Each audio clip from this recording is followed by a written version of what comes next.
Hello, everybody, and welcome back to the One Piece card game Mesquite Offline Regional Day 2. After day 1 of a hard fought 10 rounds of Swiss, we're now breaking into a top 64 cut. I'm Espira, and joined by me is my fantastic co host, Human. Human, how are we feeling today? Good morning, everyone. I'm feeling great. I had a good night's sleep. I couldn't sleep for a bit because it was just so excited. My journeyman was still running at the end of the day. Yeah, no, it was just the beauty of the variety of all the decks that we got. Honestly, comes in with a fantastic, kind of in between format that we're living in between EB01 and OP07, which ran the gauntlet. We saw green, we saw red, blue, all variations of Everything. decks. And it's a great purview of what's to come with OP07 when a lot of these decks did even better, right? Like we saw things like Dofi, and while Oh, it yeah. did some cool things on board, the fact that we're getting the really sweet Warlords additional in OP07 to add to that strategy, it's just really nice to see kind of where the decks are now and gives us a point of reference for how they're going to evolve going into the next set. Yeah, it's just the resurgence of old leaders that fell out of meta for a bit, and then this comes right back in. We saw, like you said, we saw the blue Dofi. We even saw a red green law. It came right back into play. It was unfortunate that what happened, but it doesn't mean it's out. It can still be played because if he can do it, why can't you, right? Yeah, exactly. 100%. And we've got a ton of variety over here in our day 2 bracket. So, just to give you guys a kickoff about how the tournament is going to play out, going into day 2, we are working with a top cut best of 3 format, which means it's single elimination. You need a best Yes. 2 out of 3 to be able to make it through. 60 Mhm. minutes on the clock with a 10-minute overtime.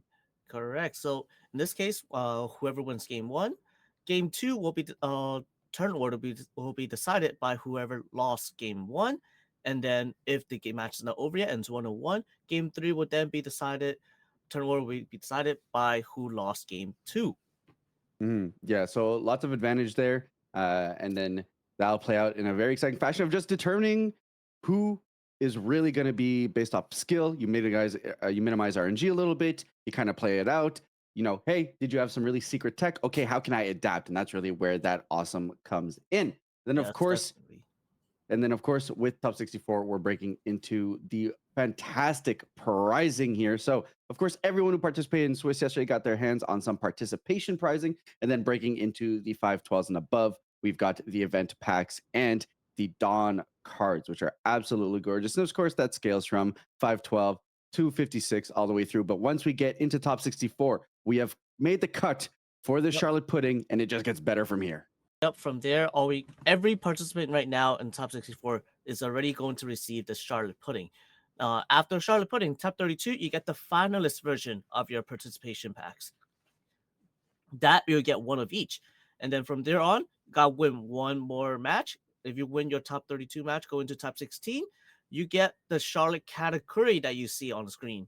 Yeah, absolutely gorgeous there. Just to break it through, fight it out, and then from there, well, that's where it gets really juicy at that point. If you break into your top 8, getting your Charlotte, Ling Ling, and Hey, the serial card to the cream of the crop, the tag that every top level player puts on their top of their profiles on social media, saying like, "Hey, I am a 2 serial player, I'm a 3 serial player," and once you get your hand on one of these, it really it's one of those markers of like, hey, I made it. Look at me. This is my cereal. I've done it. I've done it. I've been there. And while we're at it, what's just? I'm just kidding.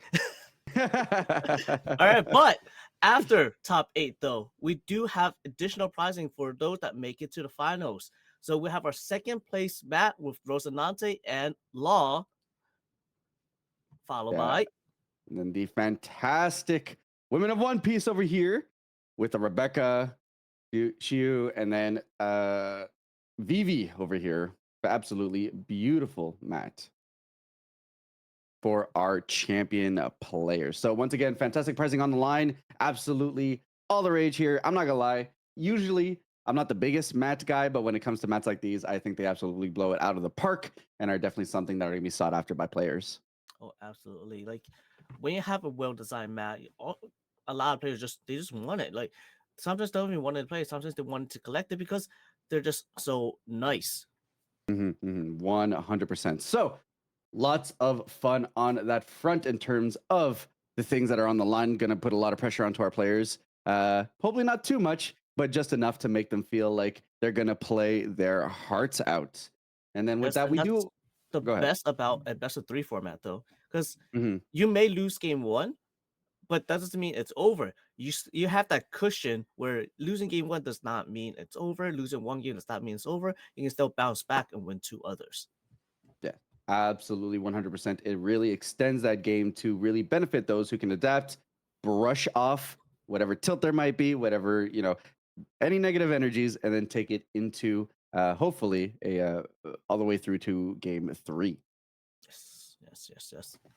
All right. And with all of that structure aside, we also have a bit of a leader breakdown, which is very exciting here. We did see, like we were talking about yesterday, we saw a variety of decks. Just for context, yesterday we saw Red Purple Law, Red Green Law, Moria, Doffy, Anel, Hannibal, which a few of them actually broke through, which is Hmm. fantastic. Yeah. Perona, Uta, and fantastic decks. So, how about you break down our day two top cut there, Human?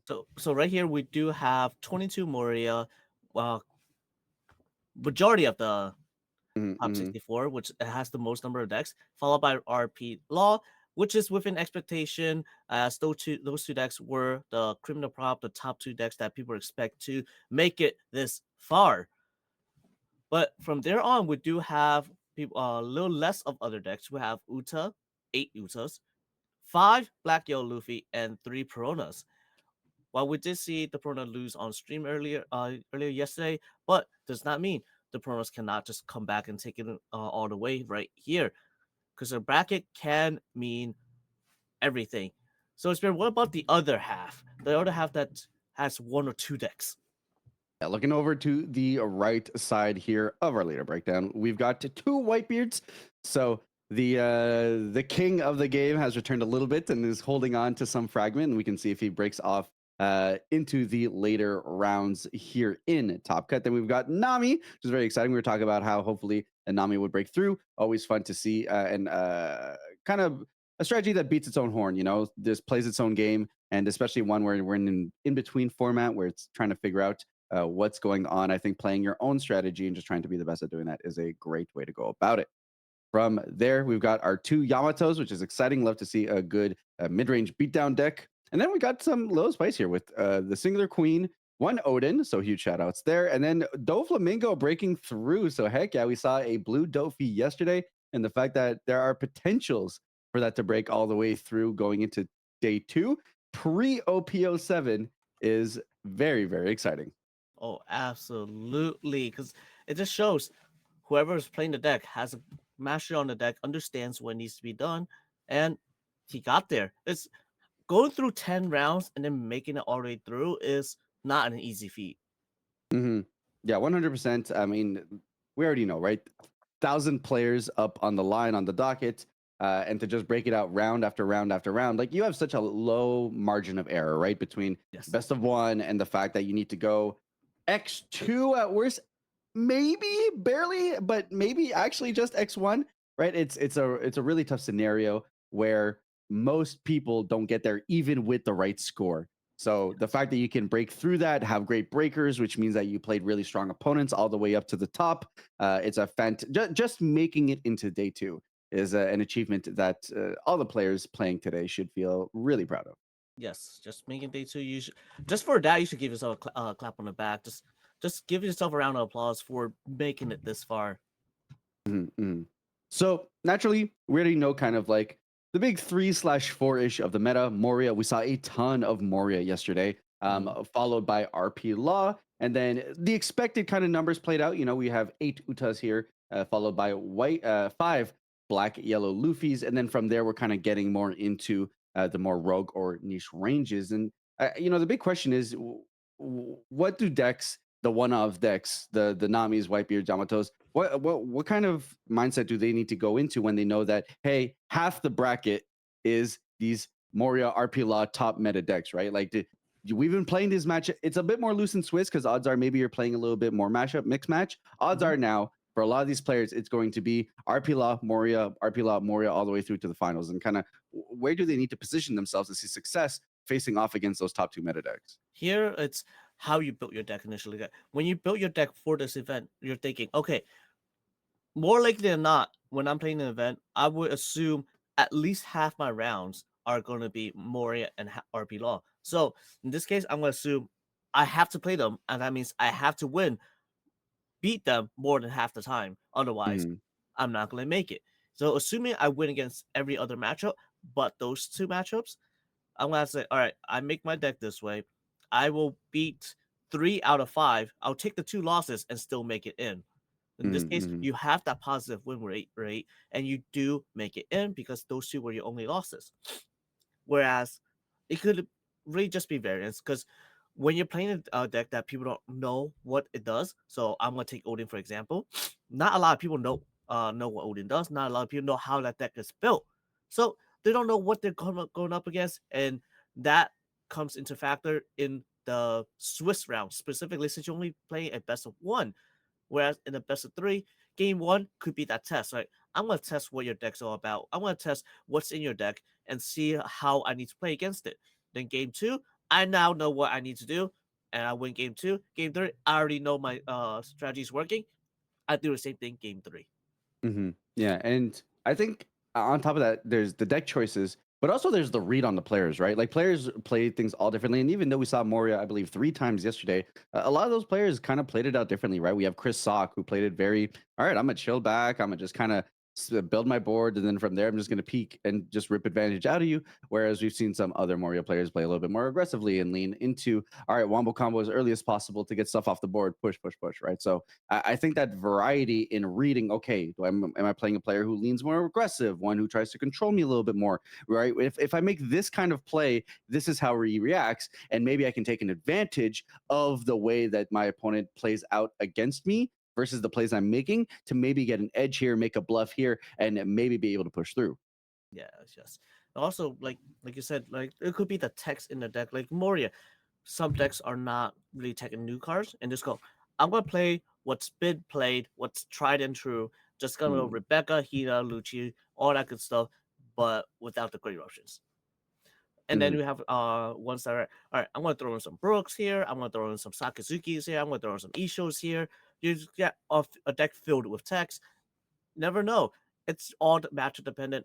Are those cards useful in this matchup? Are those cards useful in another matchup? Because let's say Isho, it's a great card against Black Yellow Luffy, but is it good against in the mirror? Is it good in RP Law? We don't. I'm not too sure on that set. Sorry, because you mhm. need a certain number of cards for the Isho to even work. And by the time you play the Isho, your life might be too low, and you take too much damage because they have a wide board. Yeah, and I think that's where we get the benefits of a lot of these, more represented decks where they just have innate cycle in their hand, which means that you can tech your deck in a certain way with having the benefit that, like, oh, I'm just going to throw this away, right? We got Moria, who's like, I can just discard this and for my benefit get another Thriller Bark card on board if it's not Yes. right for this specific matchup. Yes. RP Law can very similarly use things like Queen and stuff like that to cycle the cards out of his hand that they don't need. So having that built in, okay, I need to build in these certain techs for these certain matchups. Also, I have these great cards that I would play anyway, or my leader's built a certain way that also allows me to mitigate a bad hand because I'm going to cycle that away for something better that I want to play. So having those built-in options to be able to clean up your hand also goes a long way. Yes, yes, yes. So another thing, like we have another rogue deck that was on our top 64 breakdown, Queen. So Queen has a lot of recovery, as we all Mm, know. Or they can just go Sanji, play Yamato off of the Sanji. Yamato, KO a character, recover, just constant recovery, and all their bodies are huge. Only time your bodies are not their small bodies are your blockers. Your blockers are extremely small bodies. They just trigger, come right out. You have Brule, you have Boa Hancock. Just trigger and come right out. They're 1K bodies. The problem with those is Law, single main activate main effect, puts it straight to the bottom. Blockers are mm. longer there. Yeah, 100%. And for context, for those who are not in the know, Queen is a 5K blue yellow leader with an effect for Dawn. One attached when attacking. If you have a total of 4 or less cards in your life area and hand, draw 1 card.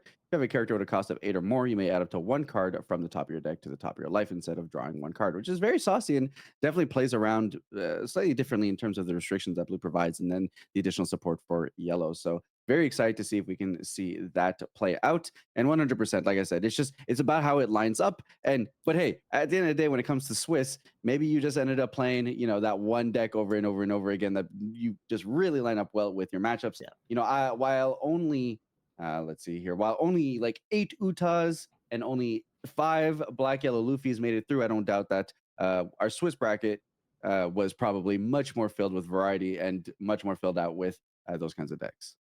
Absolutely.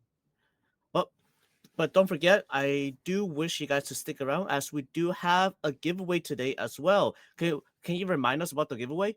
Yes, absolutely. There's a certain pre-release happening this weekend. Of course, that is the OP07 500 Years into the Future box release. And with that, we also have a box giveaway here. So we're going to be dropping keywords throughout the stream. You guys want to key in on when we drop those in. We're going to drop them here and there. And every single one that you enter through in the chat throughout the day will give you an additional entry for a chance at the contents of everything in that box. We'll do the box breaks on stream. And then followed by that, we'll be giving it away to a lucky viewer who happens to have dropped in the keywords throughout the day.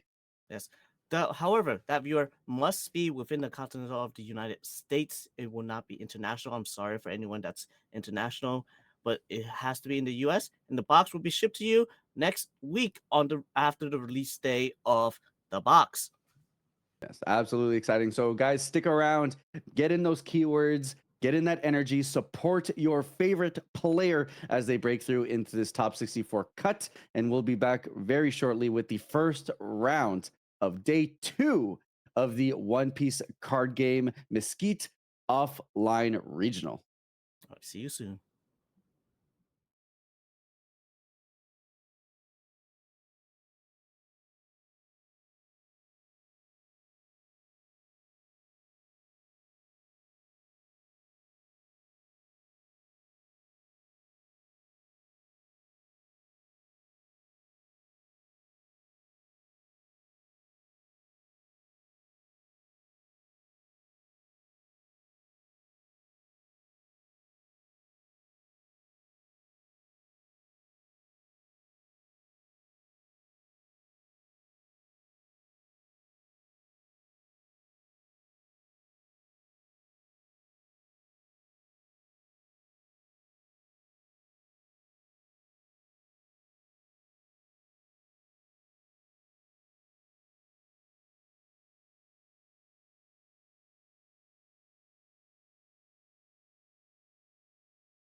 Hello, everybody, and welcome back to day two of the One Piece card game offline Mesquite. Regional Espira. Joined with me is Human. So, Human, we're leading up, getting ready. Players are decking up, sleeving Mhm. up, doing what they need to do. Top 64, and I think we've got a fun matchup lined up for them.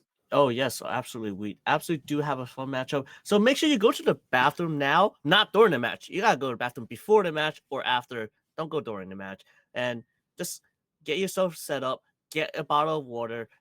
Stay hydrated, especially now in the summer and it's a hot day. 100%. Make sure that you get yourself all settled in for the matches. We do also have with us the top 64 bracket. So while we won't be going through the entirety of every player in every matchup, you guys are definitely want to keep an eye out for your favorite player and get them on, celebrate them. We have people that we've seen all throughout of yesterday, Chris Sock, Andrew B, fantastic players across the board. So, hey, take a screenshot, find your favorite player, follow their bracket tournament journey throughout round per round, and maybe they'll find themselves in the finals. And us, as far as the first round goes, we're actually going to go to the bottom left quadrant here and watch Silent 7 versus Skis in a matchup that should be a lot of fun, utilizing, at least on one side, a leader that we have yet to have seen.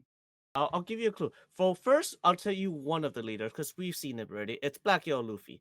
About the other leader, however, we'll leave it up to you. What is being played? I'm sure some of you know who he is already, and some of you are probably already know what deck he's playing. I'll Mm-hmm. give you guys a moment. You got 3 seconds. Three, two, one. Yes, that's right. He's playing Odin, the new Mm-hmm. red green Odin. Yeah, absolutely. A ton of fun. For the uninitiated, Odin is a for life 5K red green leader. Has a rules text that says all of your Land of Wano type character cards without a counter have 1K counter according to the rules, thus fixing up your hand. And then for one attached Dawn, when attacking, if you have Land of Wano type character with a cost of 5 or more, this leader gains 1K power until the start of your next turn, thus pushing in for 7 off of a swing for only one attached. Very nice additionals there. Yes, and with it being 7, however, on your opponent's turn, he keeps that 1,000, so he's Hmm. 6,000 on your opponent's turn. He essentially becomes a white beard leader. You need to attach at least one extra don just to potentially do that damage. And being a 6K leader, that is a nightmare for decks like Red Purple Law. Yeah, 100%. And, specific to this matchup, you have the benefit of being able to just play a really strong mid range game, right? We've seen Moria versus Black Yellow Luffy, and they do a bit of a staring match, right? It's like, I don't Yeah. want to get you down to 0 life. Meanwhile, I don't want to give you cards to be able to give you any advantage engine. So we're just going to build the board, sit around. Whereas Odin has the benefit that, no, I'm just a straight up. I play strong green cards. I play strong red cards. I'm looking to smash your face. And at least you get the benefit of being a deck that plays a little bit more mid-rangey and fair while having a little bit of benefit of having that, hey, on your turn, I'm a little bit bigger. We've been seeing Yeah. decks being able to do that with the Sabos, with everything tied up to that. So bring that back around to saying like, hey, I play a fair game, but at least I have a little bit more juice defensively to be able to help myself defend. I think is a big deal. It's something that we're seeing more and more in leaders, and obviously opens up the game plan in terms of being able to apply pressure while still having that back defense that kind of just sits there and gives you a little bit more breathing room. Yes, and going off of what you said later earlier about Odin's effect is the fact that he's able to make those zero counter cards, a 1K counter is immense. Because the point of when you're creating a game, when you're creating those cards, the point of those cards not having a counter is because they have high power and powerful effects as well. So now you're taking away that now they're keeping that high power and keeping a high effect, and they still get the counter. So now they're just good overall. They're just always a good card. It's never a bad card whether you have it in your hand or not. You can always play it and you can draw it. Oh, I drew a dead card. Just kidding. It's not dead. It's actually still 1K counter. There's no dead cards when you take from life essentially at this point. Yeah, 100%. It opens up. It's very similar to what we saw with Ace yesterday in our day one Swiss, where you open yourself up to one being more toolboxy, getting more effects, playing a more variety of cards, because you always have that back defense of just, all right, well, now my cards are actually counterable and they allow me to be able to stab off defense. And like you were saying, why do they not have counters? Because they're stronger, because they have more power than other cards, because their abilities are incredibly strong. So the fact that we can play these stronger cards at not zero setback, but a much lessened setback, and the fact that Yeah. that provides our deck with much more combo power while still not giving up on some of the most powerful cards in our strategies is something to very much look forward to.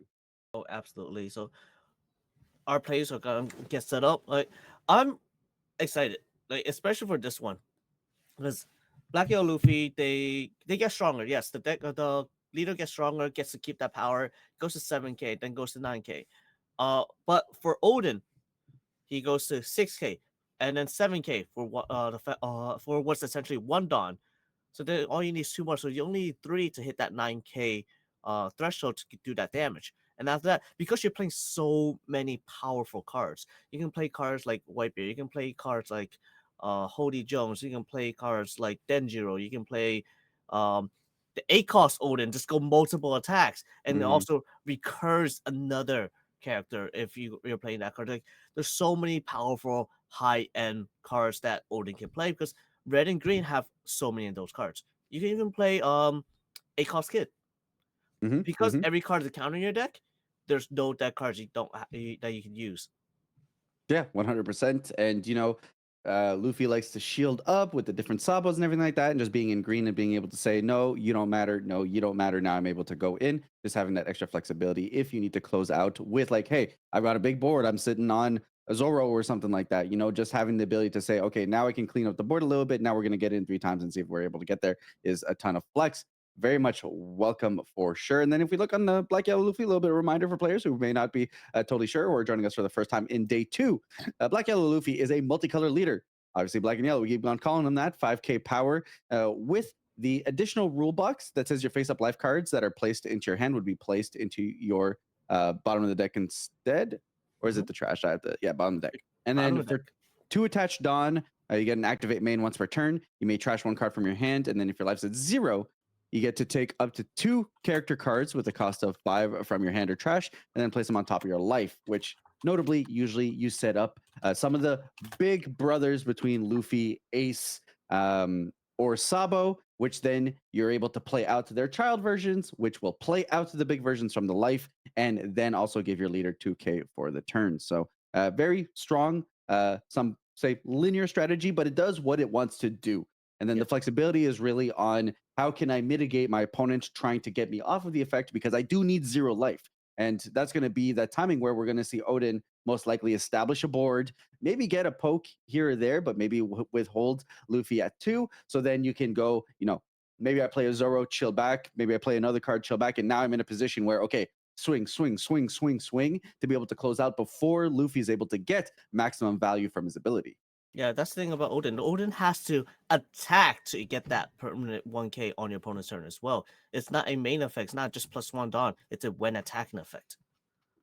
Yeah, 100%. So, and then, so with that, it's got a lot of variety in the gameplay. And hey, look, we're excited about Odin, and there's a good chance that we're going to be seeing some fiery decks regardless as we go out through the day. Remember, we're looking at Odin and Black Yellow Luffy right now, but naturally, we have the top meta contenders Moria, RP Law, and then Uta standing there. And then we just got a bunch of flavor as we break off into the second half with Perono, Whitebeard, Nami, Yamato, Queen, Odin, and Blue Flamingo. And I'm hoping, praying that we see this Nami break through into the next round so that we can catch ourselves a bit of an alt WinCon matchup. Everyone here already knows that's just my jam. That's what I'm talking about. That is exactly your deck. If Nami can win top 64, we may see it in top 32. We may even see Queen. We may see any of the rogue decks because that's our goal. We want to show you as much variety as possible, not just what's winning, but also the variety of what's letting them win, what's allowing them to win, what's allowing them to be on top of the meta. It's like I know you're the meta, but I'm better because I know my deck. Yeah, and it's one of those things where when you get to the realm of, hey, a 10-round Swiss, we're talking about players who have proven that their deck is capable of doing what it does. That we're not in a position where, hey, it's a 5-round tournament. Depending on if you got lucky in Swiss, maybe you won 3 of your 5 rounds and you got in because of Taco. No, X2 makes it in the cut. Some X3s even make it into the cut. It's top 64. A lot of people making over day two, which means that they had to prove over at a minimum 8 out of 10 rounds that their deck can make it through. And once you get to that point, Swiss RNGs really starts to get down and down and down, and you're going to start facing the top meta contenders. I'm not surprised if everyone on the right second half of that top cut bracket has been facing Morias, RPLs, Utas, Black, Yellow Luffy's throughout the day. So they're a proven strategy, and now it just remains to see that if they can take that proof that they have established in day one into day two and being able to break open this bracket a little bit and kind of dwindle down the numbers from these meta decks. Yes. And going back to it, let's have a look at our pricing once again on what the players are playing for. Because we are on top 64. They're already playing. They have earned the pudding already. So top 64 already gets the pudding. And what we want to do is see what they get. What are they playing for from here on? Top 32 is the finalist pack of your participation. So you get your Luffy, two Luffys actually, the Law and the Kid. And then from there on, you have top 16. Top 16, that is the match where you're playing for the category. So category right there, H-drop category from the set. It's it's amazing art. Yeah, I can't just absolutely gorgeous. yeah.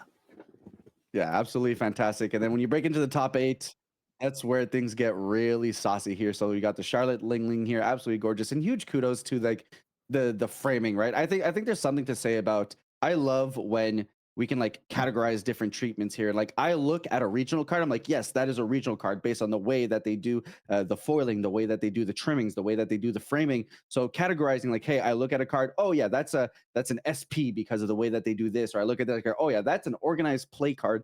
Absolutely love when we get those kinds of treatments because it really elevates kind of like, hey, where does this card come from? Where does this prestige come from? And you know that if you play a card, like a lot of people do play with their top pricing cards, and Yeah. just a flex, and just, hey, I know where that card came from. I know what that says about you as a player, especially. And then we get more into the trophy stuff when we look at obviously the absolutely gorgeous Serial Shank. Yes. And right after Sure Thanks, we do have our top two, which is our playmat. You do get additional playmat for making to first and second. Second place here, you get the Law and the Rosinante playmat. And followed by first place, the gorgeous playmat with the ladies. We have Vivi, Shirahoshi, and Rebecca. Yes, absolutely beautiful. And when we're talking about second place playmats, first place playmats, any type of level placement level mats, it's it's a trophy that you can play with. I think that's absolutely gorgeous. And the fact that it's like this is level 0 intimidation. Like this is like before I even put my deck down, before I even reveal my leader, boom, hey, I'm a regional winner. Look at this, right? So it's an absolute flex. It starts playing those mental games with your opponent right away. As someone who has played tournaments for almost half a decade now at this point, we're in a position where when I see a top placement match, or I sit down, I'm like, hey, do you have your qualifications? Are you going to go to finals? And like, oh yeah, I just won this regional like last weekend. I'm like, whoa, okay, all right, let's shake it off and get ready to play. So hopefully one of these players can break it through all the way and Oh be no, one the of those camera got players hit. to get them at. And maybe one of these Yeah, players can be able to take one of these home. yeah, jumping off that. Like I have a story too. I'm not sure about, but like it sitting across from someone's like, I have no accolades, and then you sit across someone's. Wait a second. Did you just win the last regional? Did you just top a Rhodes event, or did you just win Mhm. that? Sh- like oh my Well, god, this mind blow. This is my first event. I mean, like it's one of those things where like imagine you're like a brand new player. You show up to a locals after having seen the game, seen the world championship happen in Japan, getting really excited about One Piece, and then you sit down and your first round opponent ever is Jonas, Like Oh my goodness. now here's the thing, Jonas is a really chill guy. So like it's pretty easy going to play him because he's really cool like that. But nevertheless, just the fact that it's just like, oh, right, pressure's on right here, right now. And that is definitely something that plays mind games with certain players.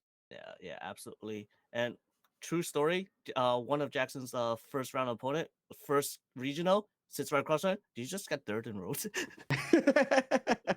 Yeah, so there's definitely a lot of proof in the pudding there. And one thing to say about how these top cut splits are going to go, they are open deck list, and there's so much to say about understanding like, oh, in the Swiss rounds, maybe got caught off guard by this card, maybe I got caught off guard by this card. But the mentality of going into these matches, knowing the cards that players are playing, means that you can really strategize starting from the first game. And I mean, it makes such a difference being able to understand how your opponent has constructed their deck. Absolutely, because just knowing what's in there, knowing what to play around. Like, okay, what is the card in your deck that can win you that match right now? What can I hit in your life that just stops me from winning? Okay, you have this, I could potentially hit. How do I play around this? Okay, I have to do this and that instead. Like, just knowing what's in the deck can help you immensely. So, with an understanding that the players know what's in their deck and they're able to spice things up, we can actually, without revealing anybody's spice, actually break into the decks a little bit without kind of revealing anything to any of the other players. Looking at this Odin deck, what do you feel are some tools here that Skis will have available to him to really kind of break open this matchup? The biggest thing is 9-drop Zoro, Hmm. and Hody Jones. Those two are the biggest two cards that will win him the matchup. Because if you can get that 9-drop Zoro on board, and sure they can have Sabos, but that is meaningless in the face of Hody Jones. Yeah, that's absolutely nasty, especially when you consider that like placing a Zoro, and then if you threaten the Hody Jones right after, not only can you get rid of the Sabos, but it is a perfect 7 into 3, which means you still get your ability to attack 3 times with Zoro on top of Hody, who he himself has rush, plus your leader swing, which potentially, depending on your board, can also be a 6K. So that needs the Dawn additional one to be able to get there, but it's a lot of pressure. It's really solid, and I do really enjoy the Whitebeards in the deck that allow the deck to potentially be an absolutely a massive, what is it, 9K kind of in the face of this black yellow Luffy deck. Whitebeard would be 10K. But like we do have cards like Yamato, activate main, give one your rested on to your leader or character, and of course Star Deck Nami, give one your rested on to your leader or character. If you have either of them on board, or if you have two of them on board total, that Zero is swinging 11K 3 times. Mhm.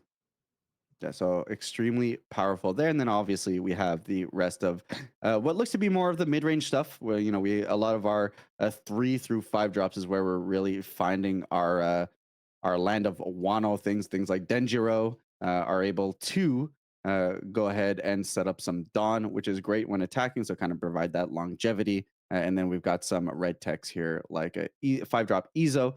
And again, because they don't have counter power, they're very well statted. A 5 drop 7K that has additional abilities when they come on play are something that are going to be very much welcome in trying to get ourselves into this late game that hopefully we can close out with our big beaters like the Zoro, like the Hody.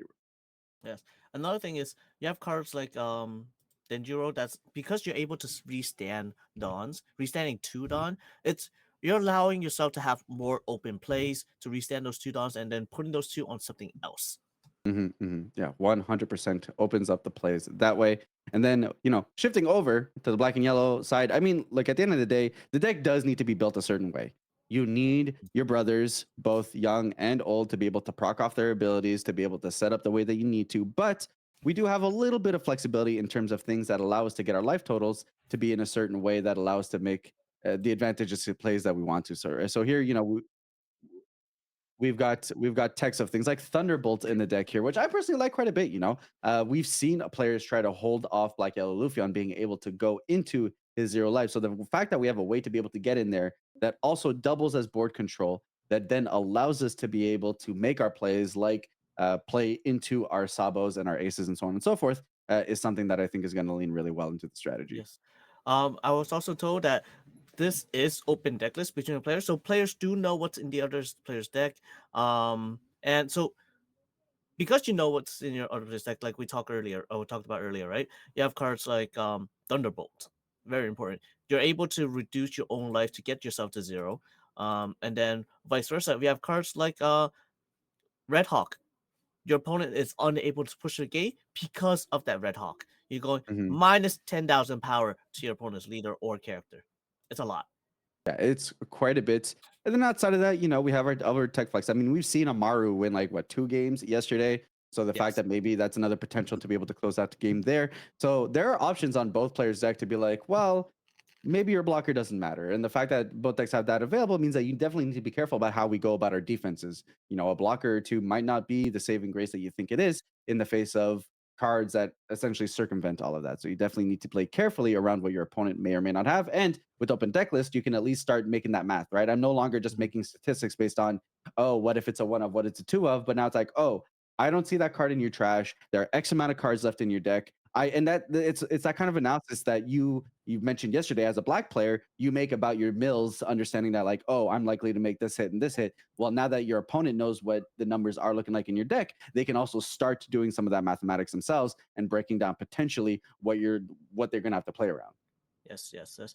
And we have another key card for this matchup in general is the Ezo card, where yes, on play you can give one your rest down to your leader, so that way Odin can be at 7k. It's the other effect on your opponent's turn when your opponent attacks. Is once per turn you can trash one card from your hand if your leader is has a land of wino or might be a pirate type. Give up to one of your opponent's character or leader minus 2,000 power during this turn. So essentially, one of your card once per turn is a 2k counter at all time. Mhm. Yeah, which is very solid at any point in time, and that helps a lot when we're looking at the top end, right? Like, don't get me wrong, Hody, Zoro, Whitebeard, all incredibly powerful cards. Things that if we're able to curve them out while we're kind of chilling, having a bit of board control stuff going on, great position. But nevertheless, if we have those cards in hand, at the very least, we're gonna have Izo here to kind of help us cycle through those and be able to sustain over to the next turn. Also allows us to hold greedier hands because we know if Yes. we're ever in a pinch, at the very least, we can at least get rid of stuff. Oh, absolutely, absolutely. And going over the rules again, it's a best of three. We have game one, two, and three.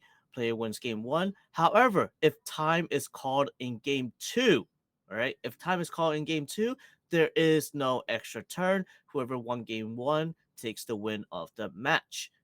So try your best not to be in time. Try to finish your match. That is what we want to do. You want to play at a moderate pace and be able to finish your games as quickly as possible.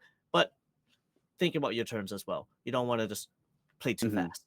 Yeah, and I think yesterday, as we went into the last quarter of the tournament, was a great showcase of the player's skill with their decks once they know what they're doing, right? Like we're seeing turns 1 through 4, 5, sometimes just zooming through because players they know their deck, they know their plays, they know their automatics. They don't have to think about it because hey, turn one, I probably have nothing. Turn two, I have nothing. Go, go, go. Turn two on the attacking side, attack, all right, take or attack counter, right? Like these are motions that become automatic when you've run the gauntlet for over 100 games with your deck. So at this top level, I have a lot of trust in our players in the top 64 cut to be able to make these quick, concise plays. And what's great is that by playing those early turns quick, you give yourself the time necessary on turn 5, 6, 7, when it's like, okay, now we're at the point where I'm making decisions that are going to make or break this matchup. I can afford to take that extra minute to account for all the possibilities that may come to arise. Look at my opponent's trash, consider all those options, because now I have given myself the luxury of having the time to do that without sacrificing the potential to close out and finish the game and letting it be come to a time situation. Yes. Yes. So anyway, as we were saying about knowing your turns, it's from turns 1 to 4. It's primarily 1 to 4. Your first few turns when you're $6 and under, players that understand their deck, players that play the deck consistently one over and over and over and over again, they know, okay, I know what I'm gonna do every single time in this situation. There's nothing to think about. I just do it. It becomes muscle memory. You either have it and swing, or you don't and just don't swing, or you can play a card, or just let your opponent keep their life. Because especially when you're playing against Black Yellow Luffy, you try to keep your opponent healthy as long as possible before going through all their life in one go. Yeah, well, absolutely. It's those kinds of setups and how do I counter the setups, which can't always be the easiest thing with depending on what deck's playing what. And I think Black Yellow Luffy is very much just I kind of want to do my thing and set up, and that's where Odin can potentially take those opportunities to be like, well, I know it's a little awkward for you to be able to kind of mitigate my board while you're also trying to make sure that your life is set up in a certain way, and hopefully that's where the crux of it can come in. And just to let the stream know, we did have a players meeting starting off with the top 64 before everyone got started for their first rounds. So that's where players were at. And currently, we're just making sure that everyone gets settled back into their seats before we go off and kick off the beginning of the round.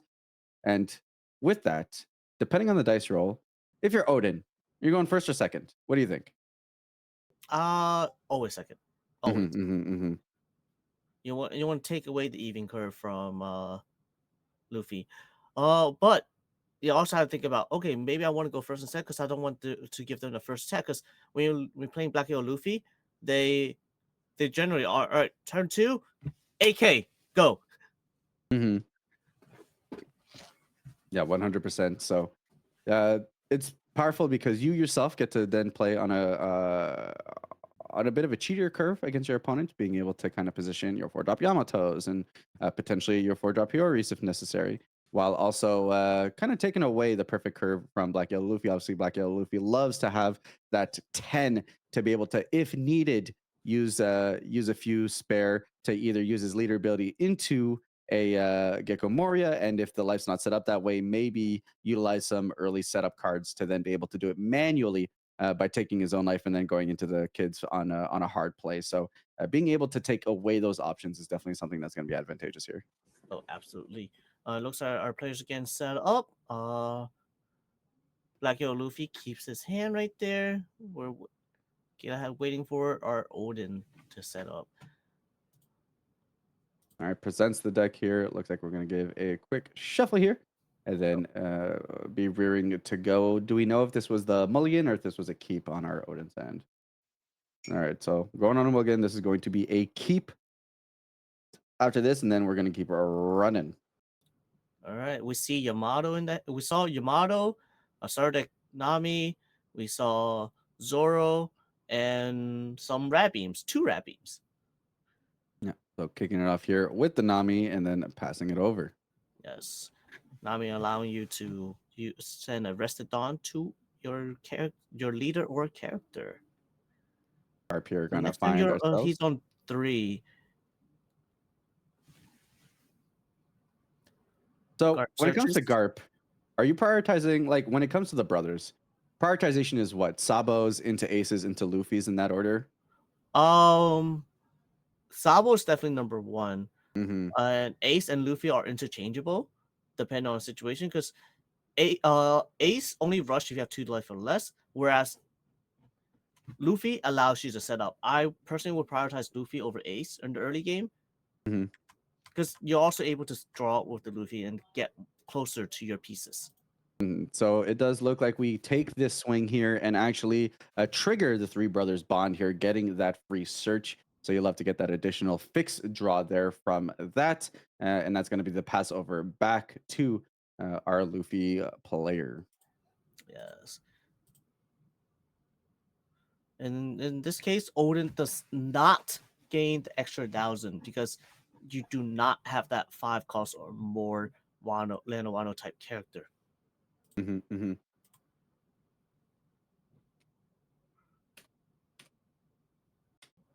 Is he going? Is he going for it? He's thinking. Going for the 5/6. Starts with a 5. Takes a 5. And All then right. 6. Big swings. Like that's it. We're just like, hey, you know those great cantrips we're playing early? Yeah, let's beat them up. Let's just fight through with them. There's the 5 cost Yamato. Yamato can put 1 on. Nami can put 1 on. Mm-hmm. So we Swings do love these bodies that are able to give us additional Dawn usage. going at life. He's going aggressive at that life. Yeah, and we'll see. This is where really decision markers will come in, right? Like now, 2 life for Black Yellow Luffy. Do I give him any more, right? Or am I in a position where I'm going to set up a card, set up another card, and then potentially go out at that point? So now the next turn is really going to be the deciding factor on whether Skis feels comfortable enough to be able to just keep on pushing through and just saying, you know what? I don't think I'm going to give you the time to be able to set up. I'm going to keep punching you, and then you kind of work it out from there. Yes, yes. Here you saw the pitching 1K counter to count out the 6K swing as the leader is a 6K leader. And he's going to 7 Dawn. We know there is a Yamato in his hand. There is a Hody Jones now.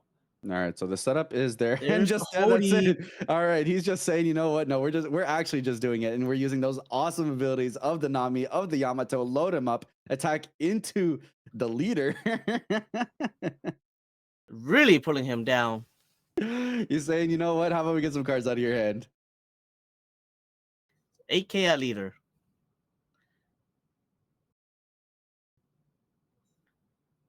Takes it. Cody Jones with the swing here, 7 on lead. 8. 8. Is he going at leader or is he going at the Sabo? It looks like he's probably going at leader because, I mean, he already swung at the leader, right? There's no reason not to. Potentially. I mean, you do keep him at 1, which means he doesn't get to use his leader ability for, without having to put anything into it. But it does seem like he's going for aggressive lines here to make Luffy feel uncomfortable, not have the setup that he wants going into his 0 life turn. But you're also pseudo healing Luffy there as well. So we'll have to just kind of see what happens after this potential counters here. Takes it. All right. And they're Pass. passing turn. Interesting. So Does obviously, not turn the Yamato sideways. so now we are at 0. So we have the option to be able to use our leader ability. But if we do that, then we have what? 6 left? 6 left. You cannot use Moria this turn. So then, but we still, 6 is definitely still enough to be able to hard play into your leader ability and then play 2 drops and then kind of go in from there.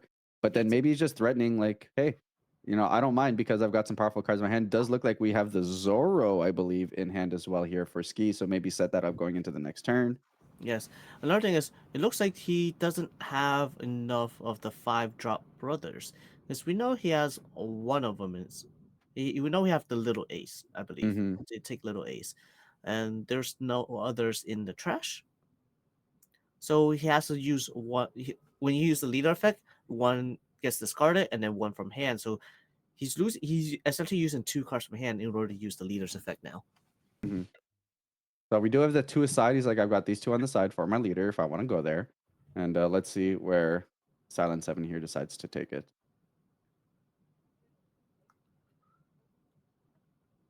That's a hefty size hand, if I do say so myself. Mm-hmm. Very large. Hey, I mean, you take life, turn over, turn over, turn. Those are effectively additional draws. So we got the 2 attach on the Luffy. And now considering our lines. Luffy ability. This card's Luffy. Oh, there's one in trash already. Okay. There's the Sabo, I believe, yeah. Yeah.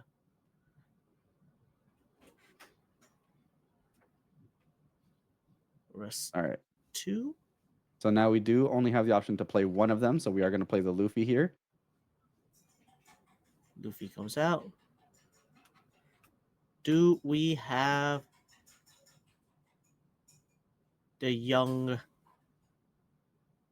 Sabo? Yes, we do. All right, there we go. So go one in the other, utilizing their ability twice. Luffy now chilling at a cool 9K as a leader, Yes. which is probably fine. I don't know how much pressure our Odin player was looking to apply here, but depending on what green options are available to be able to rest down things like the 2 Sabos on board, we could potentially be looking at trying to go for a game. Kind of tough on a 9K lead, especially with a big grip like that, but maybe we do a little board control instead. Maybe we set up the Zoro. We're still sitting decently comfortably here. We're going to take the card, go down to 1 life here for our Odin player, and pass it on over. Up to 9 we go here. So now the entirety of the deck available. If we've got a Whitebeard, can play a Whitebeard if we want to. If we want to set up the Zoro, we can do that as well. Let's see what Skis has got in a line for us. Has been playing this relatively quickly, comfortable with the matchup. So let's see with that understanding where we go from here. 2 Sabos on the black-yellow Luffy's board that we're going to have to fight through depending if we want to just apply pressure, clean up some attackers, or maybe just establish something on board. Obviously, the Luffy player being at 9K means that you're in a bit situational. It's never going to be free on your setups. And it does look like, yes, we are going to go ahead and give that 9, put it on the Zoro, and then just go for a 6, 7, 8 swing there just for the funds, just for the lulls. And then we're going to pass it back. We've got the setup. We've got the Hody Jones on board. We've got the Zoro. And now it's just about surviving through the turn to be able to apply enough pressure on this coming turn, find a way to deal with these Sabos potentially, especially as Luffy can, if needed to, sustain with 2 additional life.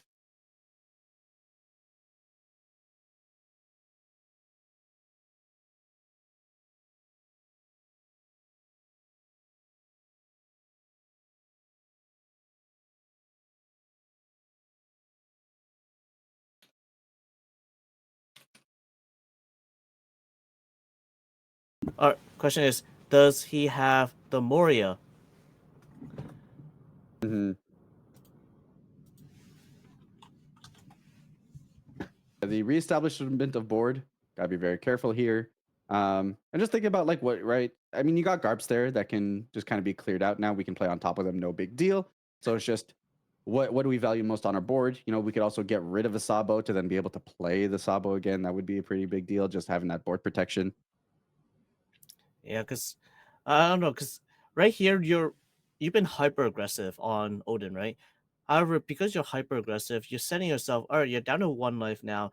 Your opponent could potentially push for game here. Actually, Hmm. 'cause you don't have blockers and you have no dons up. Yep, that's true. Effectively, this is a bit of math gaming here just to see, hey, does the math make sense for us to be able to clear? We have to get through 1 life, and then after that, a potential of 3, 6, 7 cards in hand. So, but absolutely correct. It's a bit of a sticky situation here, and especially when we're looking at all those event cards in hand that are effectively dead at the moment. We start with an AK counter 2-1, Yep, and kind of a signal to us. All right, we're dwindling down our opponent's hand. and Got 4 then cards a in hand. 9. It's gonna be a take, and Take. that might be a closeout for game 1 here. The math gaming just kind of does its own thing here. We have another Sabo. We have our leader swing to apply pressure essentially for free, and every swing here is just that much more information. You know, the next swing will indicate, oh, okay, I see what happened here. You can force out cards from your opponent's hand and then maybe go. But Ski's here playing it cool, representing his hand and just saying like, hey, I have 5 cards in hand, potentially representing, you know, X amount of counter power, especially with my leader ability. You're not entirely sure how much. So we'll see how much we can go in. And we do see the play over of the Sabo here so that we can then use our leader ability and then potentially play out another one. Discarding Ace, getting Sabo and Ace back into life.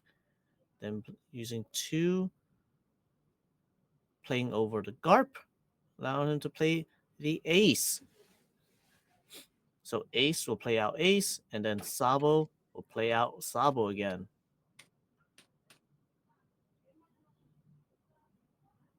Oh, and that is And that game. is the scoop up. So unfortunately, too many events in hand that don't interact too well with a Black Yellow Luffy. And it looks like Odin's gonna scoop that up. And I think, you know, maybe the Hody Jones play being a little, you know, quite aggressive. I understand establishing board and stuff like that, but puts us in a may have put too much into the hand of Moria to be, or the Black Yellow Luffy to feel like, okay, I guess I'm comfortable going in here, and I'm going to put the onus on you to be able to try and make these attacks line up properly. Yeah. However, there, if you would go into the Sabo instead and save it, not allowing the Black Yellow Luffy go to 0 life, maybe he could push it out by saying, all right, following turn, I'm going to play the Zoro. You don't get your leader effect yet. He's not huge. I'm okay with this. I can just wait for it and just go push for game with using a Zoro instead. Hmm. Yeah, so and that's where you got to balance being able to play against Black Yellow Luffy against like, hey, I'm going to give you your ability, I'm not going to give you your ability, and going from there. Yep, yep, yep. Let's So. see. Game 2. Let's see if your obstacle for first or second. Mhm. And this is where, you know, open deck list, so it's not like you're keeping spice from each other, but now it's like, okay, I have a sense of how we're gonna play into this. You know, for as far as our Black Yellow Luffy, he's like, okay, push aggressive, try to establish big bodies. You know, the way I played it out the first time worked out. If I can just kind of do the same thing, push through again for the second game, then I should be in a cozy position. And now the onus is on Skis to be able to like, all right, the way I played it out that way didn't get me there the first time around. Let's see if I'm capable of being able to turn it around over in the second game with the choice of going second now as opposed to being forced to go and start first. All right, so let's see. Our opening, we do have two Namis, two Momo, and no, one Momo, a Hody, and a Rosinante. Ops to Mulligan. Because he doesn't have any of the big bodies to play besides Hody, and Hody isn't exactly something you want to play early as much, especially into this matchup where aggro isn't exactly favored. Mm-hmm. Yeah, exactly. It's very much about board establishment and then finding the right time to be able to go in, which says a lot about the matchups in general lately. Between the Moria, between things like all these black decks that we're seeing, just the fact that like, hey, I just need to find and establish the right opening to then go in to put you in an uncomfortable position because you have such great pushback potential in terms of being able to play a more 8-drop Moria, to have blockers, to have removal and all that kind of jazz. So mitigating that as much as possible by choosing the right times to go in can be to your benefit. But that is exactly why Red has a little bit of a tough time, because aggroing your opponents in this meta between RP Law and the black decks can put them in some advantageous positions. Yes, absolutely. So Odin does opt to go second here. We do have a Garp for turn 1 on the Luffy side. So we do see the 4-6 Yamato there for Odin. So for our turn 2, when we have 4, you can play that, rest the Garp and swing into the Garp instead of life, and just slowly work your way down after you set up your board. So got that turn 1 Garp into a turn 1 pass from our Odin player, and then back over to Luffy, kick it off with a swing and a take down to 3 life for. So 5 into another 5. All right, counter out of that one, staying at 3 and then pushing through for our first 4-drop play into the Hiyori 4-drop. Playing the Denjiro, and now you need to draw a card as well. And Denjiro right here, attach one Dawn. If your leader is Kozuki Odin, you can put unrest 2 of your Dawns. So essentially you have 2 extra Dawns to work with. It's huge. Yeah, and just being able to establish a 7K body by turn 2 is just fantastic tempo. It's great board presence.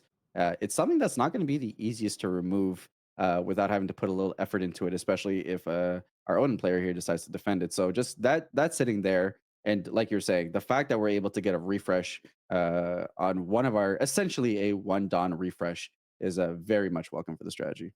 There's the 5-drop Luffy, reducing your own life to draw a card. Let's see. We are on 6? I do believe 6. Yes. Hey, that was a pretty good draw. How about I just play it? So Izo here with the on a plague of 20 rested Dawn to your leader or one of your characters, and like you were saying, now can turn any of our bigger cards in our hand into a 2K counter if necessary. Yes.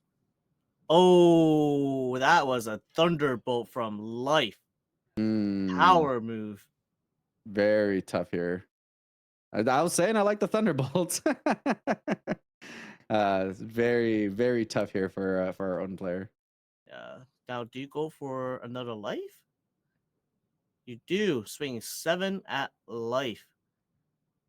That will put him down to 1, I believe, which then Luffy can just say, all right, I'm going to use my effect and draw that last card.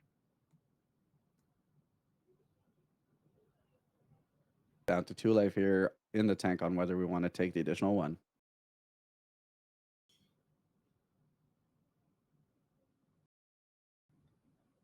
Very aggressive play right now from our Odin player. And passing turn.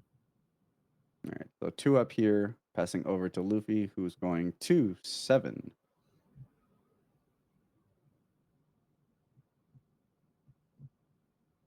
One life left, so can start maybe generating some advantage.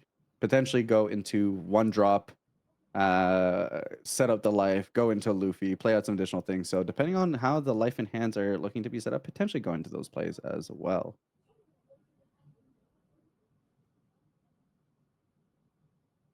All right, we're doing some Dawn math here.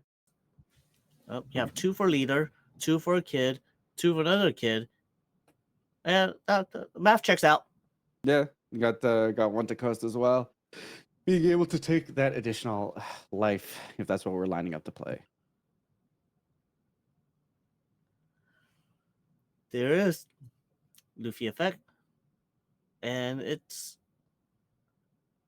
young Luffy with 2 on the leader. So I don't believe there's any other 5s in the trash. So it'll be 1 from hand and 1 from trash, assuming he does trash a. Yep, he trash a rush ace. I cannot tell what that card is, but Presumably Sabo. we're about to find out. We're about to find out. We are about to find out. There's the ace that we knew that was gonna be played. Yep, get that 2K on our leader. Play out rush ace. Play out the additional 2, and the kid is Young Sabo. all right. Sabo into the trash. Play out the other Sabo. Trigger. Protect our board. Allow us to clean up our hand, and that's where the power of these decks go. Where because your innate strategy already cleans up your hand, it allows you to just get that additional consistency just to make sure your deck can do what it wants to do every single game. Yes, yes. All right, so it looks like we're getting rid of Young Sabo and then potentially looking into the play here. And Hiyori. Hiyori and Young Sabo. This is telling me a lot about your hand right now. So you're dropping a 2K counter, meaning 1, you have a bunch of 2K counter in your hand. 2, you have cards you want to keep, such as Moria, or card like you're preparing for next turn.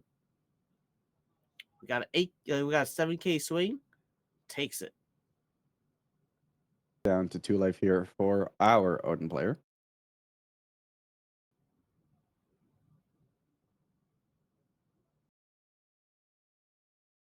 All right, looks like we're just clarifying board states here, clarifying play lines.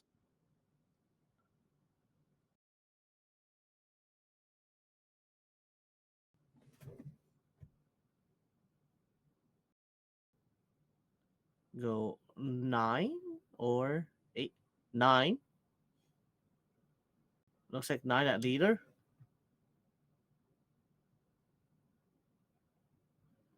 We're in the tank. All right, that's the Takes it. take. Down to 1 for our Odin player So here. 11. Swing. That's a big one.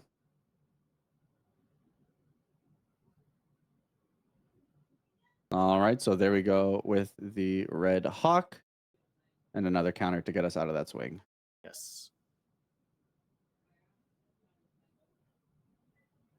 All right, shifting it back here. Let's see what our, was it 8 Dawn play can open up for us.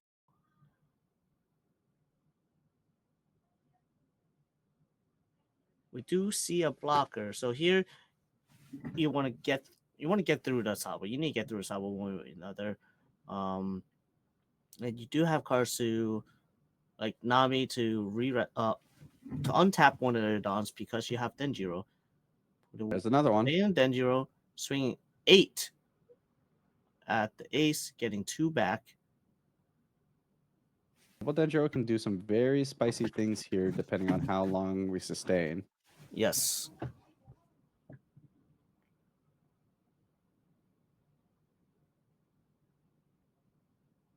There's the 2K. Protect our board. Here's the swing for 7. Yep, another 7 at the ace.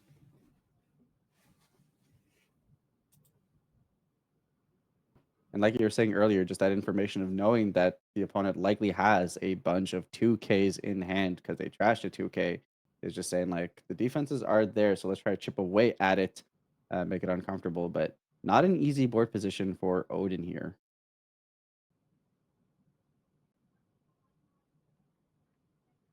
I think a lot, here's the Rosinante, but I do think all that early pressure into the Black Yellow Luffy is playing right into his strategy. And that's where we're talking about, hey, if you're playing aggressive, then you're opening up their play lines. And I do think, when we think about how not as scary potentially the boards could be um, for the Odin player here, if we're not, playing into giving them the ability to be able to get Black Yellow Luffy's ability off and having it online is just a very spooky place to be, Yes, especially yes. when we consider that we got there by thunderbolting our own thing. Especially just that Thunderbolt from life was definitely very, very painful because you're losing a 2K counter consistently. Oh, and there's the Amaru again. We were talking about how powerful Amaru can be in the right position. Just, just this calling it out for game and saying, "Hey, your one blocker may not suffice to be able to get you there." And looks like we're using some gamer speed here, attaching, swing, closing out, and that's it. Black Yellow Luffy taking the win 2-0 over Red Green. Odin Amaru for game. We called it out in the pregame. You need to be careful because one blocker does not make you safe. And that is true Nope. whether you're playing green, and because of Amaru, is also true if you're playing yellow. Yes, absolutely, and especially when with a deck like Odin, where I'm looking at the list, you have very little blockers here. Like your key defense is your leader being that 6K leader and having those events available for you to use. Mhm. Yeah, absolutely, 100%. And that's really where we have to consider game plan, right? I think for the most part, Skis here very much stuck to his guns, both game one and game two. We didn't really see any kind of game plan adjustments from there. Maybe withhold. We have seen players yesterday play into the matchup by withholding their attacks, not kind of going in for the swings. And look, at the end of the day, fantastic players made it out into top 64, but maybe some considerations for how maybe we can adapt into the matchup, recognize that maybe the game plan's not working out, and maybe we just don't swing at Luffy at all for a bit, and we just give him a time of day of just hard casting his things, which allows us to be able to play the powerful cards we talk about, the 9-drop Yeah. Zoros, the Whitebeards, to then play into the Hody Jones, to then really apply pressure that makes it a little bit spooky, as opposed to allowing Black Yellow Luffy to take the momentum of the board first, to be able to establish themselves with the threat of, hey, if you deal with any of this, I can Morio. If you deal with any of this, I'm just gonna be able to make the same plays over and over and over again. Yes, absolutely. I do believe taking it slow, it's probably a could potentially be a better play. We don't know. We won't know actually Mm, because here we do have Black Yellow Luffy taking the final win 2-0 against Odin here. yes, 100%. So congratulations to Silent Seven. Made that first win, broke through into top 32. Of course, the next prizing scope is over in top 16. So one more round for them to potentially be able to clinch up and get themselves another regional prize card. Yes, absolutely. So here he did clinch top into top 32, which is the finalist pack. Next, if he wins one more, he will get himself the Katakuri. So Mhm. let's see what else they'll be playing for besides the category next round. Yes, absolutely, 100%. And I'm excited to see the conversion rates, right? I mean, it's a little bit tough to call it based on what we've seen going into day one. But with day two, how many of these decks are going to break it out? How many of these Moria RP laws and whatever are going to break out? We're on what I think five black, yellow Luffy's here. So, the more that those break Yes. through, is that going to be at the play out deck? And these day two conversion numbers are really what we're going to be looking towards in regards to, oh, okay, you guys broke into top 64. There's some, there's a value in what your deck is doing there. But, if we see these lower attendance decks, these Utas, Black Yellow Luffy's, Peronas, if we see those continue to fight it off and make it into the second, third, and maybe even finals of this tournament, that's where you really need to start considering, like, okay, not only are these players very skilled, but from the looks of it, the conversion rates of this specific deck are incredibly strong. Oh, Then absolutely. and then that dwindles down, obviously, when we get into the decks that have one or two pilots, because those could just be incredibly strong one-off pilots. But at least in that mid-range year, hey, we're not the top two best decks. So because naturally, when you have one deck make up a third of the room, naturally, just by the way numbers work, you're eventually going to get a few of them that break it off into the later halves of the tournament, into those bigger conversion numbers. But if the lower conversion number decks that are in that 5 to 10 to 15 deck range sustain those numbers as they break through the rounds without accounting for like the mirror matches and stuff like that, Yeah. then I think we're in a position like, oh, there's something here. These conversion rates are telling me something about the format, and I need to understand what techs are being made to make that possible, or why these specific decks are seeing the success that they're seeing to break through into future tournaments. Exactly, exactly. In this case, like you said, it'll be Black Yellow Luffy. We see a lower number of Black Yellow Luffy in the top cut. We see Uta lower number of Uta in the top cut than comparatively to Red Purple Law and Moria, lower number of Perona in the top cut.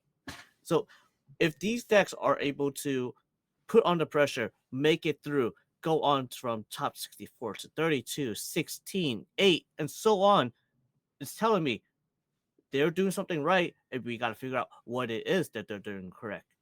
And that's what I love about getting on the ground, having that analysis, being able to look at a fresh new meta. All right, first tournament, what data can we pull from that? So the fact that, something that's really novel for the Western formats, because usually we're a couple of sets behind Japan, the fact that we now have that opportunity to do a little bit of that self-exploration is a ton of fun, even if it's just for the next couple of weeks while we wait on for the arrival of OP07, which OP07, we do have a box to give away. So you guys are going to want to tune in, key in, because we do have keywords that will be dropping out throughout the stream. Every time you guys submit one of those keywords in the chat, it'll be an additional entry for when we break into said box and then do a giveaway for the entirety of its contents to one of our winners. So look forward to that. Yeah, and with that said, we will be going on a short break. We'll be back soon, though, so don't go away. See you guys soon.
Hello, everybody, and welcome back to the One Piece card game Mesquite Offline Regional Day 2.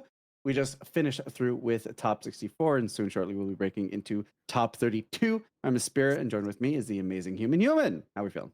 I'm feeling great. We just saw a match that's honestly to me was very unexpected.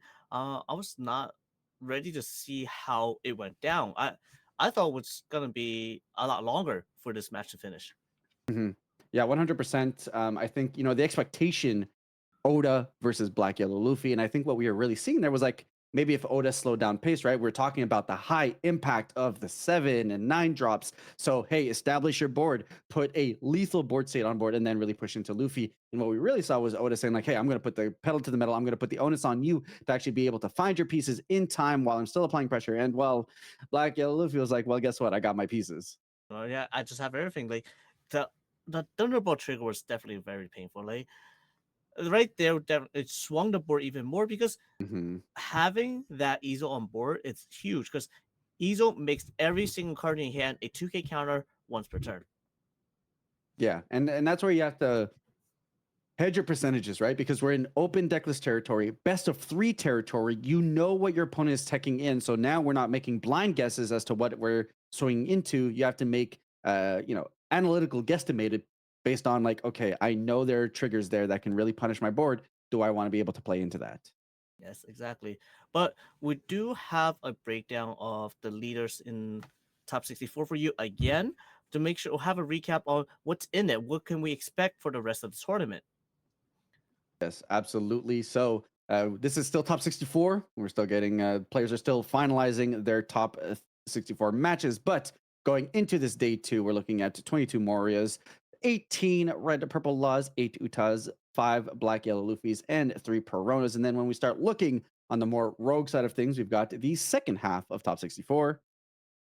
We have two Whitebeard. Are He's not gone. Old man's not gone. He's still here. The old Whitebeard man's will still here. always be around.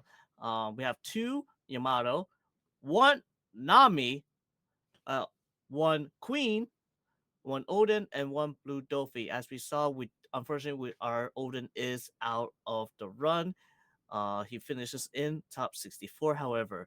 And we just got news. Nami took down Whitebeard at top Mhm. 64. Yes, let's go. Very exciting here. So unfortunately, we're going to see some knockouts between the right side. The more that we can have these varied decks break through, the more fun and dues it is for the sake of variety. But nevertheless, Nami breaking through is going to be a ton of fun. It means that we've got a Nami run potentially running through, which is great. As a reminder to all our viewers today, this is EB, what the community has called 1.5 format. We're currently in between the release of OP07 and the ban list from Sakazuki, Great Eruption, and Reject. Thus, we're in a position where we see a bit of expansion of the format, people playing it out. Obviously, you still have your staples in RP Law, in Moria to kind of settle in there. But nevertheless, the fact that we're seeing that variety, we're seeing things like Nami and all that jazz is very exciting, and a good chance that we see a little bit more of that spice breakthrough onto the stream over the next couple of rounds. Oh, absolutely. And we've seen Nami players, they have so many different ways of building Namis now. We have innovative ways where people are playing, like I said before, 7 cost Crocodile from OPO1 to reduce the cost of your events. And people that are playing, all right, I'm going to play less of these and then more of something more like 2K counter. And of course, the addition of White Snake. That is a very, very powerful card. Yeah, 100%. And it's Nami, and hey, good chance that maybe next round we see a Nami based on how much we're talking about it. You guys can take that foreshadowing for however you want to. But the fact that, for now and ever, any piece of good blue defensive support for anything that gets produced for the color is essentially indirect support for Nami and thus provides the deck that longevity. And just you always need to consider with every single set, hey, blue card that allows us to extend our defenses. Blue card that allows us to have a really solid set of triggers to be able to lean on. Blue cards that allow us to draw into more cards, which that's kind of what blue does. So the more and more that we get of those every single set, especially when we're talking about an alt win condition leader, it's like there are certain leaders and strategies with the way that they are designed that every set, because of how they get essentially direct support with every single set. You need to look back on and be like, okay, this deck works this way. This deck, so anytime with an L, just anytime there's new yellow cards revealed, all right, how does that play into a strategy where we're getting our life triggers over and over and over again, right? With Lunami, Absolutely. all right, every time that we can extend our game and our longevity, how does that play into that kind of strategy? And how do we lean into that? Yeah, and any blue cards allows you to get any kind of plus to your advantages. Anytime you can draw an extra card and defend yourself, draw an extra card, play a card, draw an extra card. It's always valued positively for decks like Nami. Yeah, 100%. And it's just kind of fun when like you start thinking about like, hey, right now Nami is playing things like Impel Down All Stars, which is really just there to have solid triggers and to be able to help you. Just hey, I can get rid of this card if it's useless in my hand. The fact that there's always a position for those kinds of cards to get upgrades into something that's more usable, more defensive, applied more options for the deck is always very much welcome. So, you know, I love these kinds of strategies. I love mill. Self mill kind of works in that same realm where, hey, Mhm. I'm playing a game that not really sticks to the typical rules of the game. And I'm looking forward to seeing how potentially that plays out. I mean, Utua, Whitebeard, that you're in a position to feeling pretty good about yourself as you go into this top 32. Yeah, being able to just beat a white beard in general says, all right, I understand my deck, I understand your deck, I understand what I need to do, and how I need to play this in order to win. Yeah, 100%. So we're looking forward to it. Absolutely. I'm seeing the chat pop off. Hey, you never know. I'm not too sure how the bracket plays out, but hey, if there's a world where it's Queen versus Nami, we're in for a round. So we'll see how that plays out. We'll see where those line up. But of course, OPO 7 is on the horizon. People are enjoying their pre-releases this weekend. People are having a good time cracking a little bit of that box. And I feel like that plays into a little something that we're trying to do today. I think so. It might just be time for our little special gift, which is our first keyword of the day for the box we're giving away. So reminder, this box is only eligible for those in the continent of in United States, so there will not be international shipping. I'm sorry for any international viewers that we have in the chat. Yeah, 100%. And the boxes will go out, or the box contents will go out on release weekend. So next week is when they'll go out. But of course, we're cracking the entirety of the box over here on stream. So we get to see those awesome pulls. And then one lucky winner utilizing all the keywords that we dropped throughout the stream, getting yourself extra entries, will be able to take that home. Exactly. So, would you happen to know what our first keyword is? Well, if little birdie in my head, okay. All right, I think we got it in. From the looks of it, Vegapunk is going to be our first keyword. So utilize the full word, no spaces, nothing like that, guys. Vegapunk in the chat will get you that first entry for a chance at a box. And hey, the box was juicy yesterday. We got that alt parallel Sabo. We got some fantastic SR pulls within that box as well. So Absolutely. hopefully that pushes the momentum. And hey, maybe we get ourselves a little Boa Hancock manga action happening with this second box in this day two stream. Hey, maybe even the Rocket Luffy. This is the original Oda art Mm. Rocket Luffy as well. And just so you know, this keyword is not case sensitive, so it could be capitalized, it could be lowercase, or better yet, just copy exactly what's on screen, Just which is put all on some lowercase. absolutely. And 100%. We pulled a Rocket Luffy yesterday, not all tarts, but just regular. So maybe that's signs, indications that that's where our pulls are leaning us for this second day. So double secret box yesterday. So maybe this box today will lean in more on the parallel sides. Maybe we can hit ourselves a parallel leader potentially, get ourselves a little bit of a gorgeous card there. Lucci is aiming to be a fantastic meta leader on that front. So I'm sure some people would be very happy with that. And otherwise, I mean, we've got the fantastic Boa Hancock as a leader as well represented in OPO 7. So maybe pulling one You of her can't forget instead. about Juri Bonnie now. Come on. True. So there's the Julie Bonnie as well. And hey,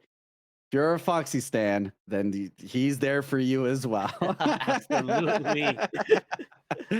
Uh, all right. So, with that said, players are fighting it out. We take one quick look at the bracket once more. We just finalized on the left side here with Silent 7 and Skis. Silent 7 breaking into the top 32. But we've got, some players to watch. Gotta love at these top brackets where we're looking and recognizing names. Chris Sock, Andrew B. And hopefully soon we'll be able to provide you guys updates as to where that bracket will line up in just a moment as players wrap up their top 64 round. Mhm. But with that being said, we will be taking a short break as players are wrapping up. We are in overtime. And then as soon as overtime's done, that means round, not round, top Two? 32. I don't know Top why I said 32. round, Yeah, but I it's mean, technically round two. Top second round of 32 the day. will be played out, and we will have a stream for you for that next match. And I'm not sure if there was enough hint given out already, but we may or may not see Anami on stream. Yeah, may or may not see some self mill out. So don't forget to put in that keyword if you haven't already. Make sure to get your entries in. And with that, we'll be right back with day 2 of the One Piece card game Mesquite Offline Regional.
Welcome back, everybody, to day two of the One Piece card game Mesquite offline regional at Espira. Join with me is my co-cast Human. Human, we're breaking into top 32 in just a moment. How are we feeling? I'm feeling great. We're seeing some recognizable names that made it through top 64. We go into top 32. And of course, we do have the bracket for you if you're ready for it. Are you ready for it?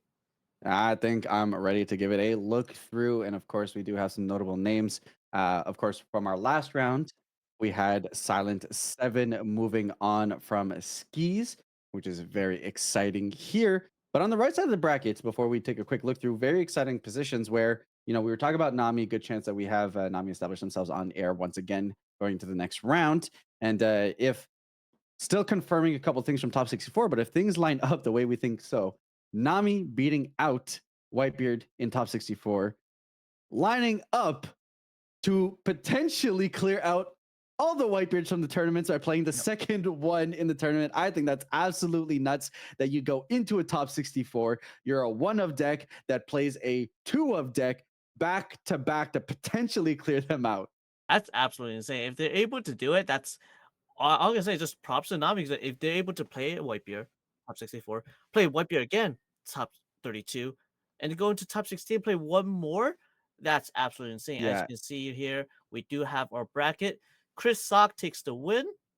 Kentar wins, and then Combo Guru, Saz, Hart, Moisley, Jay, and Rando T makes top 32. yes, breaking over into their bracket here, and then closing out over to give everyone their flowers. We got Double SMO, Silent Seven, Master Yeezus, Flights, Raven, Aaron Plays, Kawo, Jerry, Nick Mapes 8, Andrew B on the right side breaks through. Saw him fighting it out in the finals of Swiss rounds yesterday. So excited to see him continue through into the top 32. We got Roxy's, Zell, Kurt Key, Chosen One, Fugu, Allen, Isn't Boy Fresh, Monkey D, Lonely, haha, shout out to that name, Paul F, Yep. Philip Vu, JCM 1117, and Roha, which are likely to be the players we're going to see on stream in the next round. And then Picante, Josie, and Dong Jing Dong Yu. Xing Yu. Yes, absolutely. Breaking I got into your the back. top 32. Thank you. Thank you. I try my best. There are certain ways in which I think I'll know how to go there, but we'll see. So, either way, very excited. Congratulations to those players for breaking out into their top 32. And of course, like we are talking about, Nami on a break to clear out to back. And there is so much value in going into your second round of the day, having played that exact matchup in day one. It's almost at that point, or in round one, it is almost like you got a warm up round. All right, my headspace is already in the world where I just played at minimum, and I think it was a 2-0 close from Nami. I played two games of this matchup. My headspace is still in this matchup. I don't need to switch gears and be like, all right, what instead of like what red cards in my mind, switch over to like what black cards I could be playing against if I'm playing against Moria or something like that. Stick it into the red realm. Understand they're going to be applying a lot of pressure. I'm going to have to deal with 9-drop new gates and a lot of pressure from potentially kin killers and stuff like that. How do I pivot my mind space to stay in instead of changing that mind space? I get to just stay in the context that I'm already at, and I'm all fired up, ready to go for another round. Oh, absolutely. Because you're prepped up, you know your math. All right. The math worked. It came out on top the first round, it can come out on top the second round. So let's go for the same strategy and take it through, right? Yeah, 100%. Know what you got to do and run it through. And of course, this is open deck list, so there's no crazy spice here that can stay hidden. Players know what they're going up against. So Nami, is running a bunch of fantastic events that are defensive, that allow to draw, that continue that extension into the late game. And then alternatively, we do have Newgate here, which looks like he's on the Straw Hat package, which has definitely, there are two camps, whether you're playing the Whitebeard stuff, whether you're playing the Straw Hat stuff, and both have their advantages. Obviously, with the Straw Hats, you get things like a 5-drop Luffy that you can consistently dig for utilizing the Nami and stuff like that. And then on the top end, we are still seeing things like 7-drop Ace make their show up through here to potentially get that rush pressure. Yes, and you can't take away Nami from having the alternate win con against Whitebeard because Whitebeard does do take away their own life, meaning you can attack for game if Mhm. if your opponent isn't prepared for it. If your opponent just uses every single order dawn just to offensively attack you, but then not keep enough counter in their hand, that is potential lethal range. Yeah, 100%, right? Like it doesn't mean that the deck is all, for the most part, defensive pieces that you still don't have the ability to apply pressure, right? I'm an alt win con deck, but hey, don't take it out that, hey, because you're at zero, that means that I could be in positions where I'm just dumping, a bunch of 10K swings on your way just to be able to, hey, you know what? Get some cards out of your hand. And now I'm still chilling on an additional 5 Dawn to get my defenses up to make sure I'm safe. Or maybe we can go for game. On the Nami side, we do see that we're running a Zeph. So if we're in a position where this Zeph now plays into both milling myself out, but also just being another 6K beater that, like, if he just chills there for a turn, gets the swing in, well, then potentially could help us close out game. So the fact that you're taking your own life usually is a boon because you're able to have that card advantage against other decks that are trying to aggro into you versus Nami. It's more so just, hey, now you're giving me 2 avenues to be able to play with, whereas usually I only really have one. Yes, yes, yes, yes. So having said that, like Zeph, yes, you want to take hits early as Whitebeard because you don't care about taking a life. You're fine with taking a life, but like you can't really do that with Zeph because the moment you take that hit from Zeph, it also means your Nami is that much closer to decking out. Hmm. So you have to count out those early hits. Unlike before, you just take those early hits. That's fine. But counting out those early hits would provide you with a better chance of not allowing your opponent to deck out. Yeah, exactly. So, well, it's all about playing it and understanding that this is a different type of game we're gonna have to play. And Yes. on Whitebeard's side, I mean, we've got things like Rush Pressure, right? We've got the Ace, we've got the Luffy, so we definitely have enough cards to be able to attack and establish multiple boards and kind of go big and swing. So the more and more that we can utilize these big chunky beaters that require less Dawn on our side to have to, get that free card, right? We always saying it, Yeah. give me a card, give me a card. Well, with the way that blue works, oftentimes a lot of their defenses are just going to replace the card. So now you're in a position where if you can lean in more on 8K swings that can actually force an additional card on top of just the one free card that they get to use, depending on the event that they use, then now you're in a position where you're actually dwindling their hand and getting yourself closer to be able to close out the match. Yes, and there's always the point of you could potentially chain white bears. If you can chain white bears, it means a lot. But however, we do have an open deck list, so we know whether how your opponent plays the deck or how your opponent plays the game. And if yeah, just know what your opponent has in their deck.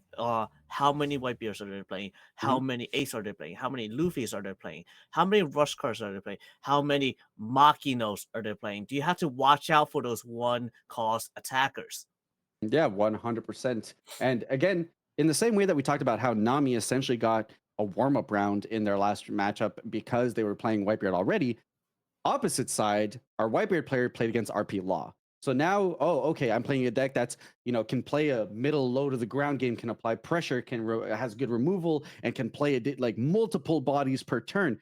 That is a complete context switch between, hey, I'm the deck that's just chilling. Like I'm just here. I'm just gonna stop you from being able to do anything too harmful to me while drawing cards and playing a coast. So in the same way, in a similar way where like Nami got the benefit here, the onus is going to be on Whitebeard to be like, oh, okay, now I have to context switch. Now I have to recognize that I can't go into my second round the same way I did in my first round. What changes do I need to make to my game plan? What different ways do I need to think about the game and get myself mentally ready? And that mental state is something that is very close to, that it's that champion difference we're talking about. Being able to manage not only the high pressure situations, but the best of three situations, the adjustments that you make mid game, and also the adjustments you make in between rounds as you're going in with that open decklist information of, okay, we're playing something a little bit different now. How can I take all this pressure and make sure that I play accordingly to play into my best outs?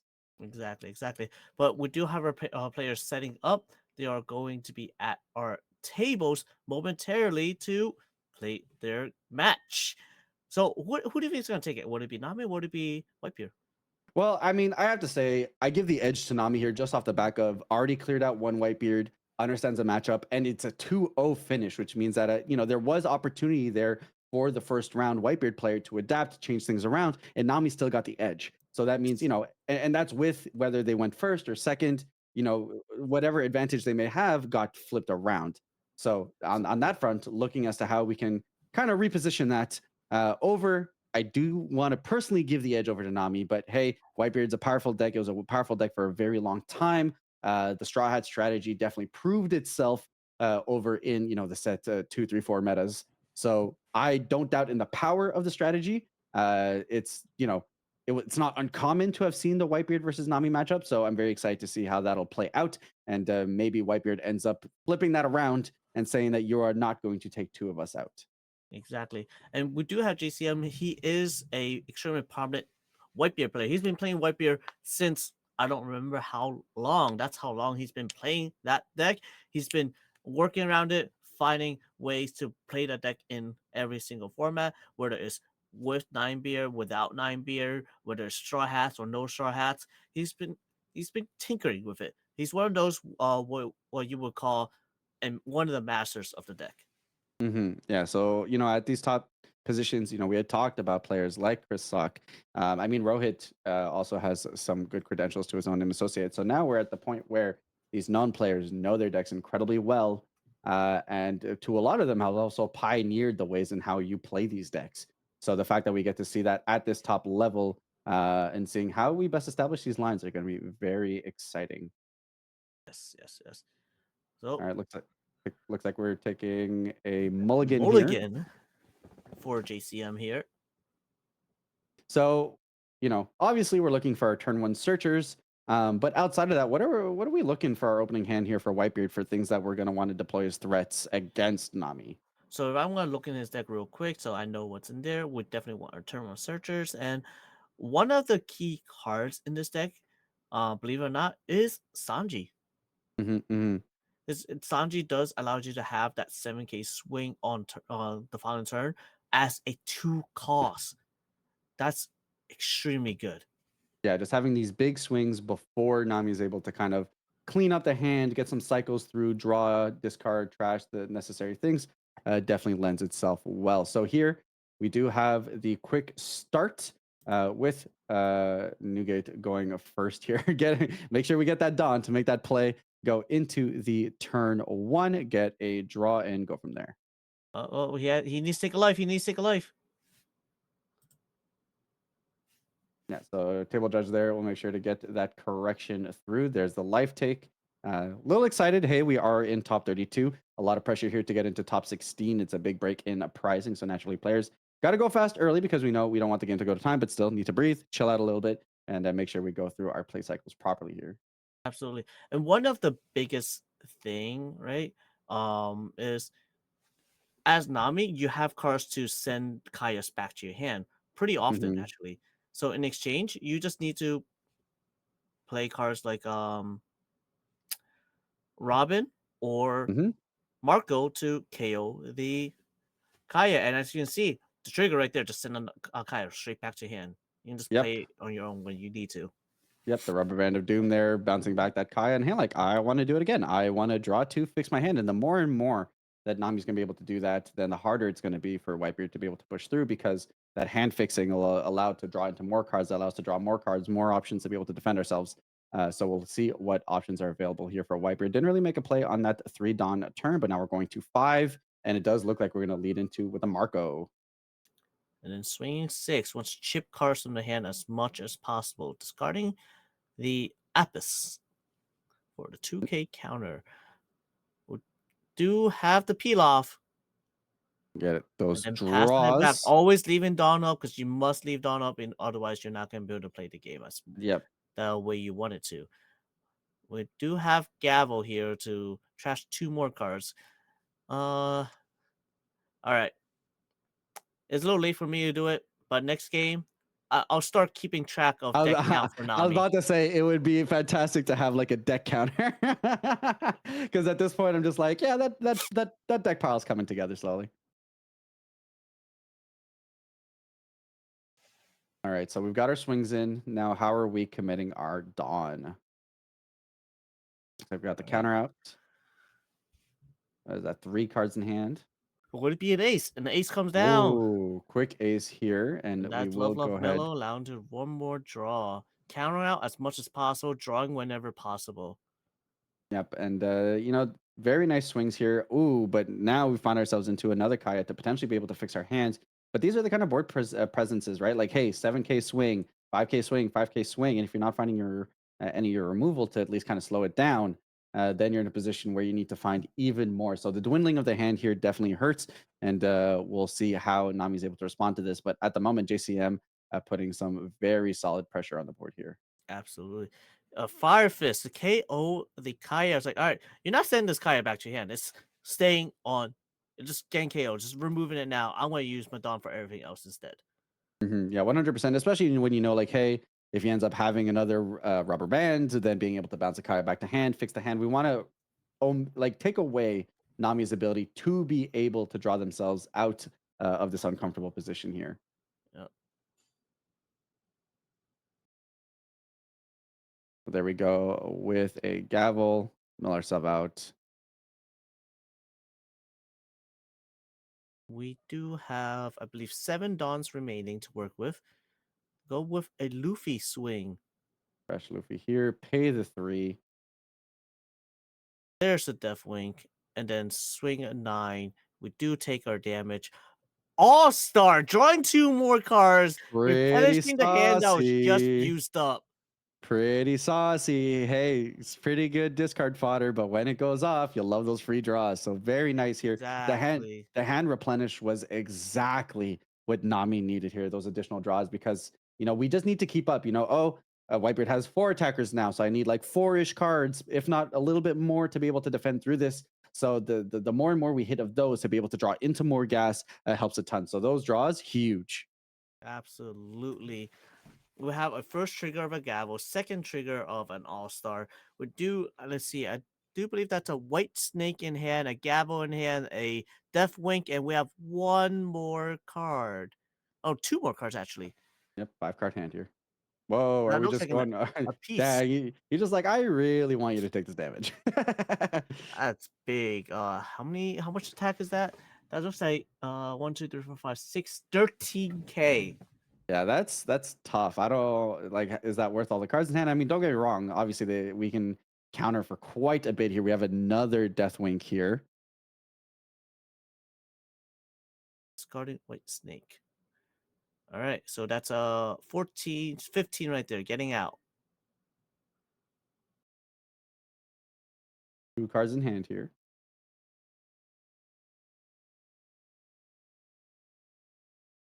6. With the Luffy. Do have Usopp's rubber band. 6 again, and we have another death wink. Hey, Deathwink over Deathwink over Deathwink. But here we still have a big Whitebeard with the 9K swing swing. and We the do take take. that passing turn. Leaving 1 down up, always making sure. All right, all right. I Oh have my the 1 down up. god. You will not be able to win this turn. The third Kaya, so good. You'll love to see it. Let's fix that hand a little bit. Passing turn, 9 dawns up. If I'm not wrong, I might have been. I think I saw a glimpse of a death wink. That was a fast count. I lost track. All right, looks like we've got 8 cards left in deck, so we're almost breaking through there. Got 2 life left. We got 3 cards in hand. Of course, that 3 cards in hand could potentially be 4, 5, 6, depending on how we sequence our counters here. All right, So we're but we cutting do it have close. we have Love of Mellow. We have Gavel. So that's 3 cards right there, and Deathwing. That's 5. Yep, and obviously love those additional draws here. So big, huge swings here. That'll 6. just be a take. Oh, We're just another we're oh All-Star. my god, dude, we're just built different. You gotta love having those in the life. The additional 2 draws. This Oh, might I be oh my over. god. Into the Mr. One Das Bones to get ourselves an additional event card. Absolutely insane here. And now I think we're at a position here where the defenses are just lined up. I think we're in a position to close out this game. Yes. Another. So there's the Gavel. 2 more. There's the Rubber rubber band. band, and we're just going on and we're saying, I'm not giving you another shot. Gavel. Here's 2 into the more. draws. Here's the clear out 0. of the And decks. that is it. Nami for the win. Game Oh, 1. that Built different. that last life was a desert spada. That's draw 2 more. So Oh, 6. That his life would have drew him 6 cards right there. Two oh, two all stars, 1 desert spada. That's absolutely insane. That's busted, dude. Especially when like I mean JCM I think played it pretty cleanly like hey, I need to get these big swings in now to force you if you're not going to take this damage to use your death wings early so that you don't get your additional draws potentially. And the fact that it's just that life trigger over and over again into those all-stars just being able to draw the additional gas because hey, you've got four attackers now. All right, I need X many amount of cards to be able to get through, especially when you're using these big, 7 to 10K swings. And just the fact that the deck said, no, I will have additional cards to be able to hedge that. Absolutely huge, momentous, powerful plays. Yeah, absolutely. Because that's definitely one of those games. Just had he had everything he wanted from his life for sure. And if he honestly, if he did not get those draw two triggers, I think White Bear would have taken it. Hmm. Those draw two triggers replenished the hand, made it so that he was able to defend the next couple of hits without like much Hmm. pressure. Yeah, so I mean, it's what the deck's built to do, right? But just the fact that off rip, you're getting some of the best triggers your deck could have asked for in a position where you're low on cards in hand does make a big deal. Of course, there were, I think, two or three milled out peel offs, so not getting those hard draws there. But the fact that you're getting the draws without having to pay for them, which opens up your Dawn to be able to utilize the cards you draw into. And then, like we saw close out the game there, made for a fantastic play. Now, All right, jumping start with into an game Ezo, two, and then Kaya. pretty good. Same two cards get discarded. Love to see There you it. go. A 9K swing saying, all right, give me that life. All right, then we're just gonna pass here. Whitebeard taking his own life, which pretty good when you need additional gas. And Peel then we off do and have then the early peel off. passing back. So we have draw two, draw two. All right, let me get this calculator going on the side. I got you. I got you. Yeah. It's All right, like let's get the abacus going. so drew two. He drew one for turn. Drew two off Kaya. Drew two off peel off and drew one more for turn. Okay. Oh, freak. And then we got Man. the Luffy swing here for Whitebeard, just getting some rush attackers through, trying to apply as much early pressure as we can to have another Luffy in hand, loaded up, ready to go. Here we'll have the bounce of the Kaya, and then pass back for the turn. Yes. I missed it. Was that a rubber band trigger from life? No, it was played from hand. Okay. All right, and here we go with a Spada. Look at the top three cards of the deck and then place them at the top or bottom of the deck in any order. Doing some blue things to be able to fix our draw, potentially get what we want for the next turn into our hand, and then trash what we don't. If I'm not wrong, we have 31 cards in deck. All right, Oh, so there, well, a little bit less now. yep. And here, Ace, and kind of, same thing we saw with the last game. Rush attackers, down, beat stick, force cards out of hand, never put you in a position where you feel comfortable being able to draw a bunch of cards and get into play. And then here we go, Mr. One into picking back up our, I believe it was Gavel. overheat. Gavel. It All was right. Gavel. All right. Does use it on for Akaya, so that's two more cards. Yeah, the fact that that does both add to our win con and being able to fix our hand is something that's well appreciated. So at any point in time, if we get ourselves a rubber band trigger to be able to not rubber band, but something to be able to bounce Kaya back into our hand is a good position. But no, there goes that with the Marco.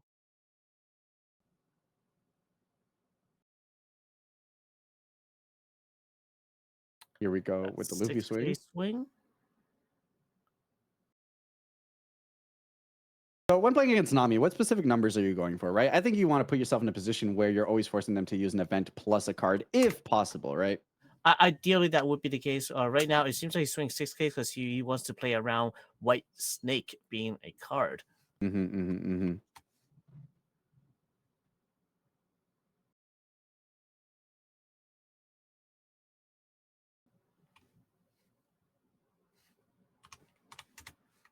I kind of lost track, but I think I got it right.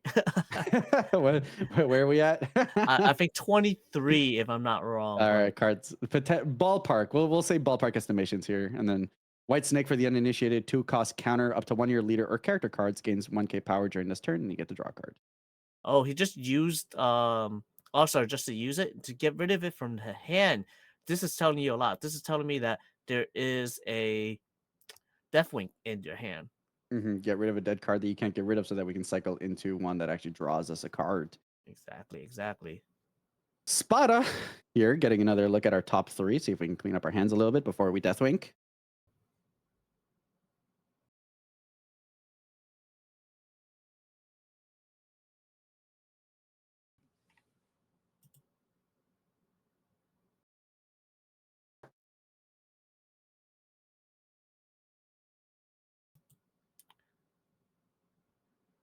Yep. There's the white snake. Yep, and then counter out with Das Bones. And then Luffy Swing, which now we're just going to go ahead and hit that Deathwink and draw our 2 additional cards. Yes. And another Luffy. Oh my. So huge board here. Luffy into Marco. And then into the ace as well. So very scary board here. A lot of beatdown, a lot of rushers drawing into precisely what he needed just to apply turn over turn pressure. So very spooky here.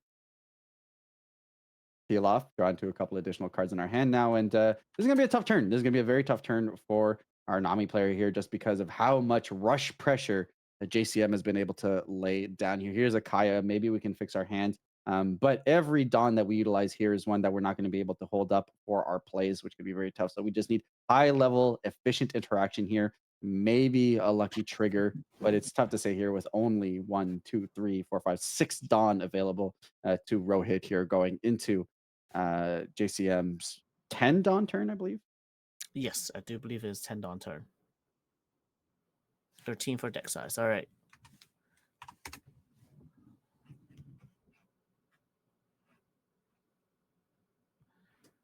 Let's see. Can he get 13 with 6 Dawn? I don't believe so. But can he survive the onslaught with 6 Dawn? That there is potential.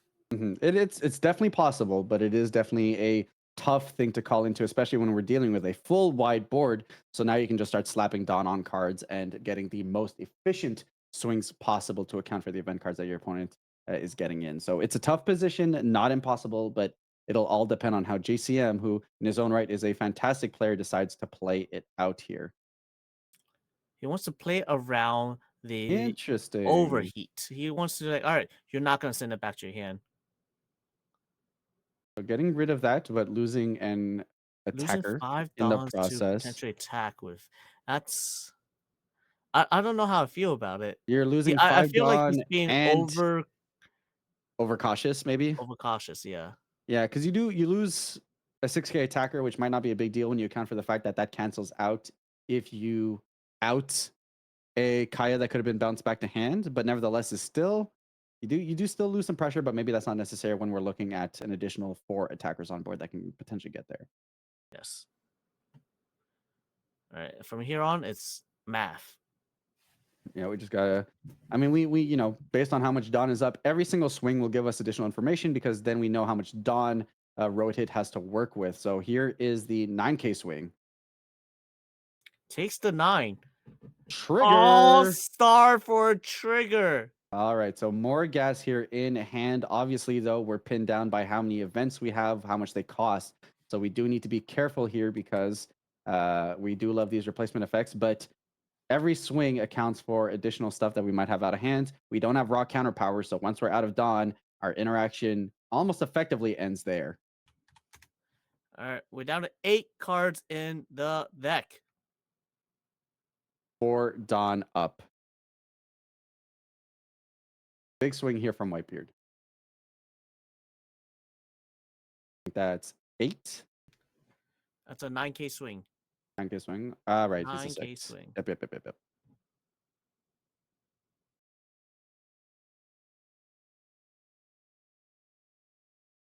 Hey yo, there's the wink. No draw there. There's the Luffy swing into the rubber band.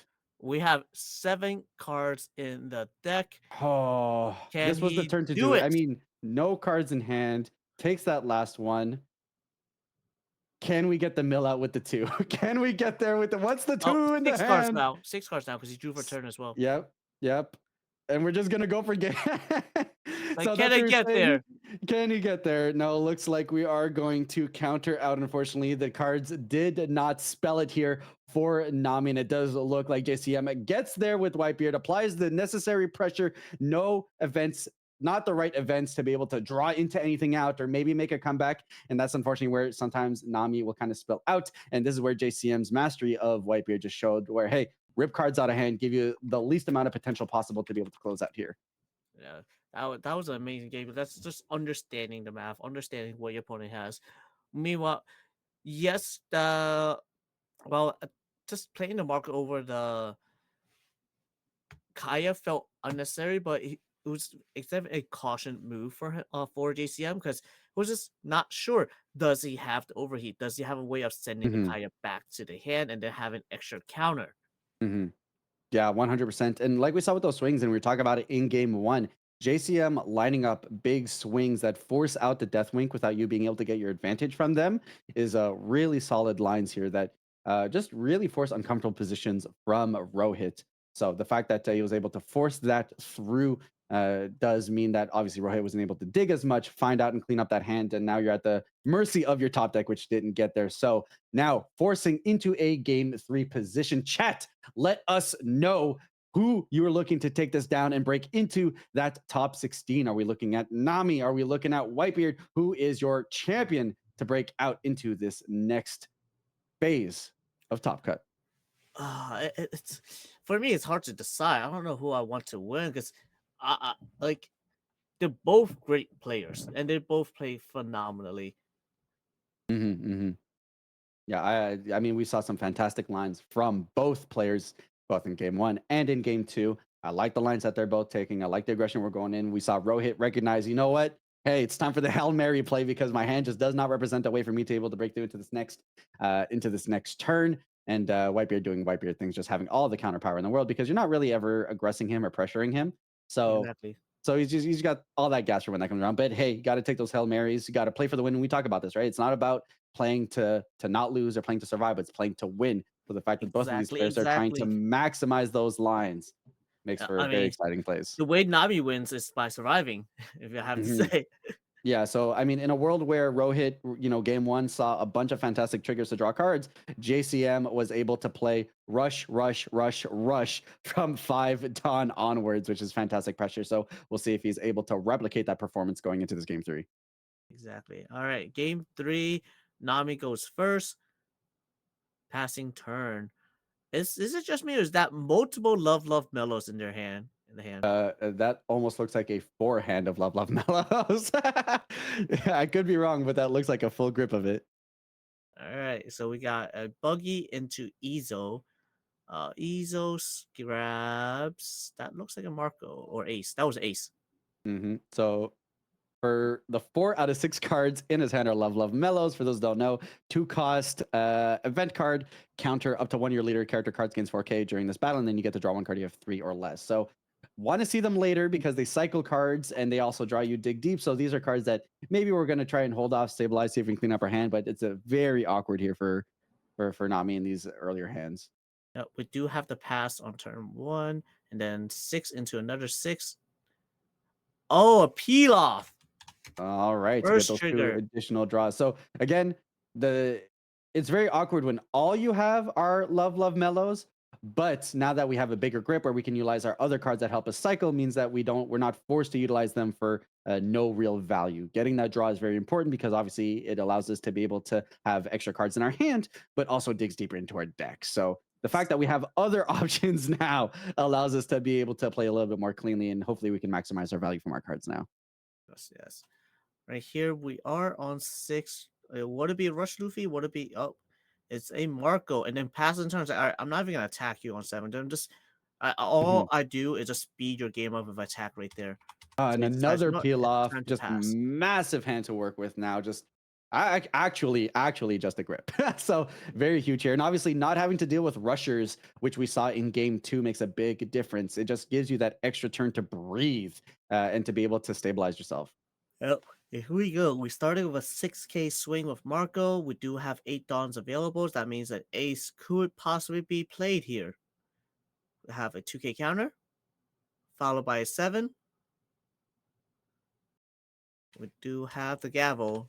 That will mill 2 cards from the deck. What do we discard? Discarding level of mellow. We do have excessive numbers of level of mellows in the hand. Yes, it like all the love mellow. So lots of options here going into the later half. If we need to, we can just use them for clean 3Ks. If we wanted to, we could also hold on to them for utilization to draw ourselves a cards in the later game. But obviously, we have Deathwing and stuff like that also as well. So here, number one, Das Bones. Grab ourselves into another gavel, I believe.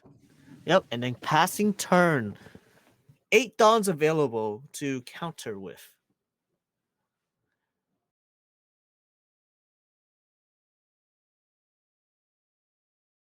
Hey, there we go. Getting some rushes on down. 10 dawns to use. Starts with 9. There's the white snake. Followed by gavel. All right, toss and trash. Passing on over, and here's a Marco swing. We got another white snake. So that is a 7k leader at a gavel.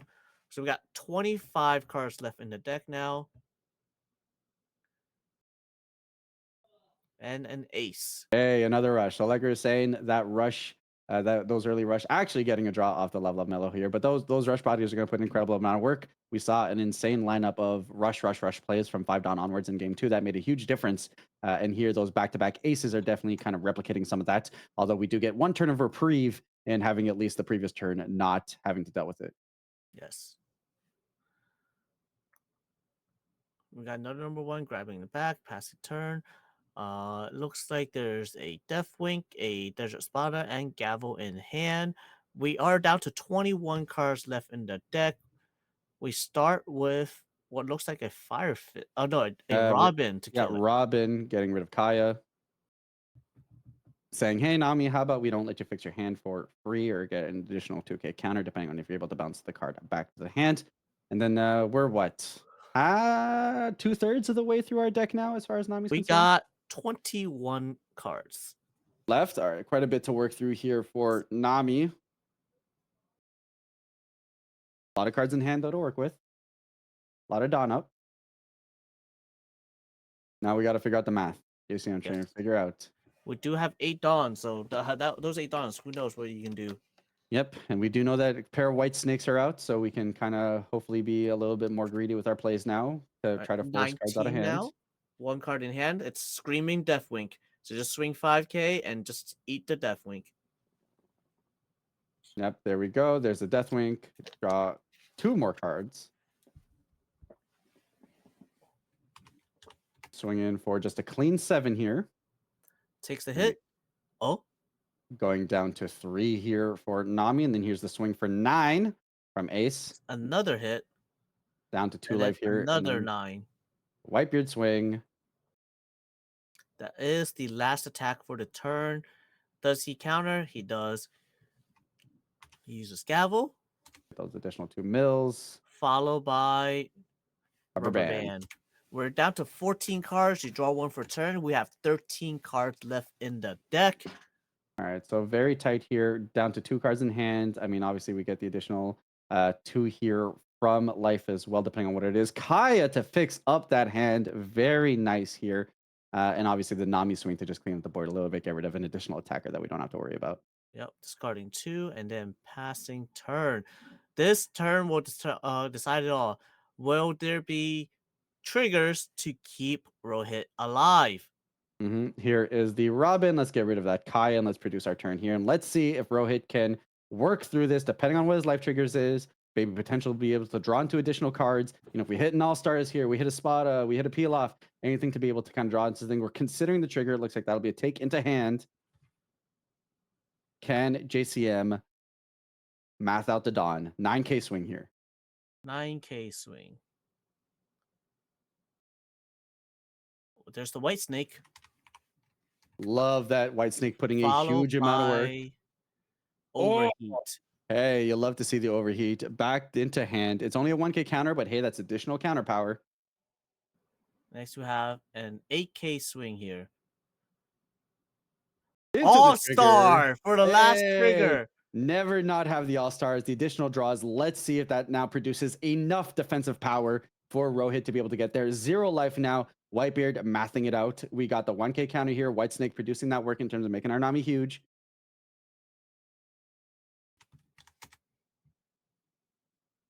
Got the attach and swing. There's the Spada. Let's clean up our draws. Fix the draws first. 3 left in deck after that. 4, 5, 6, 7. So last 7 cards in the deck. Yep.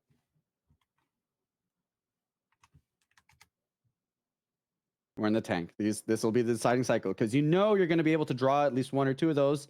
Draws one. Does look like we got the Death Wink. There's the draw. That's the one that we feel like we needed. We have what? Past turn now? Past turn. All one. right. Can Nami get there with lots left in hand? Oh, the Kaya. Oh my God. There's the Trot. Set it up there. He did set it up.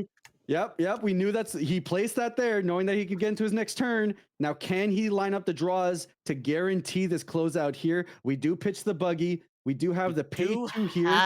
Oh my God, back to hand with the Kaya. Play the Kaya again. Draw 2. 6-2. 1 card left in deck. Oh my God, there's the peel off. Peel off for the last 2 cards. Oh, that is game exactly closing 0. it out. Oh my God, Nami back-to-back wins against Whitebeard, but like JCM lining up great swings. We saw into game 2, rush. That's the game plan. Apply pressure. Don't let them to come back from it. And at a point, I'm not gonna lie, I was like, Human, when I asked you, you're like 21 cards in deck, I'm like, I don't know, that feels like a lot. But here we go. Nami lining up the defenses just right to be able to break into that top 16. Like those are perfect numbers. He understood what's left in his deck. Like he checked this, you can tell. He was checking his trash. He's like, all right, what's left in my deck? What's left in the in my life? But that last trigger, being that all-star, was exactly what he needed. That drew him the Deathwing, which allowed him to counter out. That drew him the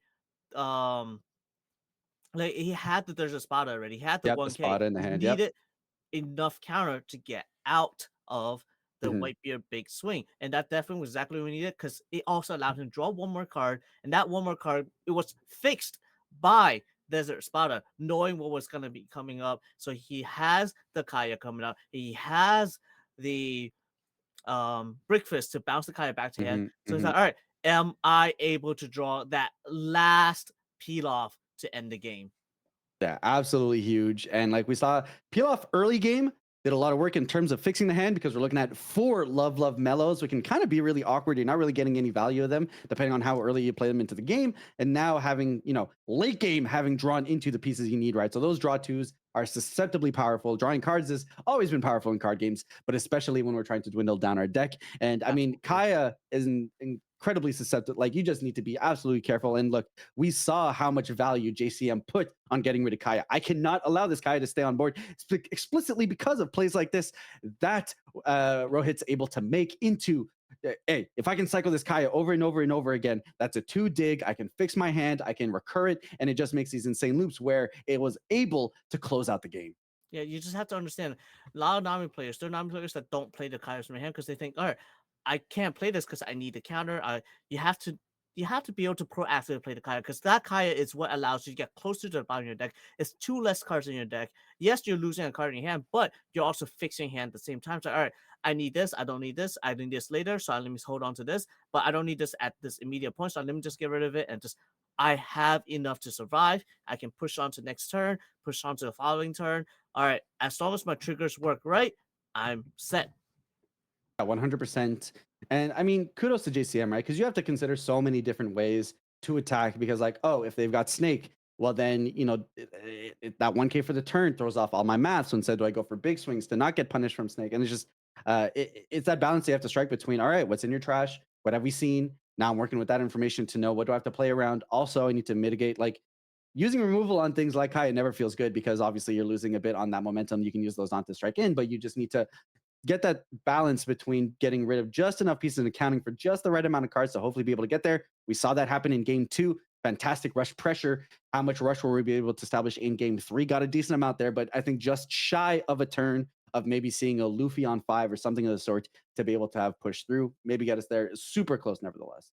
Yes, it that was just extremely well played, and I need a break from this. I need to calm down. My adrenaline is running. I don't know about you.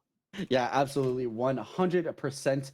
Just pulling up real quick. So, once again, congratulations to Rohit on his win. Potentially, next round opponent could be Picante Jose or Dongjing Yu for him, which would either be RP Law or Uta. So, you guys would definitely want to give him your power. You guys are all Nami believers.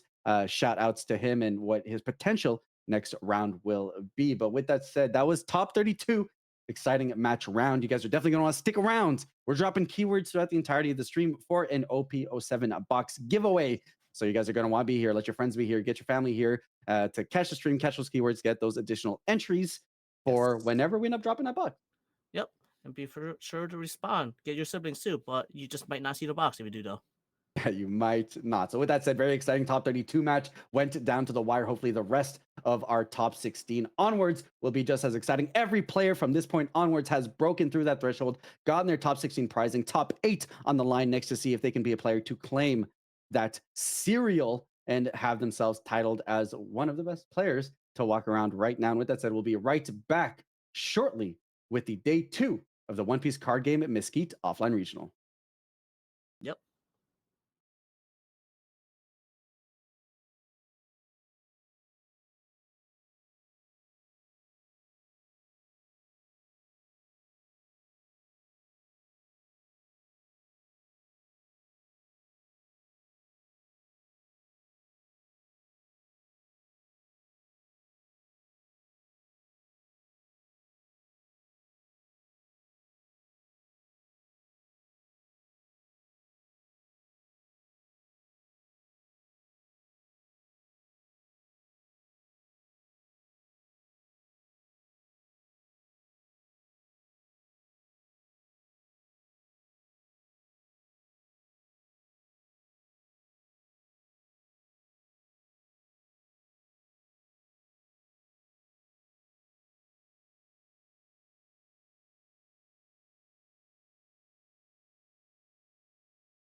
Welcome back, everybody, to day two of the One Piece card game Mesquite Offline Regional.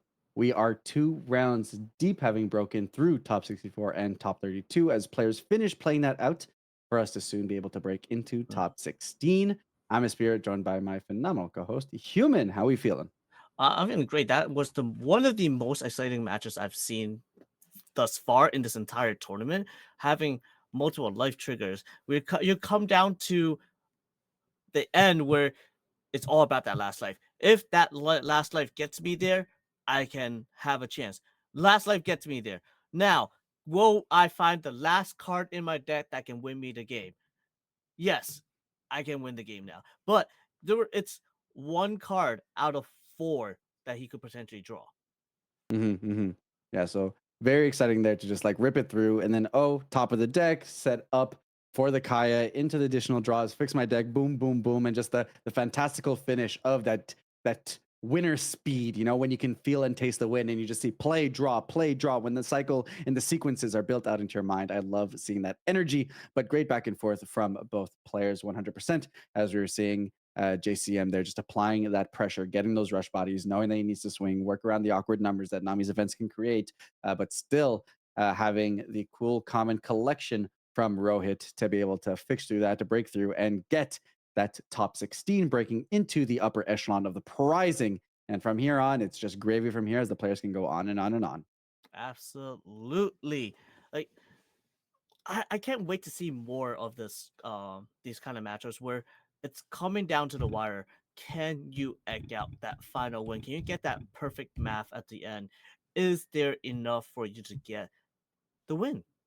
Like, Yeah. will the test go through? Will I get the last card in my deck? Will I find that last piece I need? Can I get I'm invincible for the one last attack based off my attack Uta attack? Can I play a Zoro and will it stick? Can I play a Moria and not lose because I now have no other cards to pressure with? I just play the cards I can potentially win the following turn, but not this turn. Yeah, and that's where those reps are going to get you in. Playing a ton gives you the experience needed to not have to evaluate brand new boards over and over and over again, and allows so many plays to become a lot more automatic. And that's where you're building up that repertoire. At the end of the day, of course, you can still get there without having to dump hundreds of hours into certain decks, but that hundreds of hours that you build up over practice, experience, understanding means that you have all that those situations stored into your mind, understanding like, okay, I need to perform X, I need to do Y, I need to maneuver this situation like this because I've seen this before, and I don't need to sink the additional thinking power. Because hey, 2 days is long, man. You need to not only have the capacity to know the lines, but the stamina to be able to perform at that top level, make the recollections you need to, make the decisions you need to. So the less and less strain you put on that decision part of your brain, and just like, nope, I already know this, I've seen this, I understand what the right lines are. Then you get rewarded by understanding that certain board positions need to be maneuvered certain ways to give you the advantage and potentially the win.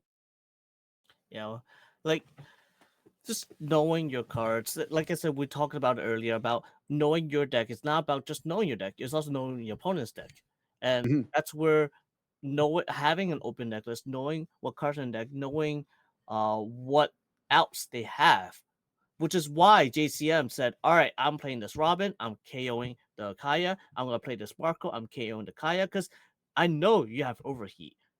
Like, mhm. we don't want you to send that Kaya back to hand because once that's back to your hand, you can now play it again and again and again and again. And that's every time you play it, that's two less cards in your deck. Yep, and that fear was justified at the end of the game when Kaya into overheat into Kaya is what closed out that match. And absolutely insane. Mhm. Yeah, fully huge. And I mean, to our aspiring competitive players out there, one of the greatest recommendations I can give you is that if you were aiming to become a top tier player, play all the decks. Don't get me wrong, there's something to say about being the specialist, being the best Nami player in the room, being the best Whitebeard player in the room. But along your journey to be able to be the best in general, but also to be that deck specialist of your favorite decks, you understanding where, as you're piloting the other decks in the room, piloting the other decks in the meta, you can start to understand where the weak points are. Oh, I feel uncomfortable in this position. Oh, this board position doesn't feel the way I thought it did. And the more you understand how all the other decks play, it gives you that depth of knowledge of understanding, okay, now that I'm back to my deck of choice, Nami, Whitebeard, Law, Moria, what have you, I understand the kinds of board positions that made me feel uncomfortable when I was piling that deck. Here's how I can take advantage of those situations. This is how I can take advantage of the board, the hand, the life, the situation that we're in, because I've played it, I understand it, and I have a greater depth of understanding how specifically I'm meant to maneuver through that. So honestly, Exactly. practice your deck, get those reps in naturally, because being comfortable with your deck, very few things beat that. But having that backed with the knowledge of having piloted the other decks as well, and at least having an inherent understanding of their lines and how they feel in certain board positions will do absolute wonders. Yep. And that's also where the knowledge of knowing rogue decks. Like you playing in a big tournament, every now and then you will get matched up against a rogue deck, and because you don't know what they do, they can take advantage of that. Yeah, 100% knowledge is power. So the more time you sink in, then the more that will reward. And with that knowledge, we do have OP07 coming around. And I do know that people are very excited because from what we're projecting, a lot of what was strong previously is going to be strong again. We're probably going to see more RP Law, more Uta moving forward, maybe some Black Yellow Luffy alongside a string of additional leaders we've seen beforehand. But nevertheless, there are a slew of new strategies coming in with OP07. So how Yes. about we take a quick look at those? Yes. Well, first off, we're gonna start with Monkey D Dragon, where his effect is activate main. Once per turn, give up to two total of your currently given Dawn's cards to one of your characters. So that means one of your Dawns must be attached to something else already. To one of your Mhm. characters, to your leader, and then you can then use the effect to move it to another. Yeah, 100%. Very specific inclusion there. It does need to be attached. So naturally, if we can lean into strategies that benefit from having attached on into characters that we can then move around and shuffle around, then we get that additional adage there. So naturally, in its own way, it's almost a way to cheat out with Dawn because now you're powering stuff on board and it's forcing additional cards out of your opponent's hand depending on how you're attaching and how you're attacking into things. And then we double up on that effect when we look at 8 drop dragon, which effectively does very similar. 8 drop, 9k power, has a rush, and then on play, give up to 2 rested Dawn cards to your leader or one of your characters. So just establishing that even more. And again, it's essentially you can count it as, hey, by doing this, I'm forcing an additional 2 cards out of my opponent's hand, or by doing this, I'm cheating on Dawn in a certain way to be able to force out additional plays. Yeah, it's not just Monkey D Dragon. You have cards like Yamato that allows you to move a rest Dawn Hmm. onto a character or leader. You have cards like Star Deck Nabi. They're old cards, but they do have cards that already do such things. So they'll couple into support a new leader. But that's enough about Dragon. We do have another leader. So we have Jewelry Bonnie. So Yes. remind me what she does again. All right, so 5k green, 5 life leader. On your opponent's attack, once per turn for 1 Dawn, you get to rest up 1 of your opponent's leader or character cards. Very fun in terms of punishing your opponent's sequencing. Oh, did they attack with their leader here? Well, how about I go ahead and put that in rest? Oh, did they attack with this card? I'll put that in rest. So effectively, for 1 Dawn, you're always taking 1 attacker out of the equation. Now, that does provide counterplay from your opponent. If they don't already have an established board, and let's say you're playing red, then you can line up your rushers to be in a way where Bonnie never really gets the activation of the abilities. But for the most part, we need to start establishing boards before we can attack with them. And this can put you in a very powerful position. In the mirror match, you can have to imagine that the opponent can never really use, if they have 9 drop Zoro, they can't use the battle trigger because then that means that Bonnie will be able to respond to that by putting it back in rest mode. So there's a lot of mind games there in terms of forcing your opponent to sequence properly, and in that potentially find outs for green to be able to take advantage of those rested cards. Absolutely. And plus, Bonnie into Moria. So every time Moria uses the effect to play out body, you can now so, all right, body skim out. Now my turn resolve my effect. And now tap my Dawn and rest your body. I can now attack into that body instead of attacking to life, reducing the cards in your hand, or having you lose that character. Yeah, exactly. So it's incredibly powerful there. And naturally, by having rested cards, it really plays into what green is trying to do. If we look at the SR Jewelry Bonnie, it kind of plays well into that, where with on play up to one of your opponent's rested character or Dawn. And I love that we can hit the Dawn because that very specifically says, hey, I'm locking you out of a specific play here. If I'm playing a matchup where you're going to 9, Yeah. but I prevent you from getting to that 9 to potentially be able to play a big, I mean, a Zoro. Fine, we're already talking about that, but I prevent you from going to 10 to be able to play a Kaido or something like that. The fact that I can deny that, absolutely huge. And if not, I can go ahead and choose one of your characters. Those will not stand, and I get a little bit of reprieve from any attack that card comes down. So naturally plays really well into that strategy. Oh, absolutely. Especially you could play a mirror match, you can be playing anything. Like depending on what you're playing against. Like Whitebeard, for example, their favorite card on 9, or depending on how the situation is, maybe if they're still playing it is to play the 9 beer. Well, you can say, oh, too bad, you don't get to play 9 beer this turn. You're losing that life no matter what. Yeah, 100%. So just having that flex, really nice, adding into that green adage, and still really lends to green feeling like we have some good stuff. I mean, at the end of the day, don't get me wrong, green also establishes into archetypes really well. We've talked about how the Otama, the one drop Otama rare coming into it, plays really well into Wano strategy. So that's a one cost, 0 power 2K combo on play. Look at the top 5 cards of your deck, reveal up to one land of Wano type card other than Otama added your hand. That's that added consistency that the color really loves, and then plays into the additional Land of Wano stuff going into OPO7. Yes, and the best thing about this Wano Otama is that's where it plays into one of the new variants of Prona, where you can play more Wano cards and hmm just constantly getting that value with Perona. Yeah, exactly. So just being able to play into things that we already have, as well as being able to establish into newer archetypes, is great as well. And I mean, we just have fantastic cards here, as well as things like Hawk. Hawkins here as the other SR just plays really well into current strategies and just adds into what people will be expecting. So very fun stuff from Green.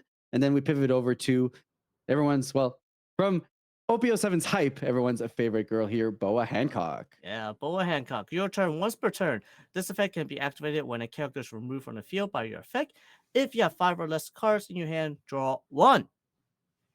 Yeah, so very much plays into that blue. Hey, do we have a certain hand size restriction? Fair enough, a lot of our cards draw, but if we are in here, all right, well, then how about an additional draw, which, hey, plays really well into the blue's desire to wanting to bounce its own cards, get its own hand set up, play additional cards, and then we'll get that additional draw. Yep, just one after another after another. Because you have starter deck pudding that's able to bounce itself back to your hand. So let's say if you're down to 4 cards, you have 4 cards in your hand, you go pudding, use the effect back to your hand. Now get it back up. There you go. You have 5 cards.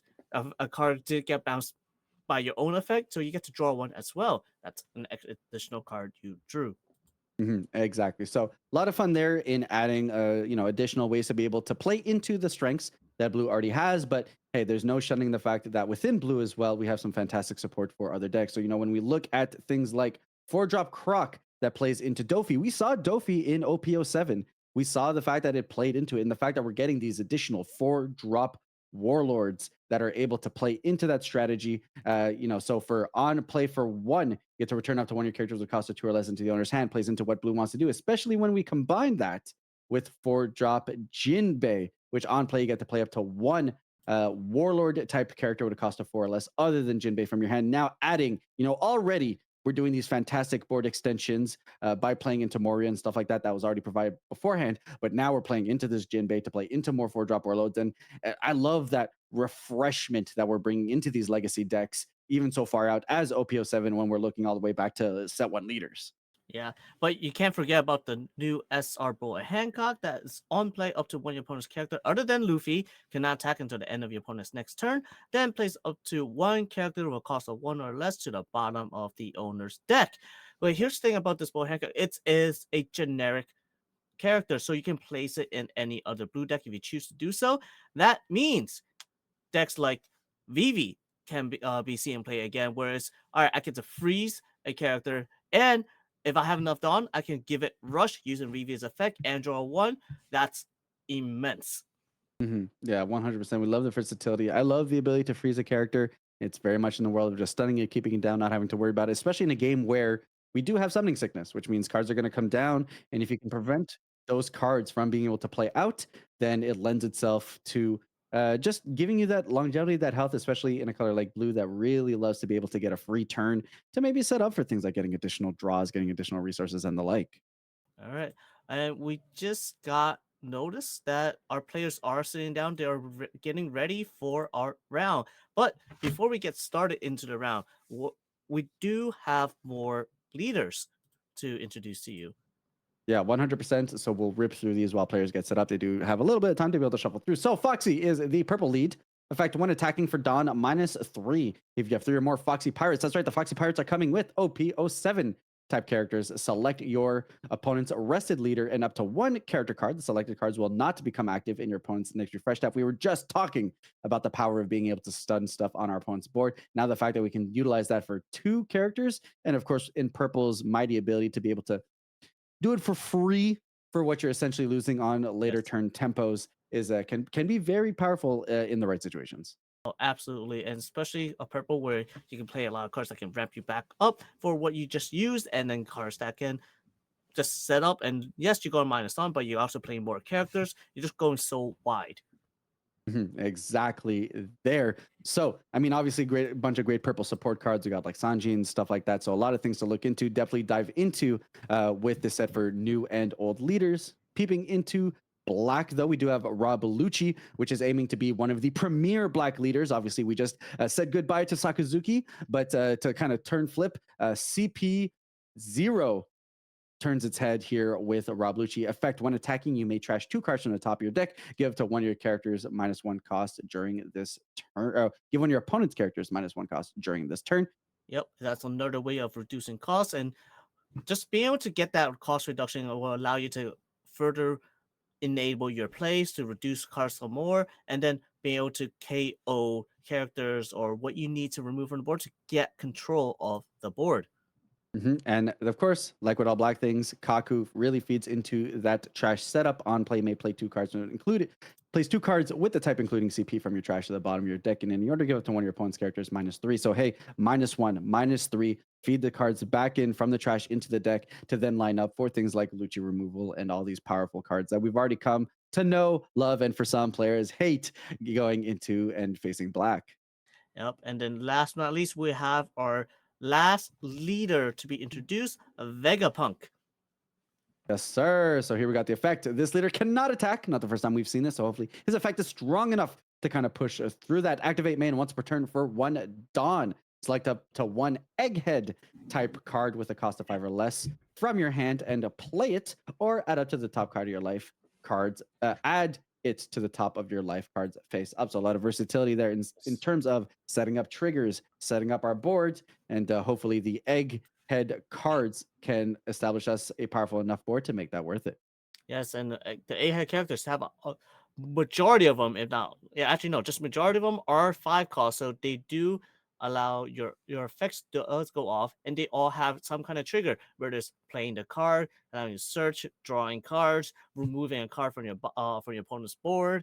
There's so many different types of triggers here. Yep, 100%. And of course, we can't go about without highlighting what everyone has been calling Rocket Luffy. With the effect activate main, you may trash this character. If you have 2 or less life cards, KO up to one of your opponent's characters with a cost of 4 or less, then draw 1 card. And then, of course, the trigger, we get to KO up to one of your opponent's characters with a cost of 4 or less. Powerful strategy across many yellow decks. We see this utilized not obviously naturally, not only naturally in Vegapunk, but as well as things like NL and other strats as well. So the fact that we're just, living that up, especially with something as fun as Rocket Luffy that also happens to have an alt art with Oda's original art. If we end up hitting the parallel, I think is very much welcome. All right. And last but not least, we do have our secrets in the deck, the set, sorry. Mhm. Sabo and Ace. Sabo can be utilized as a generic black card, can be utilized in many, many different black decks. And Ace that will primarily be utilized in Anel, of course. Yes, a powerful four of for those strategies. So of course, we're gonna be giving away a box of OPO7, a bunch of fun leaders, a bunch of fun cards, a bunch of great hits, as well as the manga boa will be available in this set. So we'll be dropping keywords throughout the stream. So if you guys want any of these fantastic cards that we talked about, a chance at getting the contents of an OPO7 box break, then you guys are definitely going to want to tune in. Limited over to those in the continental US that will ship at release next weekend. So with that said, definitely tune in, make sure to catch those keywords. And with that said, we'll transition over to the tables as players finalize and get ready. All right, we have Fresh Air returning to the stream on Perona, and we have Philip Vu. All right, so let's pull up these deck lists so we can give you guys a solid look about what we're going to see with these strategies. And I do believe it's Black Yellow Luffy versus Perona.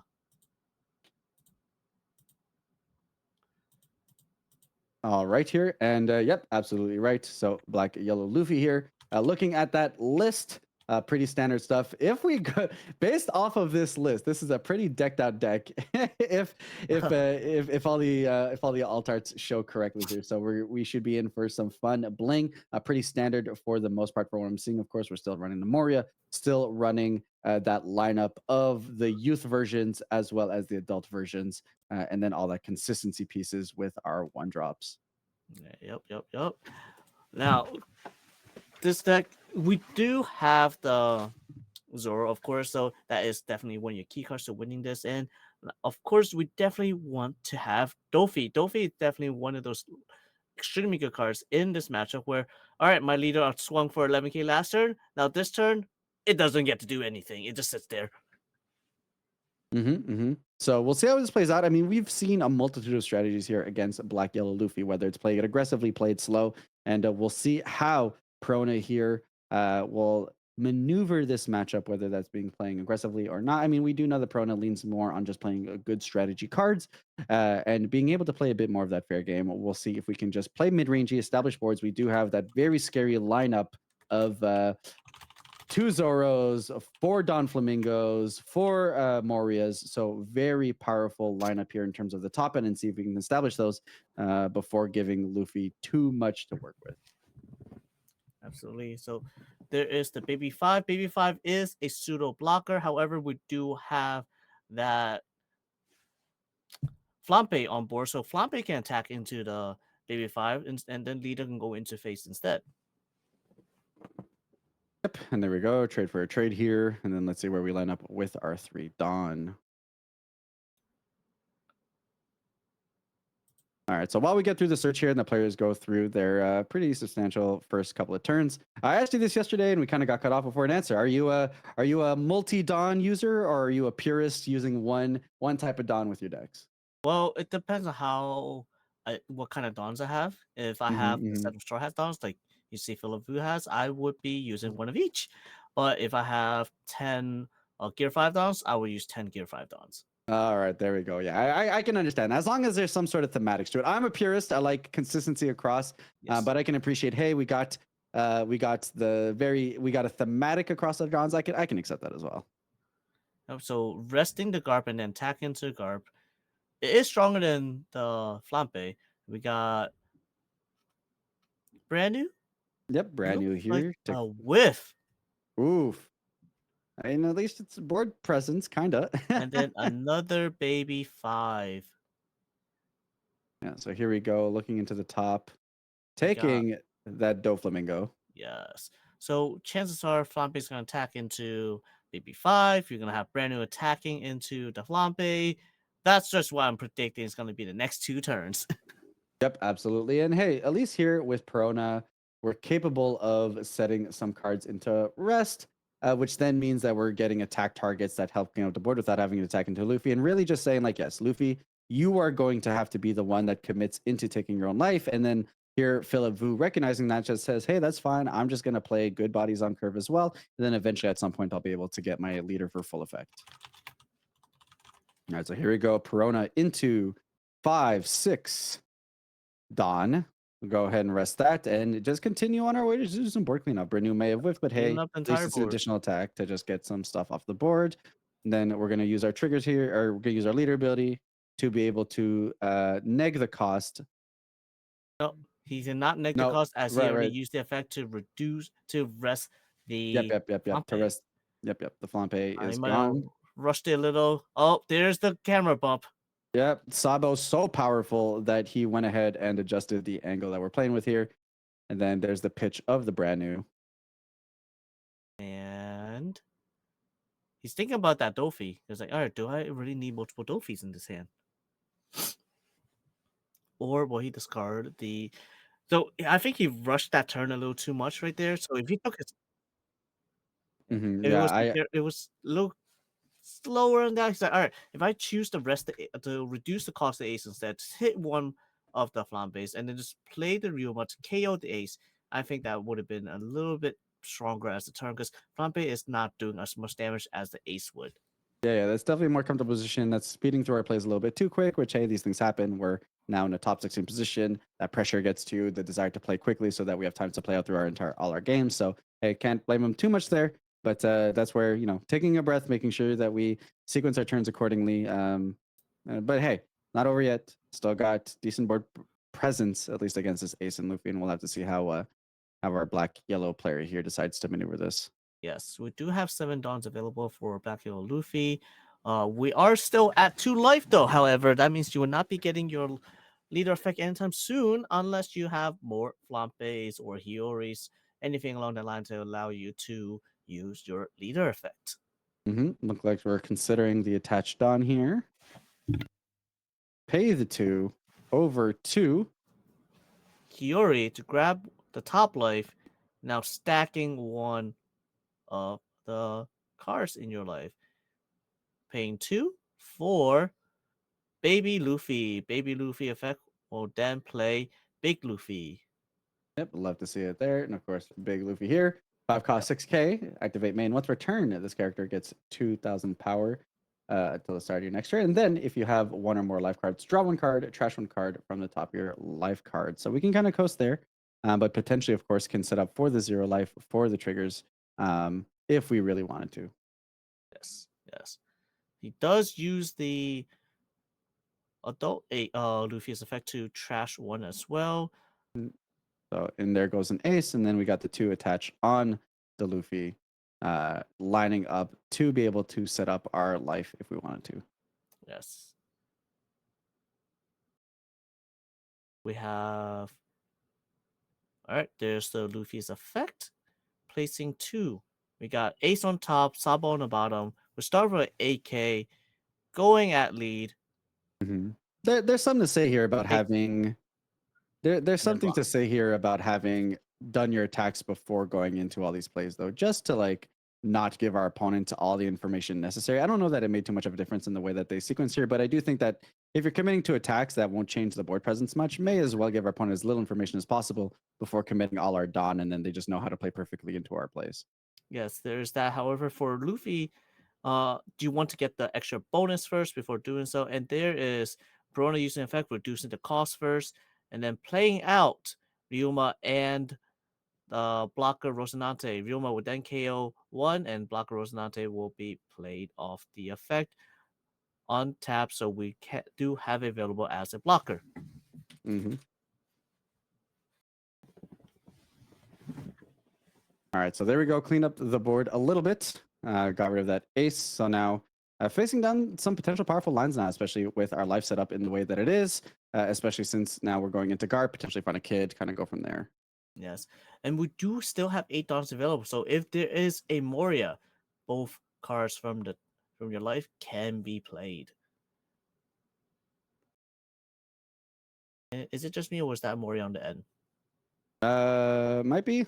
I mean, it's really easy to tell which ones aren't part of the of the black yellow core, just due to the fact It's of the also alternate true. arts.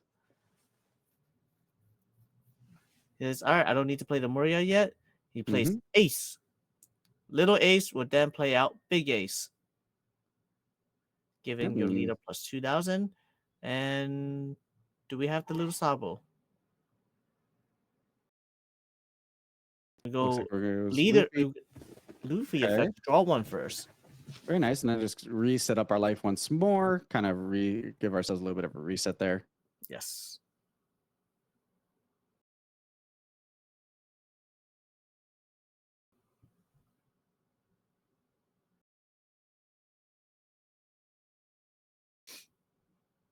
All right, we're in the tank. Yep. Considering what our stack is. All right, looks like we're lining up a Sabo into Ace. Sabo Ace. Yep. Ace on top, Sabo on the bottom. Then pay. swing. Start with an 8K swing. There's the block. Rosinante gonna eat that. Another 8K swing. We do need to counter out this because we have a very big swing coming out next turn. Right Yep. there. So there we go. Eating 3 cards out of hand here into another ace. Oh, our leader's at 11. Okay, we're going for another 8. It's another 8K swing. Can we get out of this? Yeah, so big chunky swings Takes. here. Looks like we're just gonna And then take. 11. That is game. Hey, let's go. So game 1 for Black Yellow Luffy here into Perona. Here, I think the big play here that may have made a difference was not going for that ace. Yes. Instead hitting up that flampe. We could have controlled our board a little bit more, would have lost a little bit less as far as our hand goes into this defensive turn, potentially reestablish in a stronger way. So a little bit loose there, unfortunately, playing a little bit too quickly. But hey, we're best of 3. We have the opportunity to be able to cool it off, brush it off of our shoulders, and then go into a game 2 position. Now with that warm up of getting our headspace into the matchup and see how we play into it. Definitely shake off the tilt, reset your mind, and there you go. You can still play the game that you yourself want to play. Don't let the tilt take you over. Yep, 100%. I mean, it's a mental game just as much as it is a logical, sequencing game. So players need to readjust themselves, understand that hey, there's more to be played, and go from there. And just a reminder to our audience here with Luffy's effect: Luffy prevents cards from going to hand from the life, but if they're sent to the trash, we can still get those additional triggers and effects as needed. Yes. Luffy only prevents going to hand, like you said. Black Yellow Luffy only prevents going to hand, whereas the 5-cost Luffy does not. As long as you trash it, you can get the draw. Yep, and here we go. Line it up. Players are drawing into their hand. Let's see if there's keeps or mulligans. Naturally here, we want to look for our searchers. We want to look things for that'll set up our hand, especially on Black Yellow Luffy's side, playing into those garps if we have them. Ups our consistency quite a bit, as we do need to find a handful of youths as well as a handful of older brothers just to get us there. And it does seem like both players like their hand, and we're going to fire it off with Black Yellow Luffy going first. All right, we start with Flampe immediately, just like last game. We start with Flampe. Turn it back around. Will we see a Baby 5 opening? Or no, it is a brand new and another whiff. We got Moria, Dofi, and Baby 5 off of that. Very tough here. Back to back turn 1 brand news here for Perona, not being able to get any hand advantage from it. And then we got a 6K leader followed by a Garp. So this is telling me, all right, more likely than not, we're going to see another 1-cost play potentially, since he only swung 6K with leader. See how we're lining up our Dawn here. It does look like we're paying the 1, and an additional Garp comes down. Finding ourselves, we do look like we have a bit of use in hand, so let's see if we can find some of those older versions. And then Perona using her ability next turn assuredly to kind of clean up this board a little bit. Yes. So this is what's good about Perona, being able to clean up the board instead, because you don't want to hit Luffy's life anyway. You want to keep it as high as possible and have them rest, use cards to get out of it. So there's the Kuzan. It's been a while since we saw Kuzan. Yes, a lot of these decks teching Kuzan, but never really getting around to playing it. 4-cost 5K on play, get the draw cards, so get a little hand replacement there. Then when attacking, give it to one of your opponent's characters -4. So the fact that, if Kuzan ends up surviving, we can multi-turn give stuff cost reductions to be able to clear them off the board is very much welcome. Especially here, if a adult does get play, Kuzan can do the -4, and then Perona can rest it, and you can play the Ryuma to then KO it. With the exception of Sabo, since it only prevents the KO. All right, so first we're going to ask for a card from our opponent. Ask and you shall receive. And the Ace, however, does not have Rush in this case, as you need 2 life or less. So just playing some fair game here. Like, all right, I guess we're playing some fair one piece here. No cheating of Dawn or anything like that. So here's a body, pass, and let's see if we can line up some removal for Ace this time around. We do, of course, have the Kuzan to get our reduction. We have the leader if we need that additional reduction as well. And let's see if we can make something happen in terms of stabilizing this board. Yes, however, in this case, he also doesn't want to set Luffy's life down to 2 because it doesn't feel comfortable. Like the moment you put it down to 2, it means Ace is live. He can start rushing. True, absolutely, that is a factor for sure. But we'll see, because it's a balance between playing that mid game, playing that fair game, getting him to 2 gives him rush, but eventually you do need to pressure. Does look like we're gonna go for the neg here. Oh, we Into have Brook that just says, I'm just going to send it away because I can send a 4 cost to the trash. Yep, so I'll love to see that. Good enough for us here, and then that'll be a passing of the turn. So now, no additional conditionals yet meant for Luffy. Let's see if we play into taking some of our life here, or if we're going to just start establishing another fair body. In terms of techs, you know what we're looking for. Of course, we do have these the Amarus here, but something that we don't see in this deck list that we've seen in previous deck lists is the Thunderbolt here to just kind of take life and be able to get rid of some stuff on board. Ooh, that's big. 7 followed by another 7. All right, so big swings here, getting us down, getting the Prona down to 2 life here, but not a board that Prona has too much issue with, but will give opportunities to be able to clear up, do some cleanup work, and potentially set up a really scary attacker here, right? Like potentially have something huge come down, but instead looks like we're going to start off by digging for some cards. And we're digging. We do see multiple targets there, I believe. There is Rosinante. There is the 0 cost event. It is a mouthful to say, however. Because the side of justice will be whichever side wins. And then a Sabo to clean up the hand a bit. We discard a Porcelino blocker, followed by the event that was just grabbed off of the Baby 5. Providing a little bit of protection here. And then maybe we can line up a saucy, either Moria play, or maybe we go into Doflamingo, just some big body to potentially punish our opponent. All right, we got Makino to check the life, just fix it up a bit. How do I want the order?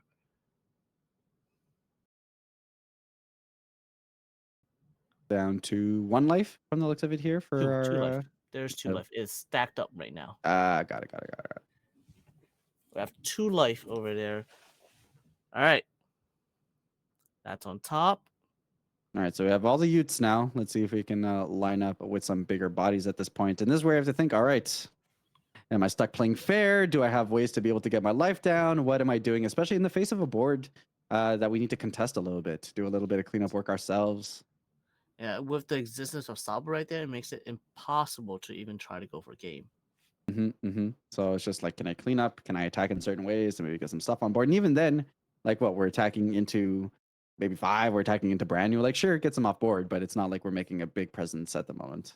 Definitely not brand new, but Baby 5 is within consideration with it being a searcher to always get a card to your hand.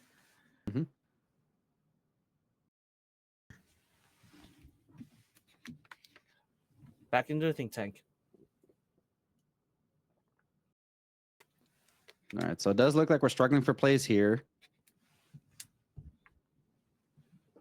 Looks like those Garps didn't fix up our hand too much. We're just going to go ahead and rip it.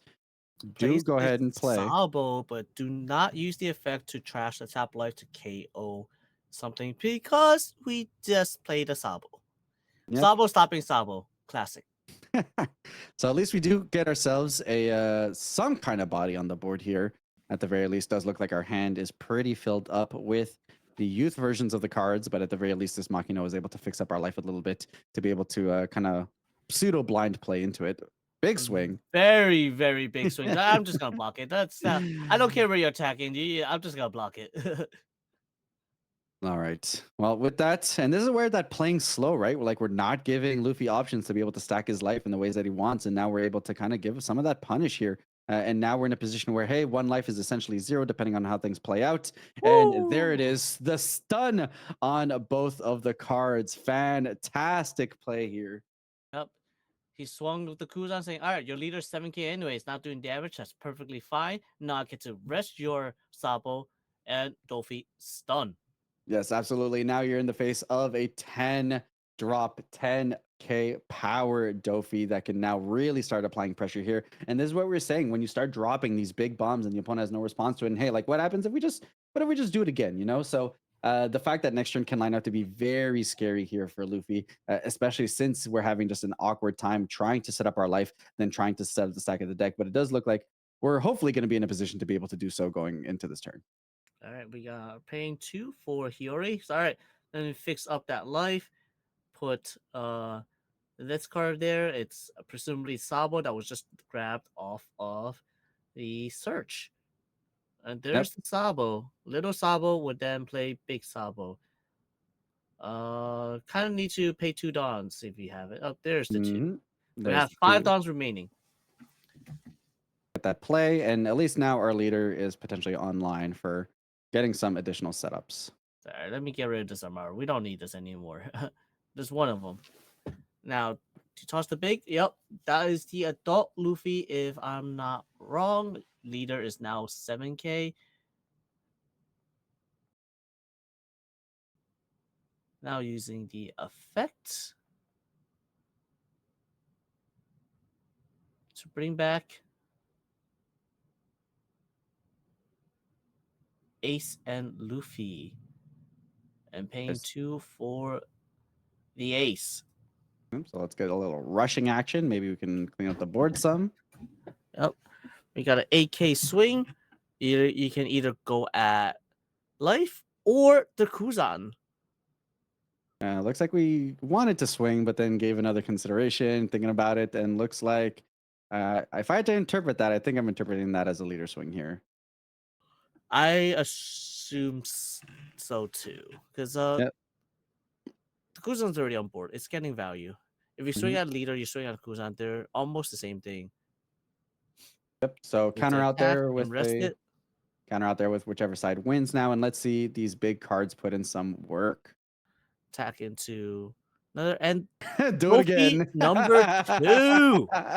And that's where those were the setups you're talking about. How you can line up Dofi, create some uncomfortable positions, play another one, and now the leader is down. The stuff that you've established on board is down. Down to 2 life, but still feeling comfortable enough here. A few cards in hand, so this could be super nasty. And now assuredly serves us with these big beefy attackers that can potentially close out game going into the next turn. So very tough position here. Let's see how Philip decides to maneuver this to potentially be able to get himself out of it. And I guess that starts with 8.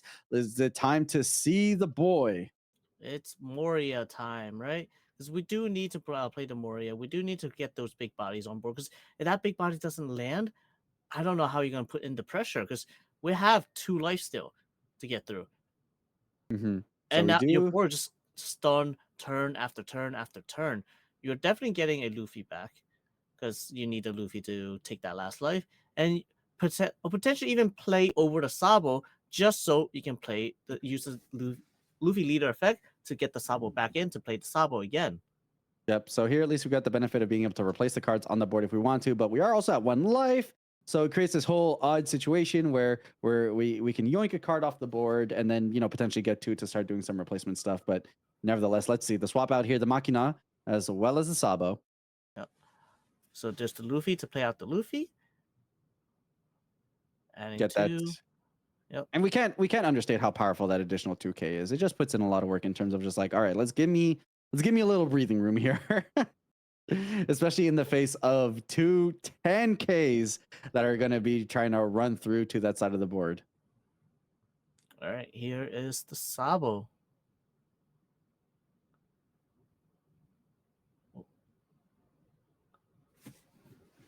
Sabo getting extra 2k and drawing 2, fixing up the hand a little. We do discard. I cannot tell what that is, unfortunately. And I do know it was Amaru for the second card. Mm-hmm. So now let's see what our Perona player here can line up. We've got 2 juicy 10Ks here. We've got a Kuzan to be able to get the onboard cost negations that we need. Luffy's at 1 life, 4 cards in hand. I believe we're in a position where with the right amount of math, we can get there. So let's just take a quick peek at that trash, see what our opponent has available to him in terms of counter power, and then make our calculations from there. Let's see if we pull out the abacus. You do have the ability to rest the Sabo with your Prona effect because you have the Kuzan. Your Kuzan can just to swing, do nothing, and rest the Sabo. Yep, and of course the Kuzan here The swing with the Kuzan can go ahead and subtract the cost of that Sabo, then allowing our Perona to be able to get in there as well. So that just creates a bunch of situations in which we're feeling pretty good about ourselves. Absolutely. Let's see what lines he's seeing, what lines Do he's we considering. have a third 10 drop Dofi? That would be insane. That'd be crazy. I don't know that we need it, but that would be pretty cool. I do think we've got there on board, though. I think if we just line up our attacks correctly, I think we're in a pretty saucy position to be able to get there. We're looking at cards in our hand, but I think, hey, if we line up this Kuzan swing, if we line up a Perona, potentially we can just max out on our attacks there. All right. So if a Kuzan swings, supposedly, I'm just going to do some math. Kuzan swings, reducing the Sabo, and then you can swing, and then resting the Sabo, you can swing 11, 11, leaving 8 downs available. You can do 3 onto Brook, swinging 9, and then 5 onto Prona, swinging 10. Mm-hmm. Yeah. Yeah, I mean That's perfect be, math. It's actually it, perfect math. It's exactly enough to get there. Yep. So tightens us up, but like it's just you have to account for like, oh, okay, he's a 9K. So how do I play this out? So that math can be very tough position to do in Top Cut on stream. So the pressure is there, and like, hey, we're gonna see if our Perona players here are able to mat this out. But you got to consider a lot of things. So let's see if we're able to get there. Yep.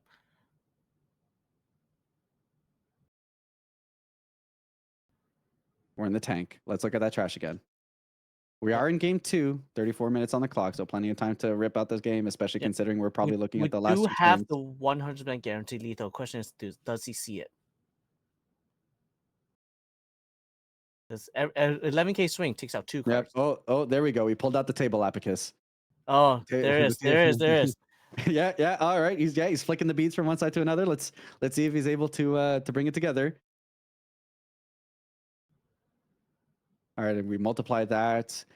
If we apply the If you add quadratic this, formula, we apply the quadratic formula here, then we calculate the limit at these 2 positions. We get then we we have the calculate momentum here. Yeah, and then we do the tangent of the line here. And then if we account for gravity and the draft going on in the tournament hall right now, all right, slap on Kuzan swing.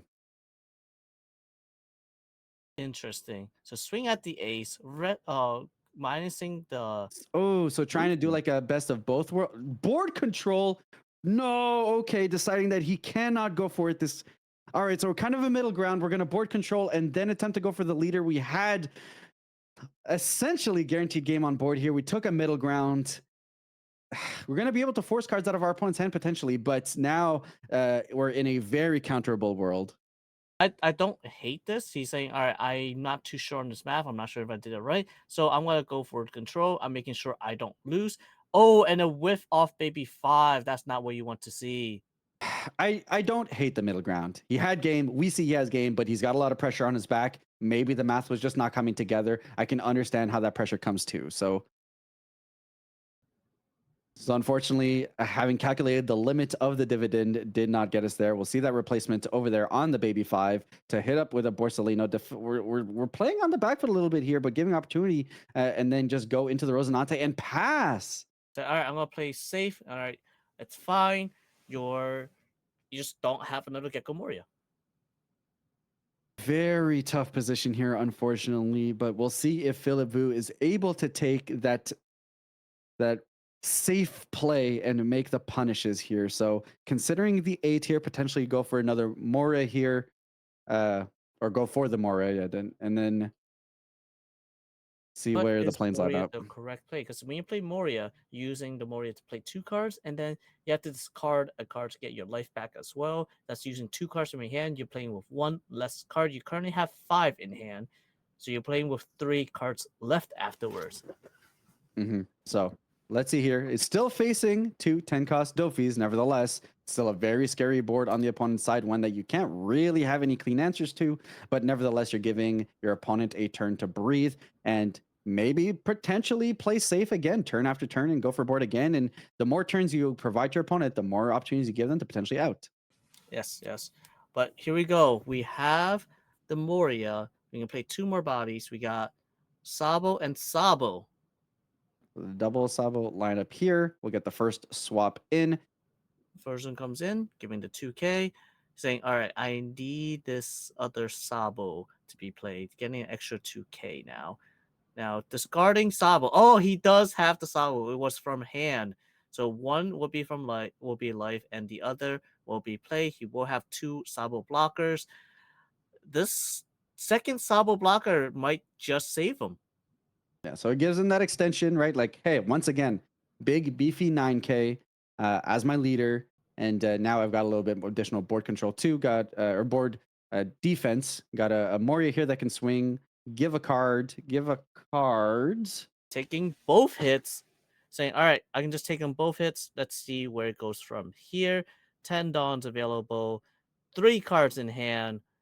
How do we All play right. this? Yeah, so back, say very similar situation. One life here on Philip Vu's side, recognizing that hey, I'm not going to get another turn after the next turn. So how about we get our opponent to 0 now? Set up for a board that could potentially fight for lethal, and let's see if my opponent plays into maybe my board. Opts to not attack into me. Maybe he's worried about the way that the math plays out to not potentially close out here. So let's see. Still has the line of Kuzan to get rid of a blocker at the very least.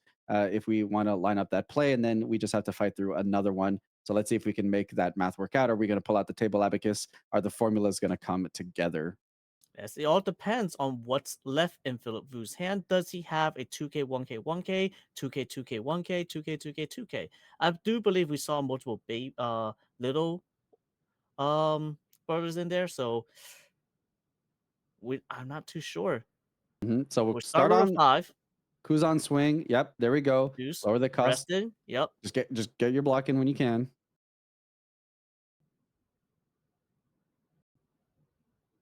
Big Perona swing? Question mark? No? 11.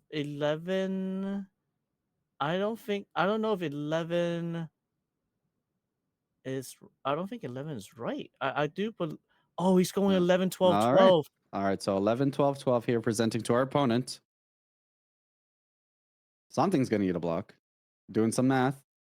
Got 3 cards in hand, and no, not enough to be able to get there. And that'll be a take from Perona. Wait. I do. No. Is Oh, it? was that an out? Was that over? I'm not sure who won there. Did we get a concession, or was that a combo out? No, that's it. We're storing the decks away. It looks like that was it. Black, Wait, yellow, wait, wait, Luffy. wait, wait, wait, wait. Prona could have won there. Luffy decided, nope, your combo out was fine. That was sufficient. I'm not going to be able to get there. What? Wait. It. Here's the thing. Prona still has the Borsalino to attack. He could put $4 on Borsalino to swing 9 with no cards in hand. That's guaranteed to go through. Oh my God. 2 swings with Dofi. Oh no, the Oh, Prona he missed player it. psyching himself out of the game. Oh no. The pressure got to him. Oh my God. So and that's look, that is that like difference, right? Like it's that champion difference of hey, play out here, play out here, play out my lines here. It's you're sitting in top cut, you're in that position where any decision could be make or break. We saw our Perona player here psych himself out the previous turn and not to go for game. And then on this turn, and you just kudos to Philip Vu here saying like very confident, right? Combo out of it. And here we have Perona psyching himself out, telling himself, that's it. That's it. He comboed out so confidently. Clearly, I'm out of lines here. And you just, it's very unfortunate for our Perona player here, having the ability to be able to force out a game 3. But unfortunately, that we were talking about that over and over again, that psych game, that mentality that you need to go into it. And you psych yourself out, that confidence from your opponent can potentially put you in a position where you don't consider all your lines. You tell yourself, it's an uphill battle here. And if you feel like it is a Dave versus Goliath position and you do not feel like you are able to fight over Goliath, sometimes Goliath is going to bluff in a certain way that makes you feel like you don't have the outs. Maybe you play board control. Maybe you don't recognize all the positions and we just scoop up too quick. But that's why you never scoop, man. Until You can't every do that. option You is can't out, do that's that. why you do not scoop. Yep. Especially when you know there are more attacks coming in. Mhm. Oh, Yeah, there was just something in that math somewhere within the quadratic formula. One of the variables didn't add up the right way, and unfortunately, opted out of making certain plays. But I mean, hey, kudos to the black yellow Luffy here. Turned around a game, and it's always a game. Never tap out if there's opportunity there, because you never know how your opponent's going to play into the things that you're doing. And sometimes we are human, we are not computers. Sometimes we just do not play optimally, and that will happen. And you got to yes. play to your outs. Always play to your outs. Always count your math. Like, all right, is there enough here? If I do this, can I have a backup plan? Is there a backup plan if I were to do this? Always have something. It's like, if there is no backup plan, is this a Hail Mary? Then you just gotta know this is the Hail Mary. I gotta go for it right then and there. If it goes through, good. If it doesn't, it is Mhm, what it is. mhm. Yeah, and you just have to account for the line, right? Like have the whole line sequenced out. All right, attack with leader here. I still have these four here to be able to make these certain types of plays and lines. Right, because at the end of the day, that's why we kind of put up the Borsalino anyways there, just to be a solid potential body if necessary. We have the defenses, but odds are our opponent wasn't getting there. So I mean, very tough beats here for our opponent player. I feel bad because they're probably going to watch this replay eventually and hit themselves in the head a couple of times if their friends aren't already texting them. But hey, He, guys, he might he, my he might give himself that meme of just holding your head like just. yeah, Oh, but that's hey, if to anyone out there who knows the Prona player, give them some slack. It's very tough being on stream, very tough being in these top 16, top cut positions, elimination matches. It's a lot of pressure. Let's walk away with some grace here. Let's walk away with some grace. okay, I mean, he still made it this far. It's not like he did not make it far. He made it to top 16. It's still an amazing feat to accomplish. Yeah, 100%. But, with that, can't take it away from our black yellow Luffy player who managed to break through and get there. So, for Philip, Vu finally breaks into that top 8. And at this point is where we're looking at those serial prizes here. So, Shanks locked one in, able to tab that onto the credentials here. And that's what these players are playing for, fighting it out in this top 16 rounds. Locked Yep. in Charlotte Lindling, locked in that serial, and will be joining 7 other players for a top 8 playoff. Yes. We also got news for the stream. Our Nami player won, so Nami is in top 8. Hey, congratulations on Rohit for that Shanks lock in. That's 2 of our 6 players. We're not saying that we're going to put Nami again. We'll see if we can get a little variety. But hey, I'm a Nami stan. I love my alternate win cons. And hey, with any chances we get to see that in the finals, I'm all hype about it. I'm super energized. Absolutely, And then we absolutely. we And got but like Uta we still fighting have more. for their life. Yeah, 100%. And we still have more coming. It's don't forget about the rest of the bracket. It's not just one side. We have more coming up, and I'm excited to see the rest of it. And right now, the rest of the players, these top layer players, are now going to be playing for the top 2 cards. The not cards, the top 2 mats. So we have second place mat and the first place mat. Yes, 100%. Absolutely gorgeous through and through. And hey, there's nothing else to say besides prizing is absolutely gorgeous, but there's also the credential, the prestige of walking away knowing that I was a regional champion, and not just any regional, but the regional of a 1,500 player registrant and then 1,200 player participant tournament, one of the biggest regionals ever held. So big kudos to any of the players that walk away from that. And if our top cut ends up looking, right now, our top 8 is looking Nami.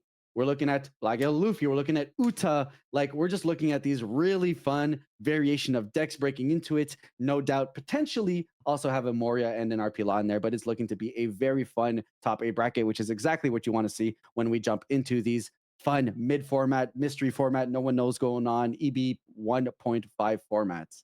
Yes, and don't forget we are still giving away keywords for our box giveaway of OP7. So if you are a resident of the United States, you are eligible to receive in this box when you win it off the raffle. So these keywords will be given out throughout the stream, and the box will be broken into on stream so you know what you'll be getting. The entirety of the contents will be given to one person. We gave one out yesterday, we give one out today. So be sure to stick around and listen for the keywords.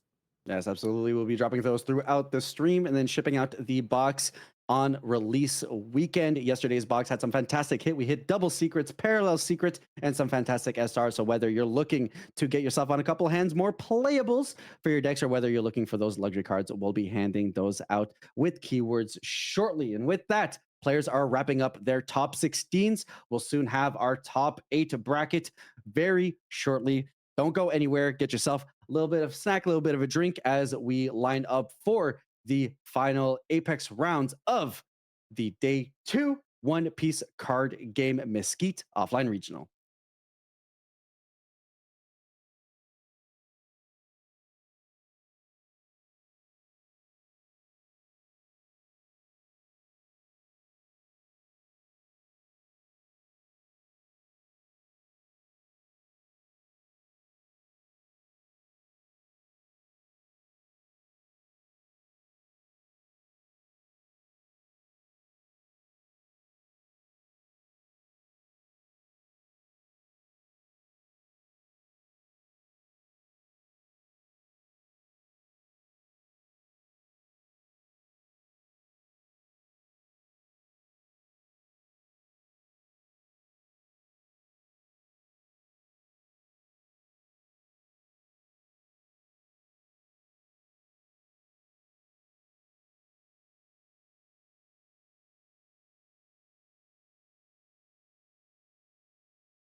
Hello, everybody, and welcome back to the One Piece card game Mesquite offline regional. We just had a fantastic top 64, top 32, top 16, and now we're breaking into the top 8. I'm your caster, Espira, and joined by me is my fantastic co host, Human.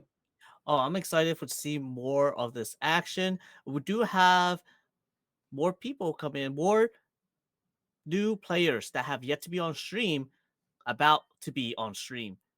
And one of those decks is Uta. Yes, absolutely. So Green Uta here for the run back on the stream versus RP Law. Very exciting in terms of, hey, we haven't seen RP Law today, all day today. With the numbers, we were facing 18 of them starting off in the top 64. So just by the game of numbers, odds are if you were going to break through here into the top 8. But Uta also bringing it out. And this Uta deck is looking to position itself very interestingly. We were just having a discussion here off air about how it seems like this Uta deck is playing very fair. It's not doing any of the crazy unfair things. So tight play can still get you there, even if you're playing a fair game plan. So let's see how this Uta is able to maneuver this very meta matchup of RP Law. And if anyone's interested, this is the breakdown for top 8 right now. We have 3 RP Law. That is top. That's the most number of decks of that deck. 3 RP Laws. We have 2 Black Yellow Luffy. We have 1 Moria, 1 Uta, and last but not least, we have 1 Nami. Heck yeah. So my heart goes out to Nami. I'm biased. I'm not going to lie. I love my old WinCon leaders, and I loved how Rohit maneuvered through his Whitebeard matchup. So exciting to see that there. But nevertheless, round that back in. We got 3 RP Laws. One of them is here. Potentially might break it into the top 4. All of these players have their names locked in for having serials. So very exciting there in terms of they've got their credentials, and now it's all about going for gold. Can they get there? Can they get that playmat? Can they get that title of regional winner? Yes, can go all the way. So Have here, players doing their quick plays, and we were actually discussing how, very interestingly enough, this RP Law is not playing Chopper. So both of these decks a little bit, I wouldn't say off meta, but just making a couple of choices that seem to be off standard, but has worked out for them to get them in this top 8 position. exactly, because one of the best cards into Uta is most definitely Chopper. And here we do know he's playing the Law on 2. So just saying, all right, you have 3 Dons. You may use that 3 Don and bottom deck this Law. But if you do, you're going back to 0. You don't get to play the game that you want to play. 100%. So while these players are going through their early plays and early sequencing, just we do have a well done and chosen one here. But in terms of who else is playing it out in Top Cut, we have Philip Vu, Rohit over on one quadrant. We got Silent 7 able to break it through versus Jerry in the other quadrant. And then looking down in our top quadrant, we've got Kentar versus Heart. All right. So going to 4 for Uta player. Start with a 6K lead, revealing new Genesis. All right. And with that, see if we're going to utilize it here. Maybe get ourselves an additional draw. Takes the hit. Take. Pays 1 for new Genesis. Let's see what we hit before using that law effect, or if we're using that law effect. We're taking the Luffy. Luffy is definitely one of the best cards for this matchup, as you can go wide. Law can only remove 1 body at a time. Then go 5K leader with the Law. Using the effect, send it back to your hand to play out Usopp. Yep, and Usopp, not a terrible body neither there. Just a 5K chill, and you gotta love that pressure, free play, kind of getting those positions. How do you feel about players who put their Don over their cards? A little awkward. Yeah, I'm not gonna lie, me too. I get it why they do it, because hey, these Don cards are moving all the time. It's easier just having them on top, but they're just, I don't know. I love the gorgeous arts of cards, so it just does something to me.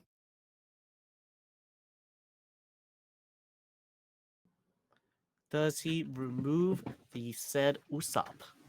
He does bottom deck the Gordon, reducing the Usopp and putting 3 Dons back into the deck to bottom deck Usopp. All right, we're gonna be able to replace one of those Dons and then replace 2 of those Dons with the Ain. Yep. Back to 4. Putting us in 6. And as long as we can keep on staying within those ranges of 4, 5, 6, especially now that we've got Kid on board. We're in a pretty good position to keep playing tempo. That'll be a life Yes. take from Uta and then over to their 6th Dawn turn. Yeah. However, in this case, I'm not too sure how Uta will really play back from here because he needs to be able to play the kid eventually. And when he plays the kid, will he be able to keep it alive? Will he be able to keep it on board? Because we do have multitudes of Gordons and raise maps that can reduce the power of the kid. Absolutely. So we'll see what happens there. This is a take going down to 2 life for RP Law here. And then the Playing play into Brook the Brook. into the Nami. Nami goes top 3. What do we search? We find another Brook. Nice. So potentially lining up that sequence of Luffy into Brook into potentially another Nami, potentially another play from there. So the more that we can go wide, deploy multiple bodies, and the fact that all these bodies are 5Ks, 5Ks, 5Ks means that they all can potentially threaten to apply pressure into Law, which can be really annoying. All right, we are back to 6 Dawn here for Law. He does need to have at least one cost reduction in order, not cost reduction, power reduction in order to remove a body. So now we're in the tank, thinking it through. Chosen one here, figuring out the lines. We've got 6 Dawn available. How can we sequence this out? We do still have the kid, so at least we'll always get that replacement. It looks like we're going to start with a swing here. Takes the 6. He's all right, I want more cards in my hand. A We got second another kid. 5 cost kid. He's like, all right, we're just gonna bottom deck. No, we're not bottom deck anything. We're just playing a card actually. Mm-hmm. Plays Reiju, draw 2 off Reiju, but because you have 2 kids, you get to ramp That 2 Dons back up. that double ramp is so incredibly strong, and just having that setup of like, now if we chill and for some, hit sustains.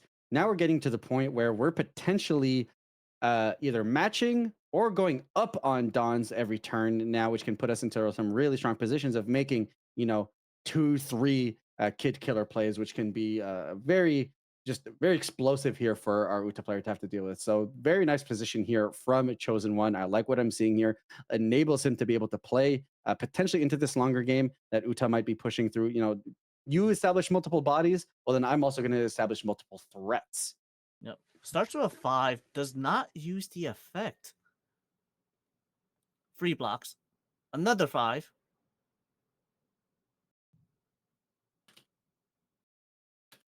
Free blocks again.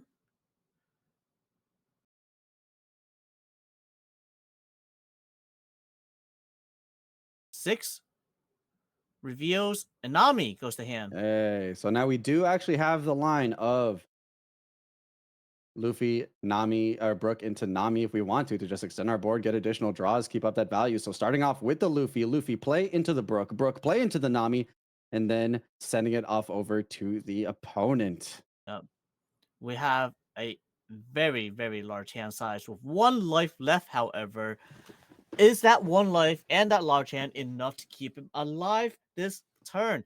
We are going to 6 on again, but we do have 2 5-cost kids on board, so you can potentially get those downs back pretty easily. And here Weldon just showing like, yeah, you know what? I do play some decently fair green, but there's a few unfair-ish things that I can do here in terms of cheating out Dawn plays and establishing a strong board. And hey, look, if I can manage playing boards better than you can, then I can beat most any decks, and that's what got me here over to top 8. It does look like we saw one of those Dawns slip under the table, potentially. Start with a 7.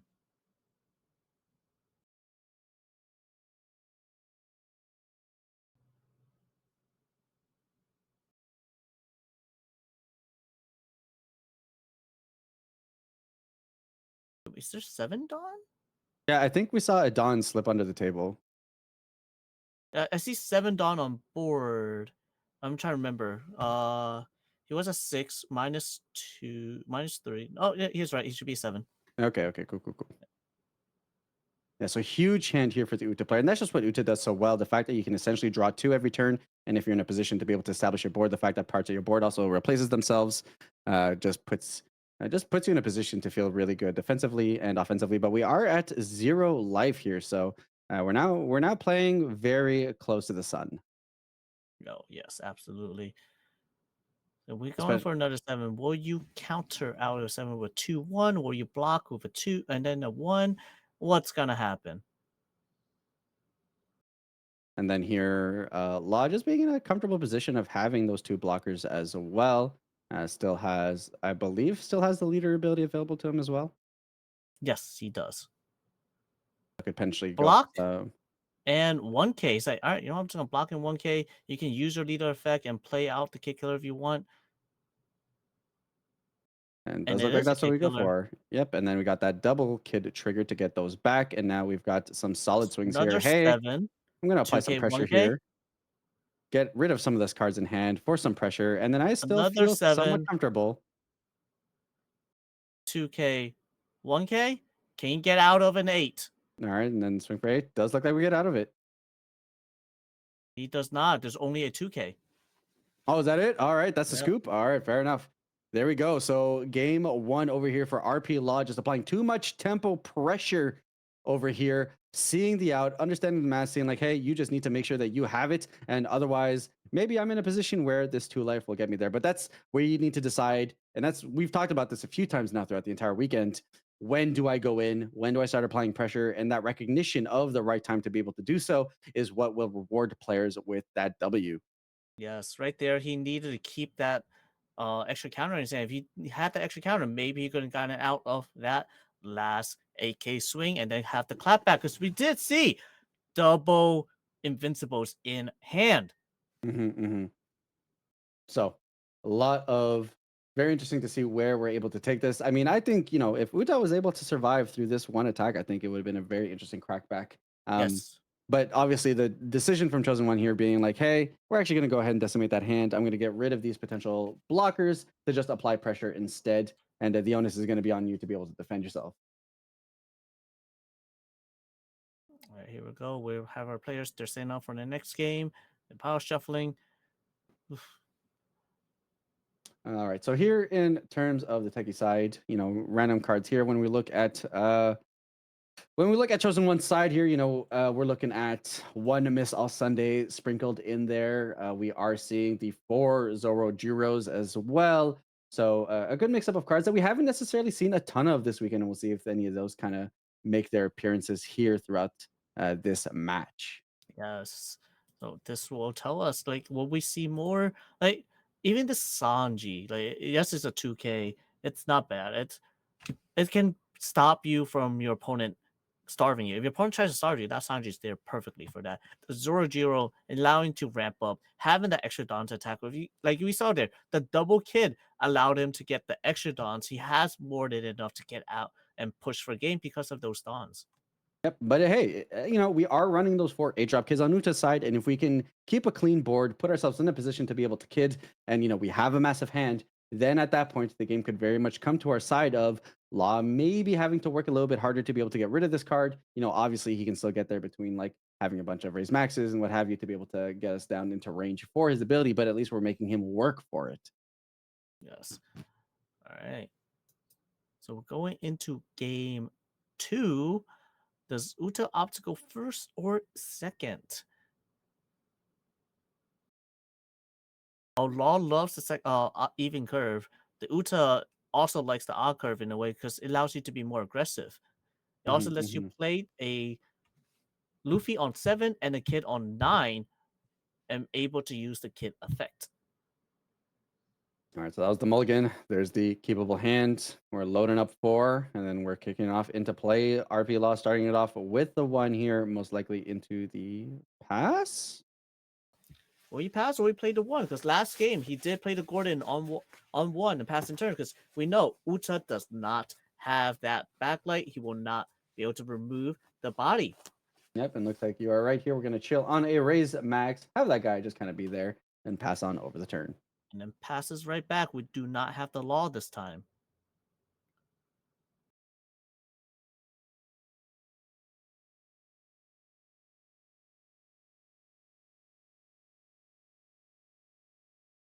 Go for the 7K. Takes. Are we playing another one?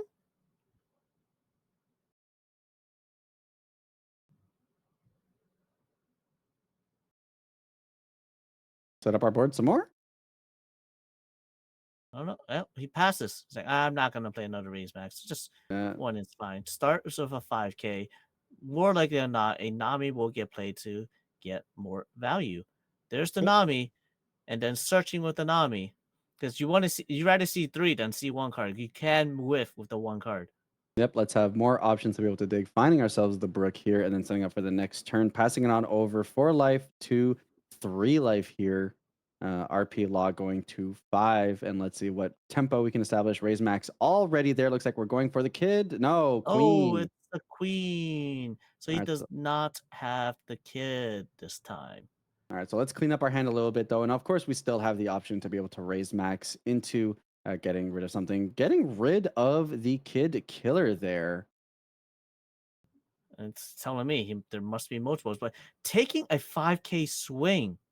Okay, so going down to 3 and then just leaving there and saying, you know what, your Nami isn't that bad. I'm fine with the way that it is here. Maybe looking to take an additional life to be able to fix the hand here. What is chosen one cooking? All right, we do swing 5 to search. We do find a brook. There's the free block. And go 6 into the queen, saying, all right, it's fine. We're going to queen, take a card from your hand. We find that I'm invincible. What are you going to give up to save the queen with? Card, please.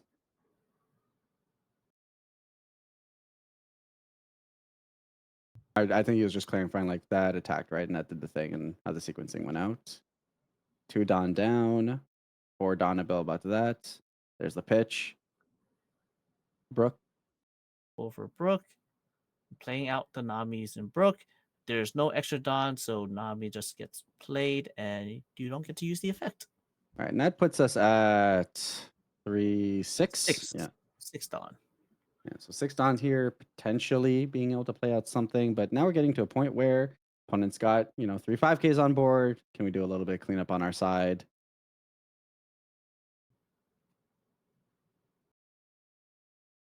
Starts with a 6. Going at the Nami. Do you save the Nami or do you let it go? Well, we got a big hand. So So he saves the Nami, saying, all right, if you're attacking, you can attack into the Nami again.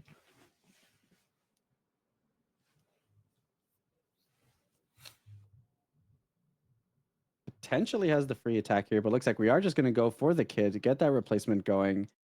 Potentially have the raise max here to be able to do it. Looks like we're going to get rid of one of the Namis. Yes. -3. Get that kid trigger, replace the 1, and then let's see if we're able to ramp into an additional 1 to keep up our Dawn count, or if we're going to go for something a little bit more tempo oriented. Goes with Reiju. He All right. opts for the Reiju, draw 2 first, and then ramping the 1.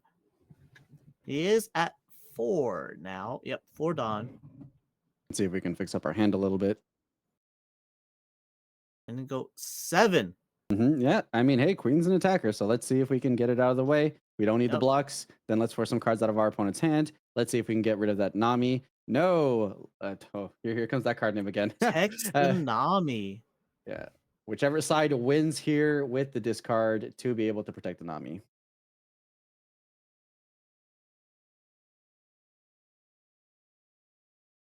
Pass turn. Yep. Out of actions here. Time to call it. Passing the turn over into Uta.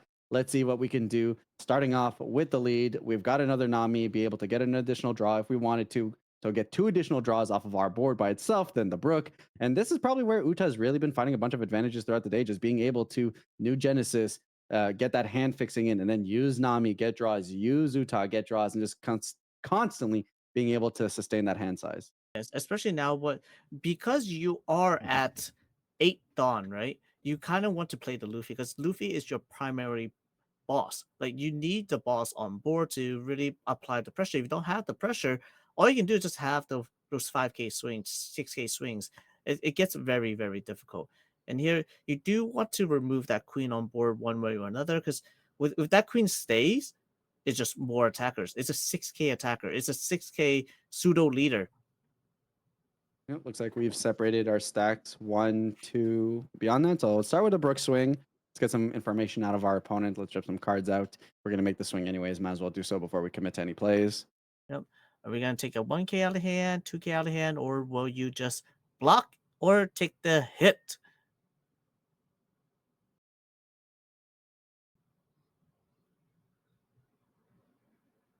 Counters.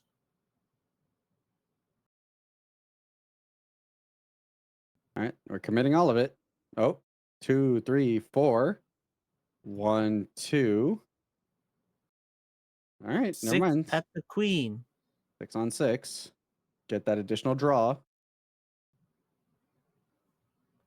Takes new Genesis. Saying, all right, those 3 were not what I wanted. Got 6 available to us here. We're going to protect our queen. We know that Luffy's not coming down this turn now. Which means that potentially we're going to have to protect our queen again because now we're potentially incentivized to just go for the Uta instead. Looks like we're going to start off with the new Genesis, however. Let's see what's on top of our deck. Yep, we do want to look at cards, decide on what cards we have before deciding, all right, how do we want to go about with this play. Got 5, 6 Dawn available to us after the new Genesis resolves. Yes. We do have Invincible, so you can go 8/8 at the queen, which I don't dislike. You can swing 8. If he lets it go, you can play a body instead. There's the Usopp. Yep. Gets the Dawn back. Yep.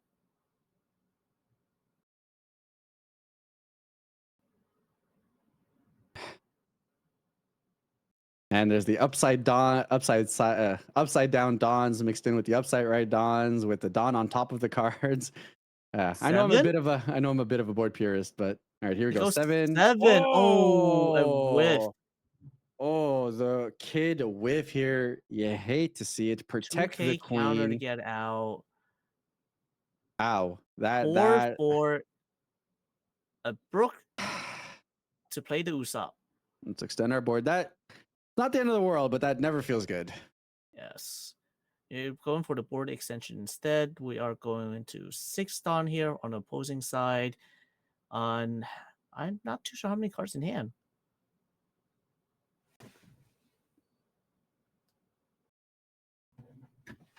Starts with a 5. Card, please. Looks No like we're just card. going to let Nami go.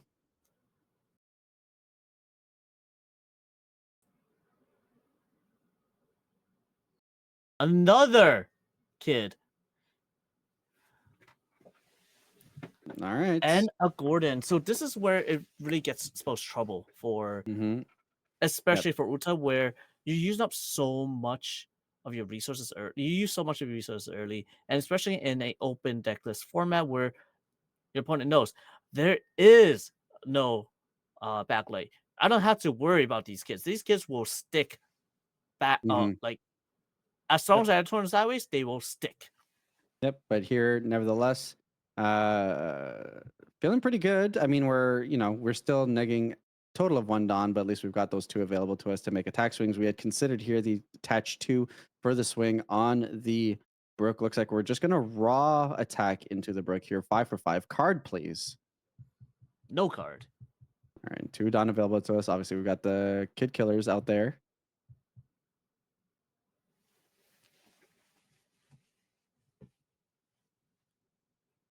Are we contemplating the poke? Are we contemplating 2 swings? Asking for cards in hand. Looks like we're dealing with 7, if I counted right. Yes, looks like we are going to go. And takes the hit. And that's past here. Passing 3 blocks turn. up. 3 blocks up here. 2 cards in life for or 3 cards in life here for RP Law. It looks like we're dealing with 3 cards in hand. 2 life for Uta. And looks like 2 cards here for yep. So let's see how oh, never mind. All right, I guess we're still going. Is that kid? Turns All right. the kid sideways. Gets that poke and then pass. All right, fair enough. Got 2 blocks here. And we still got the kids live. And definitely onus is on Uta here to be able to make something happen against this board. Yes, I mean we do have 10 Dawns available. I know there was a 8-cost kid in hand, so maybe you can X something out, but if I'm not wrong, I saw a glimpse of Gordon in the other player's hand. Potentially your eyes are much better than mine. Let's see. We're in the tank now. I think we're on 10 Dawn for Uta now. Yes.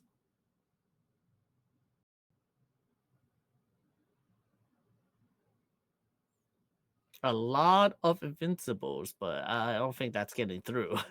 Yeah, I mean, we'll see. Maybe a kid here. We've seen the opponent use raise max. Potentially, like you said, there's Gordons there, so maybe. But at the very least, that provides some defensive stability here. We're looking for the spread out of the Dawn. We got one into what is that? Looking 3 into 4. This is difficult because, especially now when there's two blockers on board, a full 5-body board, can you get through? Because you need to be able to hit the kids or hit anything. So it goes 5 at kid first. Yep, asking I'm for a not 5, 2 6 here. at kid. I'm sorry. 6 at a kid. Asking First for with 6 at kid. 2, please, or potentially just get rid of him. Nope, looks like we're Block. just gonna That just value the all kid that over tells the me queen. is you do not have any counter in hand. Let's see if we can punish that. I mean, all we have really is the Uta swing here. It doesn't look like we're working with any rushers in the deck, though. Yes. And no So at that backside. point, So I think you just go for the board clear. You do have 4 attacks. Surprising, there is 4 attacks there. oh, true. I forgot the I'm Invincibles here. Live I, potentially if necessary. but I mean, you I kind of actually have. no, it'll be a 5. He only can do 3 attacks because there's no way he can do 4 because he used 1 Dawn onto the Usopp already. Right. Well, it's 4 total attacks, right? Yeah. I mean, you kind of have to, right? Because I don't know that we can sustain with a board of Kid Killer into 2 kids. Reiju's just chilling there. Grant, and like then your opponent only has 2 cards in hand. Maybe doesn't draw themselves into it. Like I think we might just have to play into clearing out our opponent's board, hoping that their hand is dead and that, Yeah. that they won't have what's necessary to be able to break out the turn after. Yeah. In this case, you go 8 3 times to remove the 3 bodies. And here at the very least, when we get our swing with Uta, we'll also be able to get a draw potentially. So Yes. just juicing up our defenses a little bit more. We have a grip of cards. I think the board clear makes a lot of sense here and just like force out a bit of a slower game. There's Oh, verse 8. Reveal Usopp. hey, there's the hit. Resting 3. I'm invincible. Feeling a little juiced. There's the swing. Hey, you feeling a certain type of way?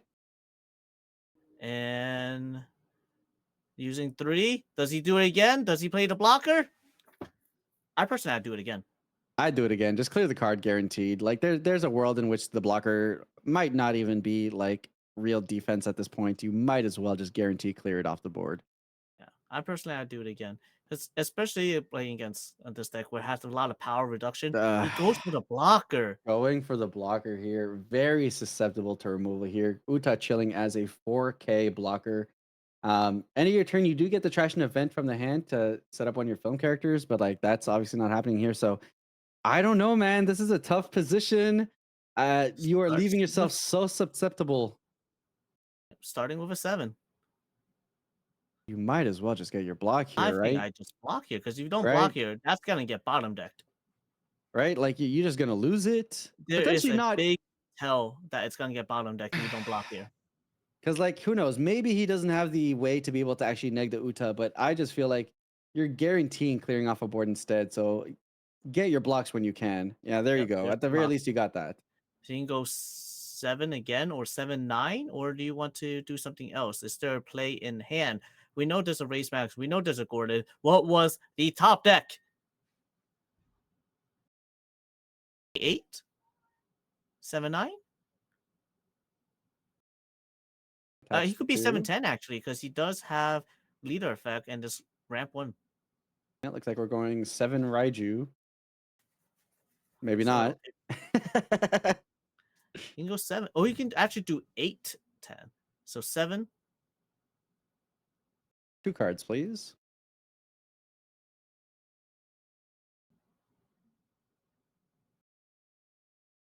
Two cards in hand here for chosen one.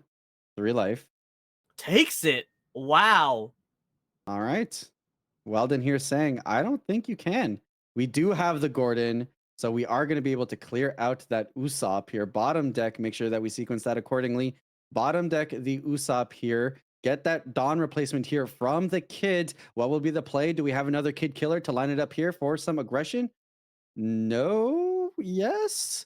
No. Looks like we No, he just plays played the it out for raise the max off the removal. effect just to play out. Hey. Just to get out that removal, attach the 3 onto the kid here. 8K swing. No way that this closes out the game, but hey, let's get some cards out of hand. 9K? And 9K now, swing? is it attach It, 3, attach 4? it's attached 3. And kids at 6K. You got that right. Yeah, yeah, yeah. Yes. There is 10, but Yeah. that's a lot of cards out of hand. We knew that was never getting there, but now it's like saying, like, you have no board. I You have a have no hand board. I don't have to worry about something like a backlight because I know you don't run it. Now, do something about this. And I don't know that you can do something about this. We know that we have still 2 invincibles in hand. So you do have the potential there to be able to clear out cards on board, especially since Start it only with has a 1. 6 But at the kid. Do we save the kid or do we let it go? I think it's a tough tell because it's like, what's that last card in hand, right? Mhm. But you know your opponent needs to have like double invincible to clear out your board. So does he have it? Like, what's he indicating? And we do know that he was considering the plays last turn, so we have to figure maybe he has 1 more invincible. But if he only has 1, then he's clearing out only 1 card as opposed to 2. We still have the Raiju. So the question is just, what do we allow our opponent to do if we let this kid off the board? Yes. Thing is, if he lets the kid off the board, that is also a 8-cost kid coming out down and True. a blocker together with it. So that raise max can reduce the power of 1, sure. Try to attack over it. Well, you can only do so much at that point.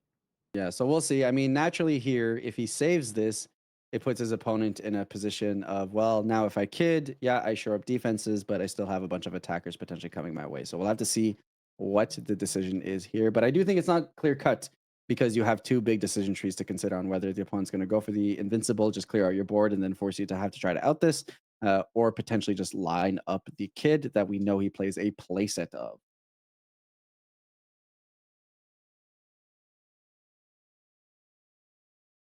He counters. All right. Protecting out our kid here. Now, onus is on Weldon. What am I going to do here? We Do I set out want the to 3, swing into both bodies and play out blockers, or do I want to puts aside 3. definitely want to remove the kid? That is number 1. I don't think it's time to play the 8-cost kid yet. I'd rather wait and just play out blockers. So you definitely swing out in the kid. That's number 1. Do you swing out into the Into the Raiju Raiju as well after. or not? All right, so there goes the kid. No cards in hand here. Chosen one has no options, just kind of has to watch it happen here. And all eyes are on Weldon. Lines up Double double blocker. blocker here. Hey, so defenses are up. No cards in hand. Raiju still up. Leader still up. Draw top deck. Only card that Chosen one's going to see here, unless he draws something else that draws him into some more. Got double blocker situation here. 4Ks. Does have the raise max for one of the blockers. Let's see what he can do in terms of lining up. Maybe we just have some math plays. Maybe that's all we do here. Get your swing in for at least 3 Dawn. Then you'll at least get usage for those 3 Dawns before having to use them to clear. All right, we'll start with a 7K. I just blocked. Not, I wouldn't block this. I would just counter this one. I think you Guaranteed. counter this one so you can block the big hit later. Hmm. You know you're going to lose at least one of your Utas here. Yes, but your Uta must be able to stop the bigger hit. Mm-hmm. That's the biggest thing. So if you block this, that raisebacks will just bottom deck the other Uta, and you're going to get a very big hit coming at you. Yeah, this is definitely a starve game here. I mean, Chosen One has no cards in hand really after this play, but he does still have 3 life, which means we're going to have to starve here. We do see Bon Clay get that ramp, and that just kind of chills there. We get the 2 swing. Force out a block, force out cards in hand here. No cards in hand left for Chosen One. Weldon with all the information. How do I maneuver this to get another turn? And then I have after to block, that, right? You have to block. yeah, You and need then to save the cards. yep, and then secure for the turn after that. Yes. All right. But we do know I he has to play 8-cost kid here. He has a chance. Woden has a chance to come back in this game. yeah, 8-cost kid would put a lot of like what do you even it's tough. I mean, you've got the we've got the Bon Clay here, just kind of chilling there. So Yeah, potentially if he the draws, Bonkley is not enough though. Banklay Yes. is not enough because yes, Banklay can mimic the attack. However, we do Mhm. still have the blocker, and if you use your race max to reduce the Uta and then bottom decking the Uta, you can still attack over the kid, but you have to commit an extra dog to make sure you can attack over. Because if you don't attack over it, it's sticking. Mm-hmm. It's a tough position for sure. I would have almost considered. I would have almost considered just raise maxing, getting rid of that Uta, maybe for no value, just for the sake of get rid of it this turn. But we'll have to see. But then, of course, you're losing out on the Dawn for the potential kid turn, which you would really like to be able to tack into it. So Yes. it's a bit of a tough call here for sure. And I'm sure Weldon's feeling that tough call here right now. How do I survive into the next turn? I'm at a point where I'm essentially into the late game and I'm draining RP Law out of resources. How can I sustain? My leader gives me an additional draw. So if I can get a kid turn down strong, allow myself to get one more turn's worth of longevity, I should be able to win the value game. And that's really what we need to push through here. Yes. Because we do need to bait that race max to get removed one way or another. But the only way to redo that is with 7 cost Luffy, 8 cost Kid. Those two are the main 2 cards that he will use that race max on. Mhm. It's tough.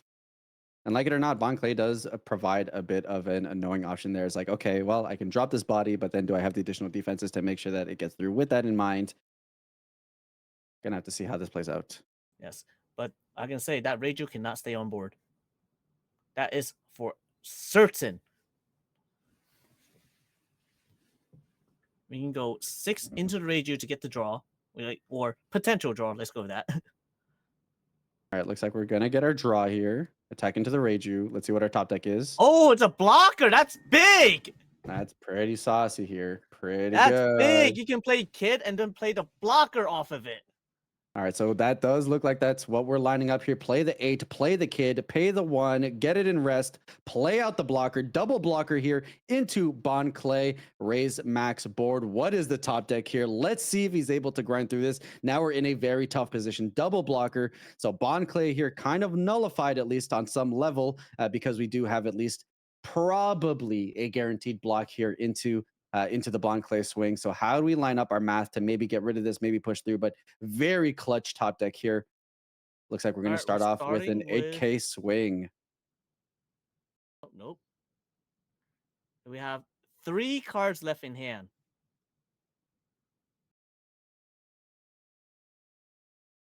We're mathing it out. This is definitely an extremely tough situation to be in right now. Chosen One trying to fight for that 2-0 finish. Weldon fighting for his life to force us into a game 3. Massive swing here. We're on what, 10? 1, 2, 3. Wait, 1, 2, 3, 4, 5.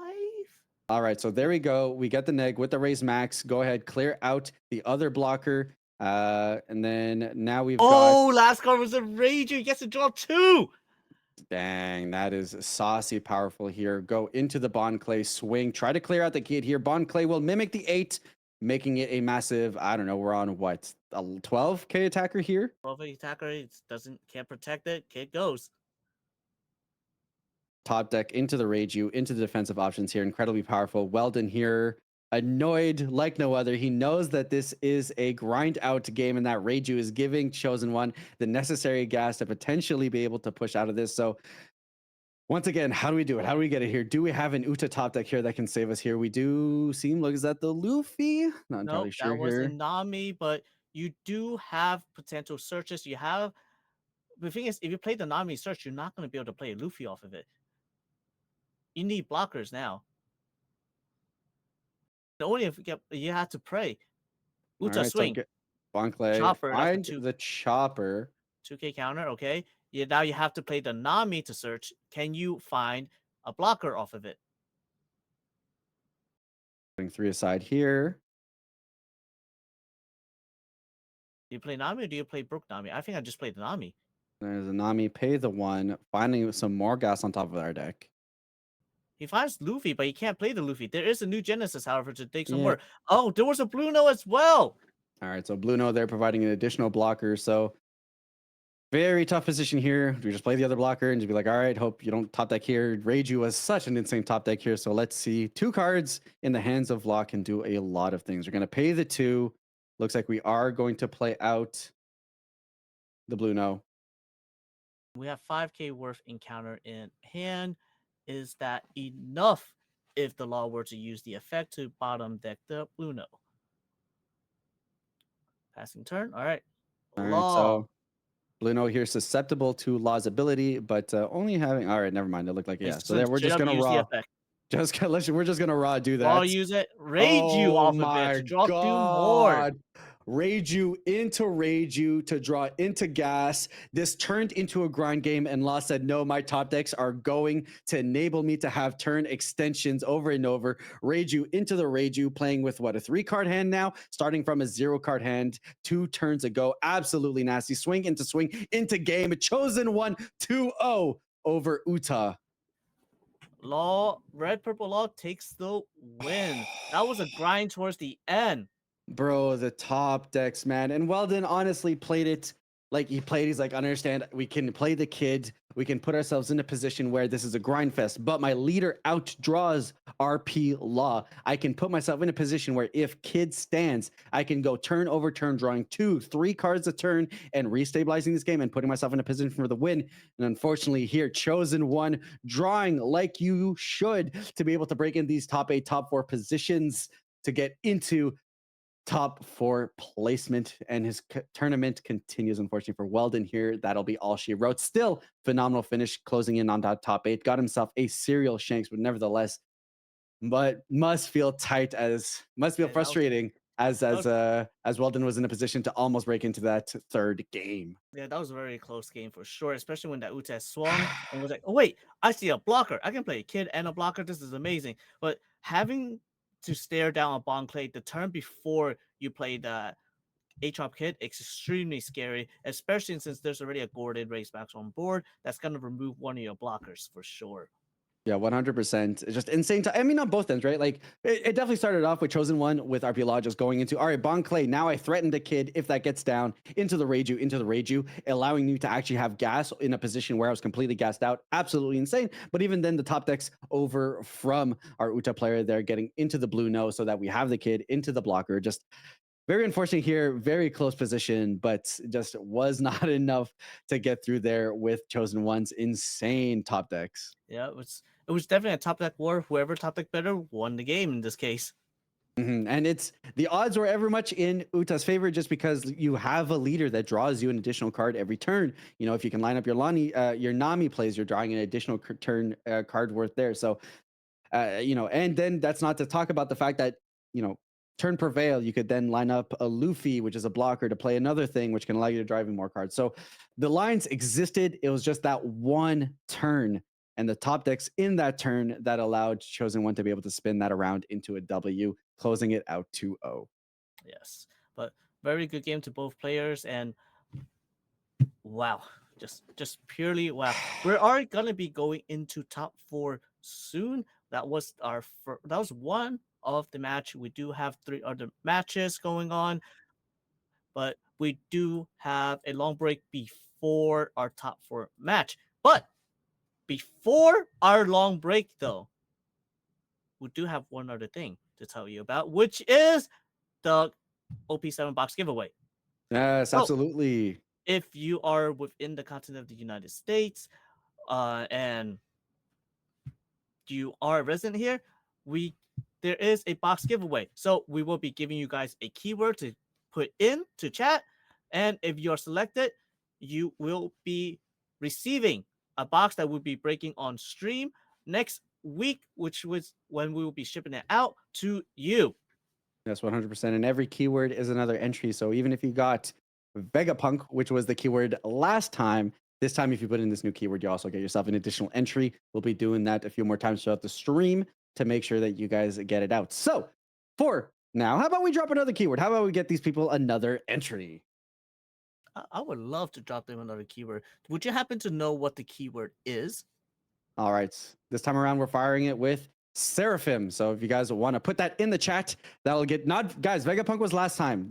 You're done. That's done. It's over. But this time around, if you guys want to throw in Seraphim, you guys will be able to get into that box break. Last time we had a fantastic box of parallel secret rare Sabo into another Sabo secret rare, as well as some fantastic SR. So whether you're looking for playables, whether you're looking for luxury cards, or maybe this box has the manga boa. Hopefully, Oh, we'll be breaking that through it later can today. definitely have it. Yes, we'll be breaking that soon and be shipping that over to you guys next week. Yeah, and be sure when we do the pick out, when we do the roulette and decide on who the winner is, be sure to be around. If you're not around, we will pick another winner.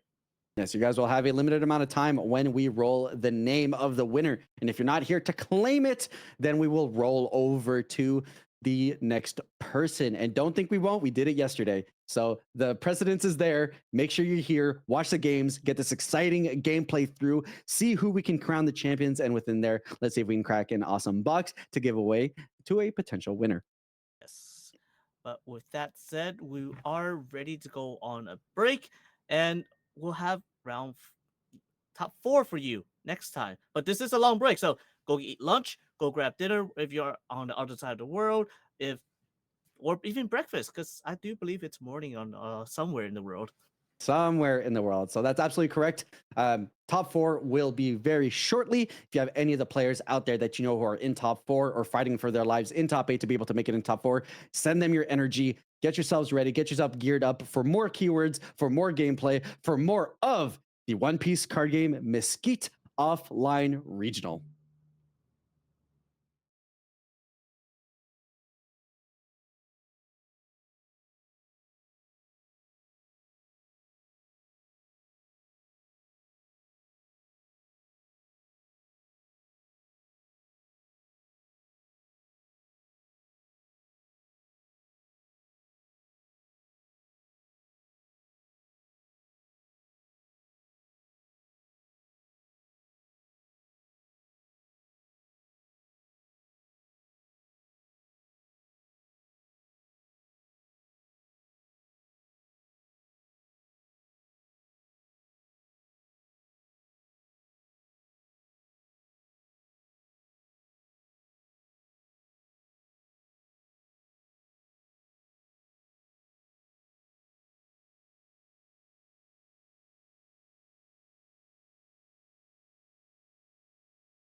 All right, we are back, and hello everyone at the Texas Mesquite One Piece offline regional. We're gonna be heading into top four momentarily, but before that, we do still have our gift for everyone that's watching the stream.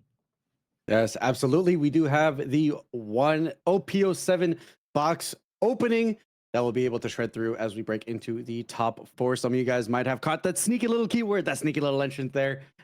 One piece is real is indeed your final keyword as we break into this last round of entries. This will be your last chance. So while we break through into this box, you guys are going to want to get that in to be able to get into this box of cards.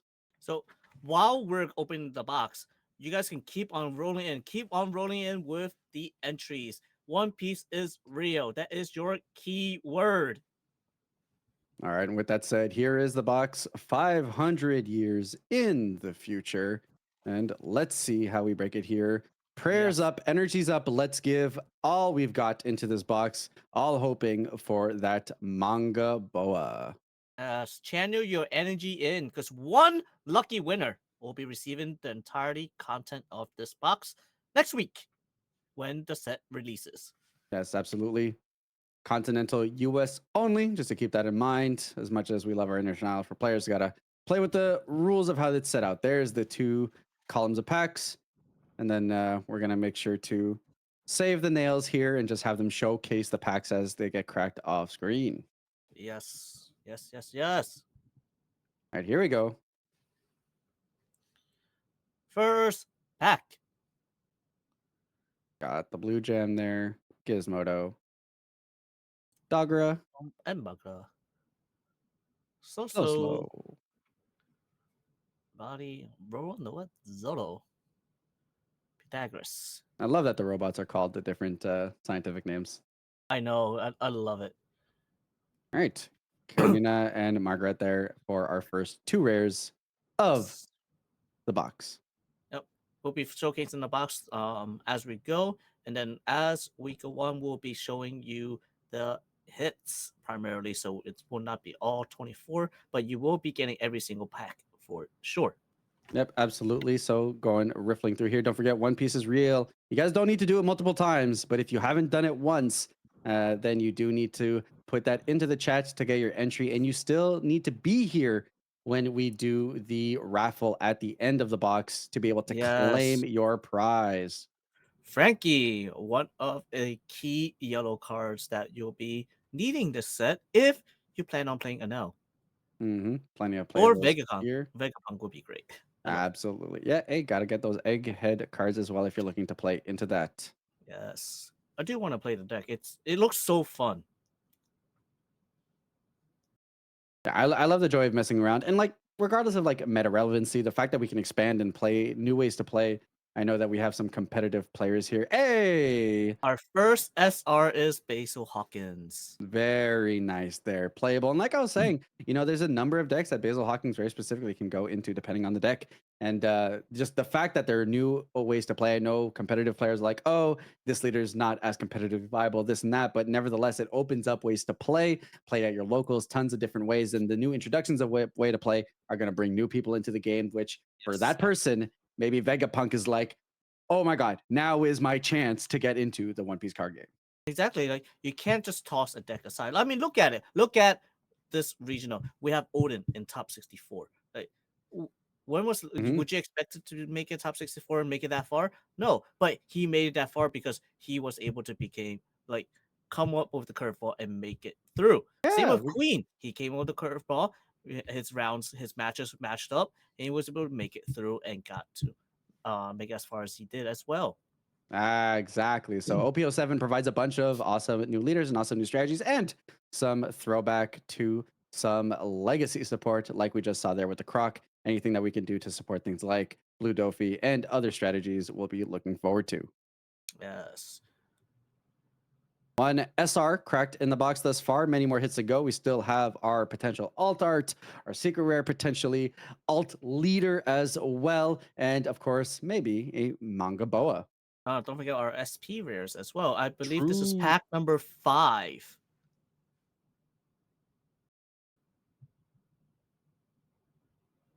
Here we go. Caribou.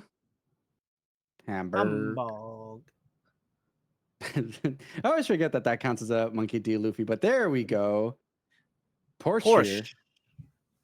We do have our second SR of the box. On average, or we're looking at what, 7 hits as far It's as yep, okay, so guarantee 7. 7 SRs per box. You will also get every single leader as well per box. That's very nice there. So in terms of playables, this box at least will let you to experiment with any of the leaders if you're looking into it. Luffy, Dofi once again. Dofi staying in the 3 costs. Mm-hmm. There's a Curly the Dawn. And there it Hey, the boy secret rare ace. is. That's Amazing. the base version, right? I'm not fooling myself here. I do believe you are correct. That should be the base Rarity. ace. Hmm. All right, so into the next pack we got a little bit of upside down action here.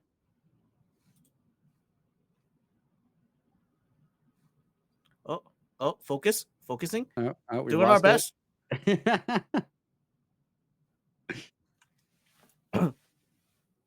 That was indeed our base rare ace. Oh, there it is. Wait, all right. We got focus. We got focus again. All right. And it's gone.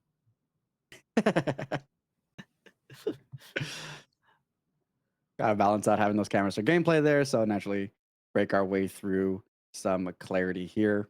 Yeah. Doing our best. We're doing our best. We can only do so much. Did it get worse? It might have got worse. Autofocus giveth, taketh, autofocus giveth. It's a balance. There we go. Back into it. There's the Aladdin Atlas. Captain Dawn. Lucci and Lilith Ooh. for our third Hey. SR. Hitting those real early there with the SRs here. Gorgeous SR there. We do need Liliths if you do plan on playing Vegapunk.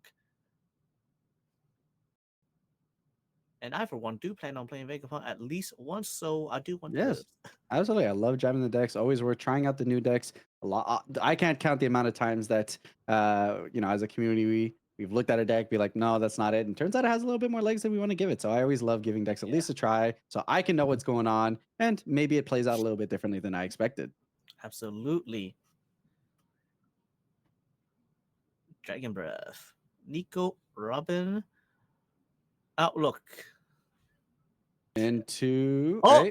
alert. And Hey, alternate art Lilith.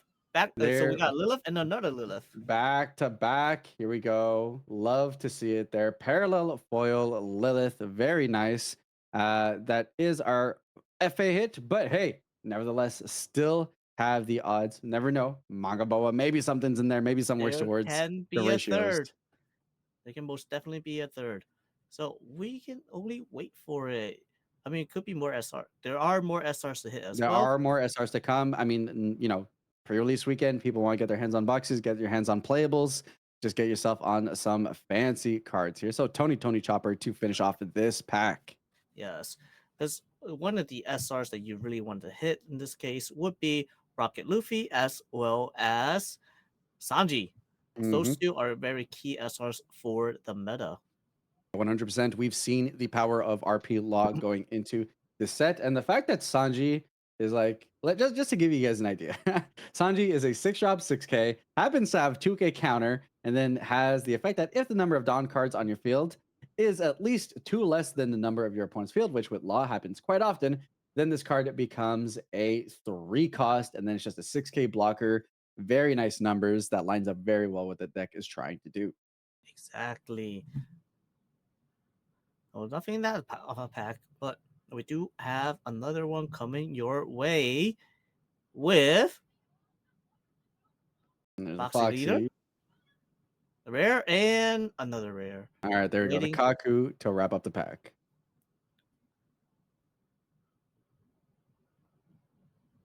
Maybe Kicking we off. will. Oh, Yeah. I'm just like, maybe we will get that leader pack. Can we get the leader pack? It'd be nice to Hey, get the leader pack. maybe. Love to see it. Obviously, Egghead here. Slow beam. I'm voting for a Foxy leader. I'm sorry for whoever gets this box if you're not a fan of Foxy. Yeah, we're gonna do. Hey, there's the Sanji that we were Sanji, talking about there. 6 cost Sanji, nice upgrade into the RP Law deck. most definitely. It will continue to be played even in set 8. So pick up yours now and just hold on to them because you will be keeping on using those the Sanjis in your RP law. 100% so. Let's see, Bonnie here making her appearance. Kaku and Sengoku. All right. Oh, there's the Dawn. Hey, the Alternate Arch Dawn. You'll love to see it as well. All of the warlords just kind of chilling there, looking menacing. Next pack. All right, moving on. Got the Apu, Maha, Hey, Sanji. you can't put behind those 6-8, 4-6s, or 8-10s because in pre-release those are very big numbers and extremely good for your pre-release. Hey, Absolutely. Vegapunk. There's the boy. Got a Afro Luffy and Outlook. We We stand love do ourselves on Afro Luffy. yeah, we do stand Afro Luffy in this house, which tears up my heart because I don't stand Foxy at all, man. That arc was just not for me. But the fact that we got Afro Luffy out of it, I was like, all right, all right. You just there's something right out of it. All right, Koala, Aladdin, Aladdin, breaking into the Rob Lucci, Lucci, Tempest Tempest Kick, Kick. very well going alongside that Lucci, and then of course another Afro Luffy. Yes, if you do plan on playing Lucci in the next set, Tempest Kick will be one of those cards that you definitely want for your deck. Yes, absolutely. So here we go, running through it. At the Caribou. Keep Keep out. out. Very specifically, very loudly, all caps. Yep. Got Lucy Lucy and and the I Ein. There we go to wrap up the rares there. So we're on what, 5 SR hits at the moment within the box? believe so. Floor, how many SRs have we hit? All right, so let's see it here. Get those packs that got in the way of some auto focusing there, so we're just gonna have to get those out of the way there. There's the We want to Jimmy. focus on the cards, not the packs now. Don't forget it. If you guys are just joining now, you need to put in One Piece is Real into the chat. You only need to do it once, but you do need to put it in the chat there to be eligible for this box. It is the final keyword that you're getting today. There's the Galaxy Wink to close out that pack.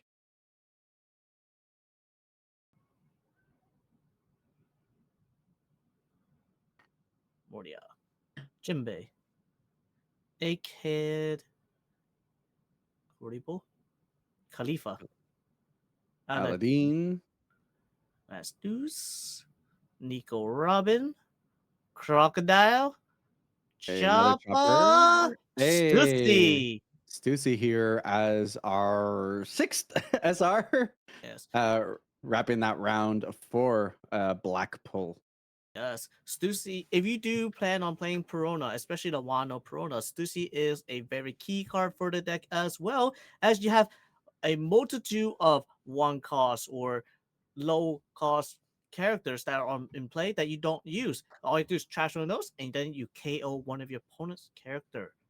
100%. So we love the additional options there. Play Slice followed by A. So we Dragon. got the Monkey D Dragon here. So a big rusher that allows us to be able to reutilize a couple of our Dawn as well, just to apply that additional pressure. Big old body here. Yes. Edward Weevil will be used in Dofi as well as its effect is when attacking, you can stack the top 3 cards. So having the top 3 card of your deck reorganized by a when attacking effect allows you to use the effect continuously, one after another, forcing your opponent, all right, I must get rid of this now, otherwise there's going to be infinite value. And the very nice hit of the Alt Art Dawn there. So there's the 2 for the box.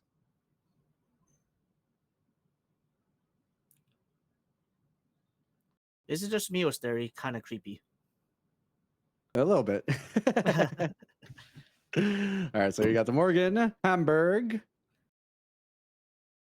That's Got way too long for me to say. yeah. I was like, I can kind of spin it real quick. There's the Otama. So you love to see Otama here. Obviously, nice player in the land of Wano decks. If you guys are looking to jump into that archetype in OP07. Yes. Breaking into the last few packs now, I believe. I think we're encroaching there. Yep. Do we have an idea of how many packs are left? Looks like one. You think this is the last one, or one more after this? Only one way to find out, right? So Tempest kick there, very nice to go with our Lucci. Jinbei! Hey, Jinbei!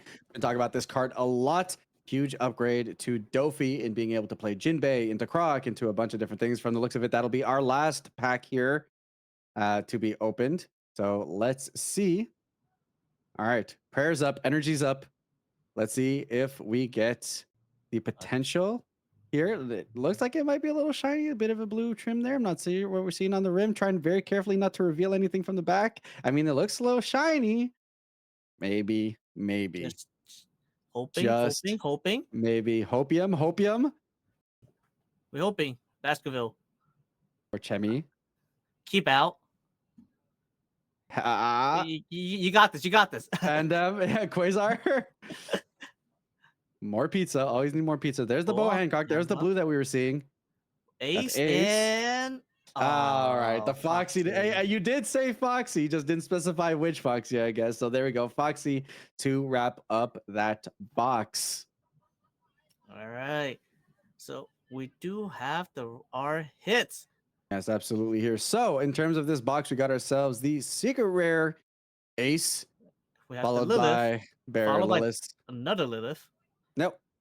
Hawkins, Sanji, Porsche, Stussy, Monkey D Dragon. If you care about the Otama, there is. If you want to play the game for mono, and we have the two Dons and Jinbei.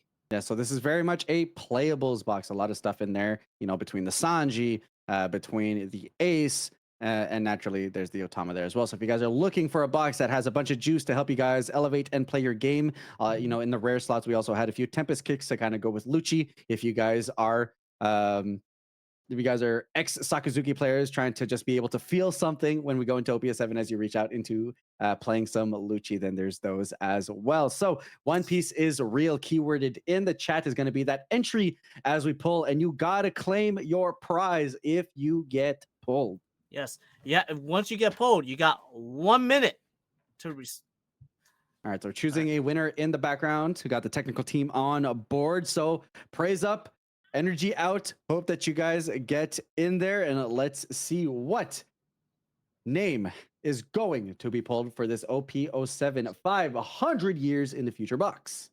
Waiting. Drum roll. On the holds. I see some people trying to get in there with the Seraphims and the Vegapunks. Those are too late, people. Got to get those in throughout the stream. Wait a second. Devil Fruit was yesterday. I've been throwing devil fruits in there. I've been having a fun time just tossing it in there, see what people say. And you see now, doesn't matter what we say. People are going to try the devil fruits. People are going to try all the different ones. I mean, what else did we say yesterday? Pirate King. Pirate King. We had, yeah. We did have Egghead as well. We had Egghead earlier. Yep. There we go. Throwing in those in. All right. Why not? Just at this point, just throw everything at the wall. All right. So our winner is Ghosty Boy. Hey, huge shout outs there, Ghosty Boy in the chat. Now you gotta say that you're here. You gotta claim it. You gotta be like, all right, I'm here in chat. You gotta do it, Ghosty Boy. If you're not out here doing what you gotta do, saying what you gotta say, being like, I would like this box, we're gonna ship it to someone else. We did it yesterday. We'll do it again. He's here. He responded. He's here. Hey, he's here. So congratulations to Ghosty Boy. The play team will message you on Twitch, connect you with the details necessary to get the contents of this box. Congratulations on your secret rare Ace, on the alt arts, on your playables, everything that you'll need to get kickstarted with OP07. Congratulations. Yes. So congratulations. You were here. You are here to receive your prize. So once you get that DM, respond to it, follow the instructions, you'll be receiving your box. Well, I mean, it'll get shipped next week, so let's assume you'll Mm. be receiving it sometime following week. Yes, absolutely. So congratulations once again, and that's a very exciting interlude jumping us into the top four. Now we've had such an exciting tournament breaking through top 64, and honestly, I love the fact that we've seen some of the more what some people would consider roguish style decks really breaking through into the top 64, into top 32. Right, we've gotten Utah Queen, unfortunately, breaking out into 64, but still, nevertheless, had Nami kind of break through from there. From the looks of it, Nami did not make it through into top four. Rohit going down to Philip Vu in the top eight match. So our top four at the moment, from the looks of it, are Chosen One, Philip Vu, Hart, and Jerry. So congratulations to those players as they are going to play it out soon. And we have seen one side of the bracket. We've seen Chosen One. We've seen Philip Vu. Haven't really gotten our eyes over on the left side of the bracket with Hart So and Jerry. I think it's clear to say we know who will be streaming since we've seen Chosen One, we've seen Philip Fu. We have yet to see Hart, and we have yet to see Jerry. Absolutely. So I think it's only fair that we jump over to that side of the table, give those players their flowers. And as far as decks go, we are lined up to see, and if I can pull those up It really is quickly. Moria versus RP Law. Hey, look, at the end of the day, we've been going through some really interesting decks over the matchup. From the looks of it, the left side of the bracket are where those Moria and RP Laws were sitting. So we're going to have the meta represent itself over here on our top four, and then we'll see what that breaks into the finals. All right. And I do believe Hart was the last remaining Moria for a while. Yeah, so I mean that's just gonna happen, right? Like huge population size going into top 64, and that does put him in a position. I believe it was something like 28 Morias or something like that. So only natural that those kind of whittled down over time. Oh wait, it's actually Moria versus Moria. Okay, we I got the mirror have match. the All right, wrong deck. all right, fair enough. I So apologize. It is Moria versus Moria. all right, so we do have the mirror match. So Moria, I mean, hey, like we were saying, huge number population size wise. A lot of them knock each other out in the mirrors that I'm sure happened over and over again as we went into top 64, top 32. But nevertheless, with those kinds of numbers, they do break through. So here we will have the black on black mirror. And we've talked about it a couple of times, but I don't know that we've ever had the straight Moria mirror. So as a pilot who understands the deck, when you're going into the Moria specific mirror, card for card, we're essentially throwing down the same card quality. What are you looking for play wise to maneuver yourself around that matchup? I mean, one of the key cards for this matchup is definitely Porcelino if you're playing the 4-cost Porcelino, and the other key card is Sabo if you're playing Sabo as well, because those cards prevent the other Moria from being able to push for a game and locks down your board that's preventing them from being KO'd by anything. 100%. I think the KO protection is huge because at that point, sure, you can lower the cost of my cards, but if you can't KO them, none of that matters. And a big part of the matchup is, hey, can we sustain board for a turn to then be able to apply pressure? And then that puts us in a position to feel very comfortable. And if you can land on like back-to-back Sabos potentially once you have a big board established, and then it's like, I have protection. Now I just need to dump out a couple of counters here and there to make sure that my board sustains. Then we're in a very lofty position. Yes, but we have our top four is indeed two Morias, one RP Law, and one Black Yellow Luffy. All right, so the meta broke through. We had look. Kudos to the players. We had a phenomenal Swiss. We had a phenomenal breakthrough run in top 64, 32, top 8, where we saw a beautiful variety of the decks. Utahs, there was a Doflamingo in top 64. The fact that we just saw that great variety of green, blue, but the meta showed up, and to a lot of players' expectations, Moria, RP Law, green, black, yellow, Luffy representing our top four here. So the meta held true breaking into this top four. Now let's see which of these amazing pilots will be able to take these strong strategies and break it into the top two to put themselves in a guaranteed playmat match, but which one will be able to title themselves as a winner of this regional. Yes, but we can say for certain though, a Moria is 100% guaranteed to be one of the finals. Yes, absolutely. If I had to bet, I think Amoria is making it over to the next round. All right, let's see who is first and who is second in this Yeah. case. And this just speaks to the power of A drop Moria, right? I mean, 3 of the 4 decks in our top cut alignment here, just leaning on the power of being able to drop such a beefy card that has the backup, on the Moria side, just getting straight value, on the black yellow Luffy side, just being able to set up our life and extend our plays. And this makes for a very nasty, powerful card that has really shown its longevity throughout Oh, throughout the meta. yeah, absolutely. The card is just super strong, super powerful. Being a cost to play, then playing a 4 cost, then playing a 2 cost, it's a total of a 14 Dawn play for the cost of 8 Dawn. It's absolutely insane.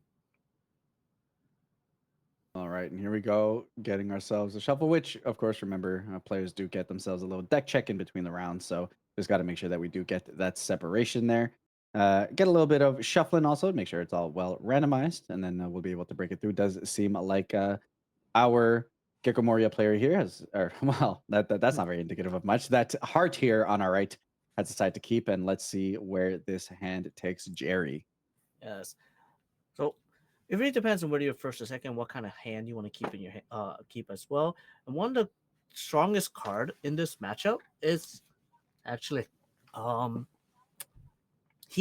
If you can play Hina on 6, you still have your leader effect to use.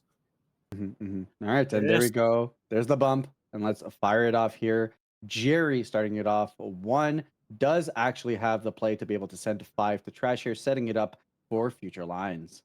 Sindri, we have 2 Absalons getting trashed. And in response, we have a brand new Moria Absalon. Ooh. That's kind of painful. Yeah, that hurts, but I mean, hey, we do always have the option to potentially go into Hogback to be able to rip that back up into our hand. And we Just do gonna have to have work the for it. Absalon. Yep. But we do have a Moria on the other side as well. There's 2 Absalon and Moria. I believe it's Sindri. I missed the last card. And well, does he have that Perona to play Good. off? Yeah, do have the 3 done now. We do Oh, it love was the a front hog. play. It was a Helmeppo. That's the last card. So we discard a Okay. hog back. We rebuild Rebecca and Suru. Oh, there was a Perona in there. Okay, All there was a right, Perona so and trash. go into the Prona, get that free card, and that Prona recursion just does so much work. But it's a two-sided coin in terms of like, hey, we're feeding the trash for Moria to potentially be able to cycle back later. But it is still a card. Looks like we're just going for a clean 5. So either saying take a life or card, please. Look like we're gonna take the life, and then here we're gonna go ahead and drop the 4. Yep, there's the Kuzan. Kuzan is definitely strong. Can we remove this Kuzan? We know we have Absalons in our trash. Do we have the cost reduction? Do we have the Hina? Actually, no, Hina's not enough. If you play Hina, you cannot play anything else. You cannot use your effect. So you need to have a cost reduction, whether it's Zuru, whether it's Ice Age. Otherwise, that Kuzan is gonna hit and will remove a body with your leader effect and Absalon that's in your trash. 100%. And Kuzan is something that we've seen many decks tech, but haven't seen too much in the Swiss rounds yesterday. Just never really ended up seeing play on the board. And now we're seeing into the day 2 tournament. We've been seeing the card be boarded a lot more, being put on play. So maybe a little bit indication of that, of the power that Kuzan, the many varieties of Kuzan actually have been able to provide for strategies. So Yeah. just being able to get those additional ways to be able to reduce that cost. Absolutely. And here we can expect the Prona to probably attack, because if you don't attack the Prona, the Kusan's gonna get removed eventually. And if you do attack with the Prona, it's here we go. Discarding Prona for another Prona. Discard another card, he says. How about another one? Oh, in this case, it might be better just not attack the Prona. So this way Moria does not have that doesn't really help. So this way, Heart does not have a target to attack. Yep, he does pass turn. Just make sure that we get our Dawn on the side here. So how aggressive do you lean when you play into this mirror matchup? What dictates how much poke you kind of get in there to kind of try and at least gauge the game towards a position where you can start pushing threats into your opponent? It really depends on how much control you can get. In this case, Jerry is playing multiple Pronas here. He did get 2 cards out of their hand while doing damage at the same time. So that's really good. However, that just means the cards did not really change from hand, because every time you discard a card, you just lose a life. You lose a life, it just goes back to your hand. Discard a card, lose a life, goes back to your hand. That's 2. But in Jerry's case, he's still staying the same. He's just getting more resources in his hand. They're gonna play for that Moria that's gonna come up soon, actually, because we're going to 8. Well, we're on 6. Jerry will be going to 7 momentarily. All right, so there's the one attach. Yep, we do attack with the Kuzan. Hog back pitch. Put We're getting another Kuzan, I think, to go in. we can hog back. So like, all right, we want this Moria. Yep, just meant on the trashing from the top of the deck. But we do love the Moria. We're gonna grab that back. We do know that there were 2 sent there earlier, so get those back to be able to sequence into potentially our late game at some point. So Moria, and then using 3 Dawn. We did see the Brook in the trash, so that means there's probably another Brook. Yep, Brook, and that will KO the Perona. Brook is able to KO a character with a cost of 0, but on play or when attacking, you can reduce one character's cost by 1, and then KO one character with a cost of 0. In this case, Kuzan already reduced it by 4, so Perona's at 0. So now we're going into 7 here. I mean, and that's that bounce back, right? Where it's like, I guess you could just play Perona again if you really wanted to. Could. But however, we do know there is a Moria in Heart's hand. So you have to think, all right, am I okay if that Moria gets played? Do I need to out anything on board right now before the Moria gets played? Mm-hmm. Yeah, it potentially does look like has a scary board to kind of clean up duty. So we'll see where this 7 goes.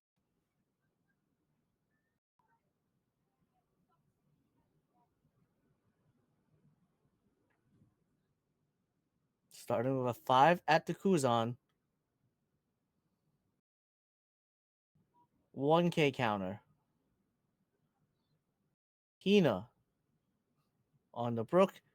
7 at the Kuzan. Using Leader's Effect, discarding Kuzan, trashing top 2.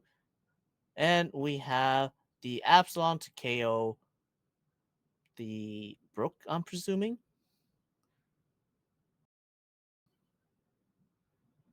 Yep. So there goes the Brook.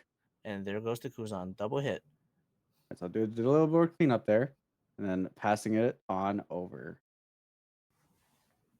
All right, we are on 8. Moria is live. Card, please. Nope. Looks like we're just going to lose that there. What now? Lead swing on lead swing. Going to be the take. Go down to 2 here for Jerry. Jerry's at 2. Heart is at 3. Moria will get played, and we do know there is a Kuzan in trash, and I believe there is a brand new Kuzan first, drawing 1. And get that hit on the brand new. See if we can find ourselves some Navy men. Been seeing a lot of whiffs. We have been seeing a lot of whiffs on this brand new today. More often than hits, actually. It just seems to be that day 2 curse. But naturally, still a decent board here, representing Moria, applying pressure, and we'll see how Jerry here responds. 2 life for Jerry, 3 life for Heart. Let's see where we push ourselves in terms of board stabilizations and potential pressure. Yes. We do not have a Lucci in trash, but we do have the Absalom, so we're able to reduce the cost on one of them. We can KO one, but the other one will probably stay on board. Like, unlike before, it's not as easy hitting Kuzan and Moria without the use of Great Eruption, as the card is now banned. Yeah, it definitely toughens it up in terms of how the responses go. And to think that even without those options, we're still looking at how strong Black has been throughout this entire tournament just goes to show the power and card quality accessible to the color. Absolutely. We are on 9. Dawn, how will Jerry respond? Huh? Starting with 5. Card, please. All right. Second 5. Card, please. All right, hold up. What's in my trash now? Let me figure out how many of these I'm willing to give up. To defend or not to defend. Do I need this attacker or do I want to defend it?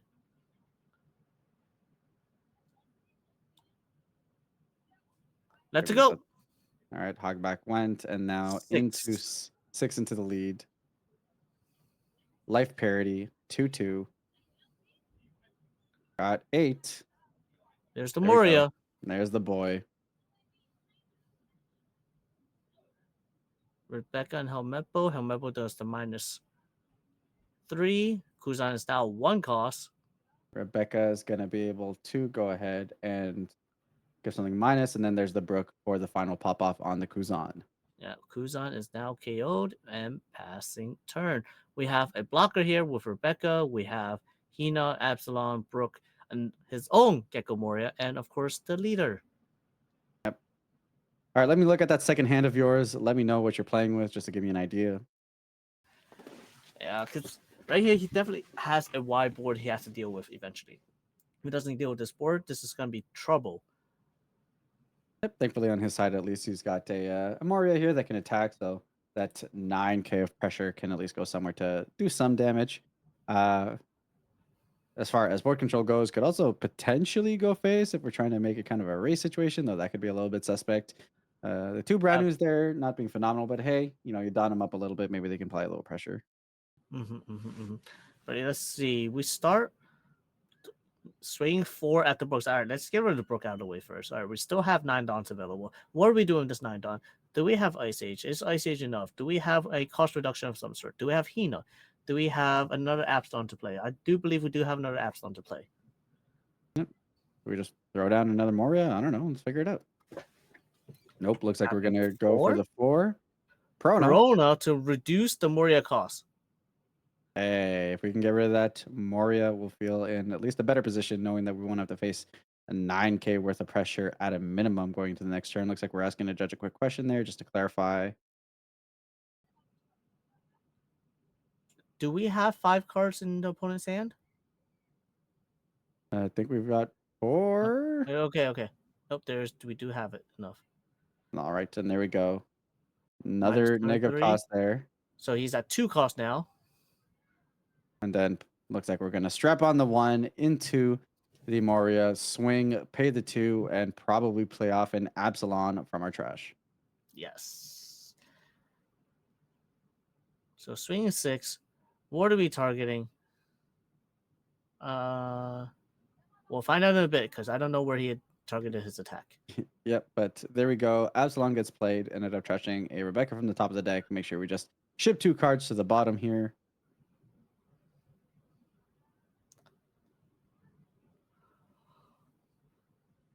We're just making our decision now. Just counter 2k, so I still have no idea where he attacked. But we are down to these attack block with the Rebecca. We have 3 attacks. There's 2 life, and how many cards in hand? 4. I think I saw 5, but who knows? I mean, it's very close, and we've been seeing the trade off of board pressure here. Moria after Moria after Moria, potentially, depending on Jerry's lines here. So a lot of back and forth board pressure, like we were talking about at the beginning of the pregame. Let's see if we can get a counteract stabilization here. If Jerry's just gonna have to make it work with what he got, swing with the Epsilon first. See what happens. Starting on 5k. There's the counter. There's the card.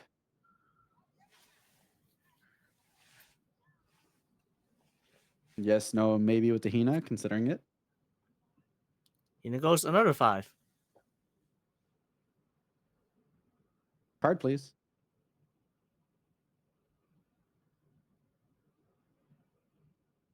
All right, just getting some clarity here from the judges.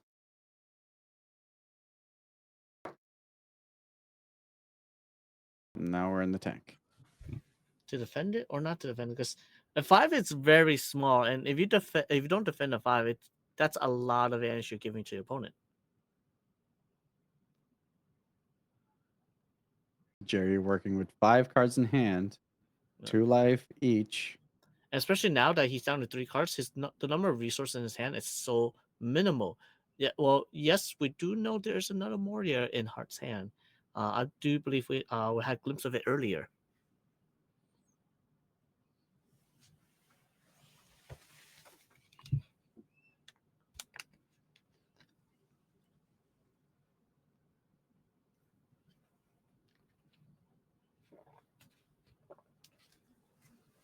He is thinking about countering.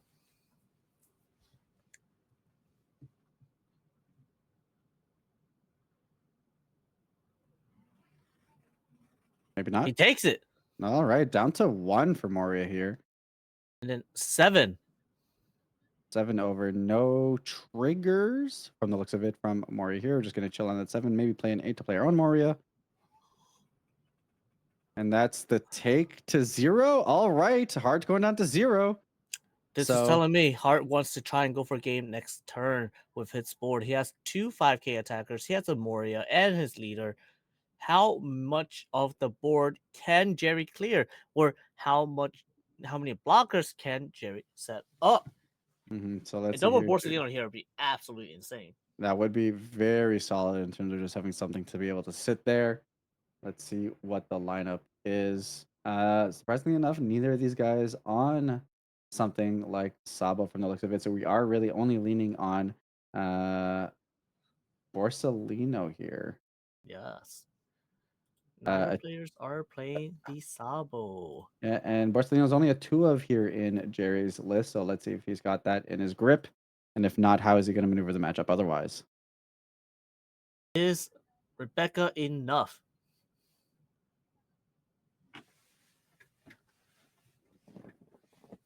Can he, Moria, Rebecca, and Helmeppo, and grab a 2K, play out another Brook, and KOing one of the 5K attackers?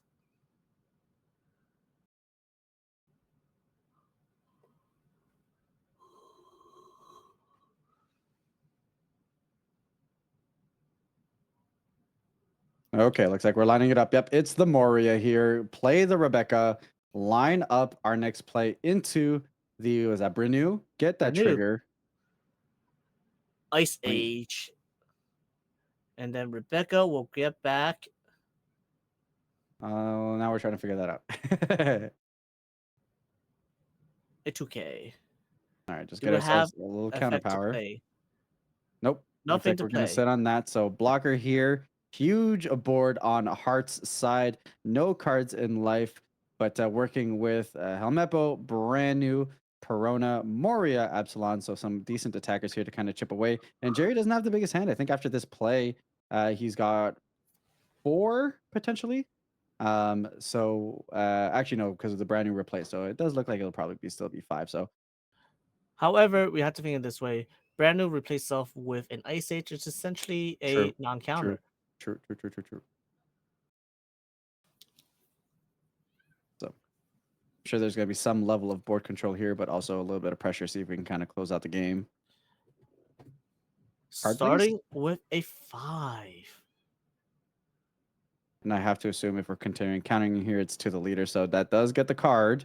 Yes. Let's see. Let's see how we work with it here. Do we have the cost reduction followed by the Absalon? 3 for Hina to reduce the Rebecca. We're going for the So here we got the attach into the swing, into the 2 to then get the Absalon, get the blocker out of the way, and keep on applying more pressure. This card, mill 2. There's the Absalon. Comes right back, KO. 2K Gets counter. the counter. We knew that was there. And let's just see if we can gamer speed through this now. 5 brand new swing. Nope, that's not enough. And that's just a scoop up. Does not have it. Not going to go through. Heart here with the win. Going into game 2 of top 4. Huh? You mean Jerry won? Did Jerry win? Yes. Oh, that's what you said. Representing counter out for the win. Yes. My bad. Jerry got the win there because right there he countered out. He's not taking a life. He's at 2 more life. Oh, he's not unable to get through the last 2 life. Right.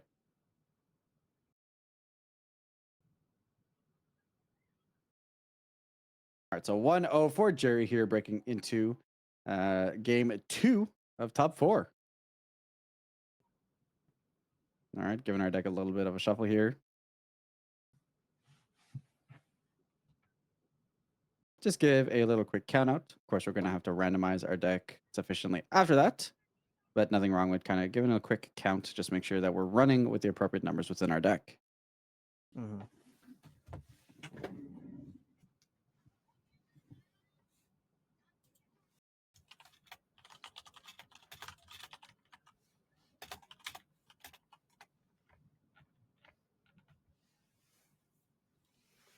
Incredible position here for Jerry. Being 1-0 feels very comfortable, especially since the mirror match. You're in a position where I know my cards, you know your cards. We're both on very similar lines here with maybe just a couple of changes in terms of ratios and text. And now the position is just who can pilot through this matchup better, of course.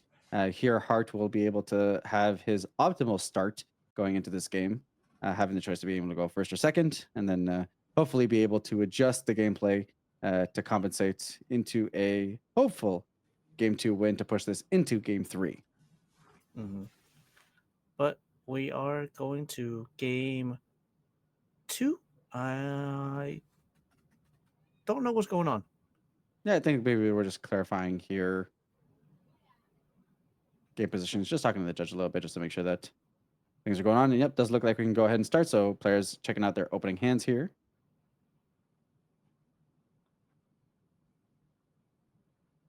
Quick cut on this way. And let's see if Jerry opts to keep his hand. It looks like Hart has decided probably that this hand is going to be the one he keeps, still on his mind here about it. Is it worth it? Hart does. I do believe Hart does have the choice of first second. Mm-hmm. All right, does look like Hart's going to keep there into the life that goes. Same for Jerry, so we'll be kicking it off here, presumably with Jerry with the 1 and pass. Yep. Game 2. Jerry does have the game advantage. Oh, there's the camera movement. Yep. So there we go. The trash 5 on the first turn here, kind of setting up for future plays there. Looks like we hit a Lucci on there, potentially as well as an Ice Age. And from there, probably just coast, I have to imagine. Yep, passing on over. Jerry here got the 1 with the 2. Gonna go play out the hog back. And then just No get a Corona body this there. turn. It's just a body. Yep. Still 5K on turn 2. Not terrible. Can't complain too much.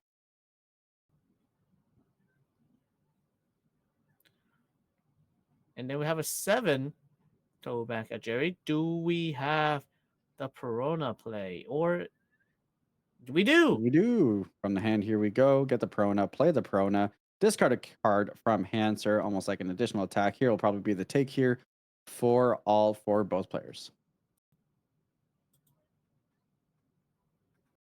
Passing on over 5 Dawn turn here for Jerry. Both of them on 4 life each now.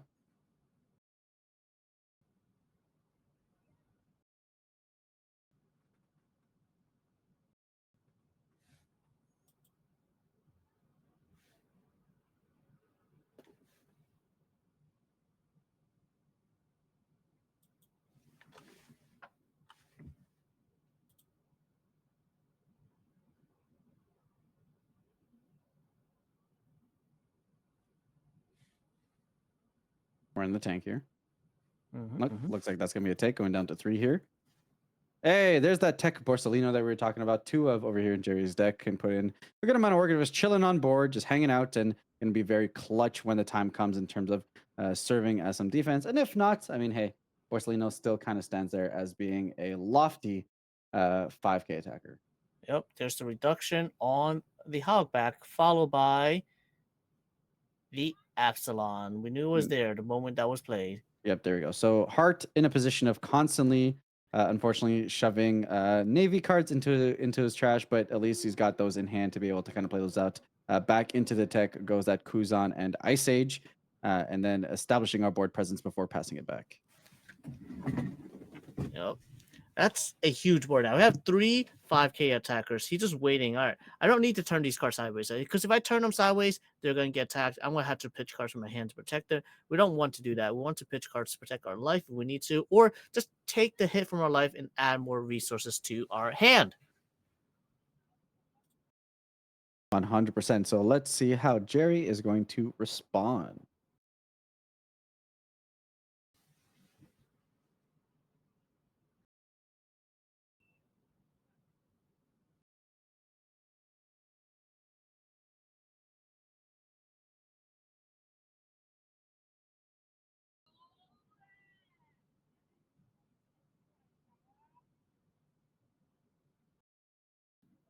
He is on 7 Dawn.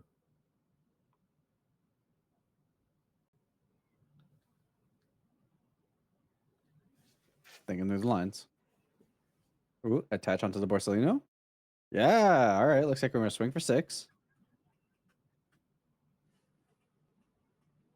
Apply some pressure here. Worked out for us last time. Hart very openly took his life, got him into a low life total, put Jerry in a position to be able to win on a crackback. Let's see if he's going to take this here, go down to 2, presumably, and then put himself in a position where we attach one to Moria, potentially go for another swing here. Does look like we're going to take it, go down to 2.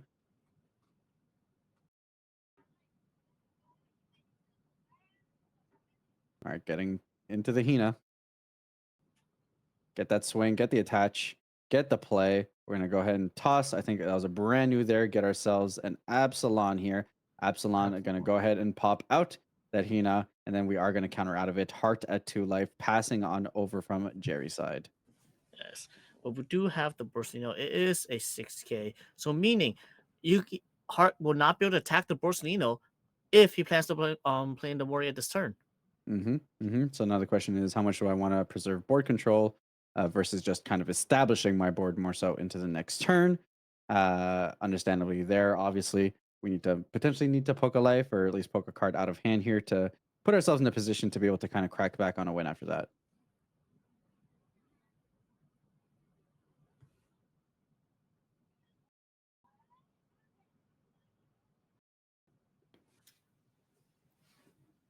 We're in the tank. We do have 2 warriors in the hand. But being down to 2 life, having so many 5KOs on the other side, I do believe Hart does have enough counters in the hand, but even if he does have enough counters, that means he's using all his resources to defend. I'm just trying to trying to figure out here whether he goes for board establishment or board control. Yes. I do think that Borsellino could potentially pose a very annoying threat if it, in terms of just defenses that you can't really respond to if you don't get rid of it, which is fine. Just need to account for that when we're thinking about how do we close out the game, right? It's not only about, as we have this chat all the time, how do I survive? How do I survive? But also just how do I put myself in a position to win the game? So it looks like we are going to swing with that Epsilon, get a card here, and let's look like potentially we're just going to keep on trying to get cards before making our decision. Yeah. I mean, we do still have 8 dons available. We haven't used any of it. We have not committed any of it into doing anything yet. Will he go for another swing to eat another card from the hand, or will Jerry just take the hit? Or will Hart just swing over the Borsellino, play out a body, and just play more bodies from the hand?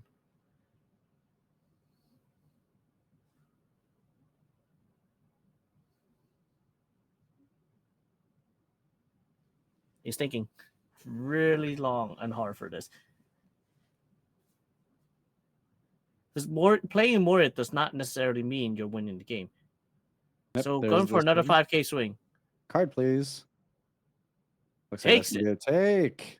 2 all now. Looks like we're just going to throw for the raw Moria swing, just get a draw, signifying that we are going to pay the 8, go into our A-drop Moria here, and then our 2 targets will be the hog back into just another Gendry. Hog back and Sindri. Sindri to mill first, and now the hog back. Let's put the Ice Age back in the deck since we're probably not going to use it. And the Brook grabbing the Sindri, keeping a 2K counter in your hand. All right, so 2 life all.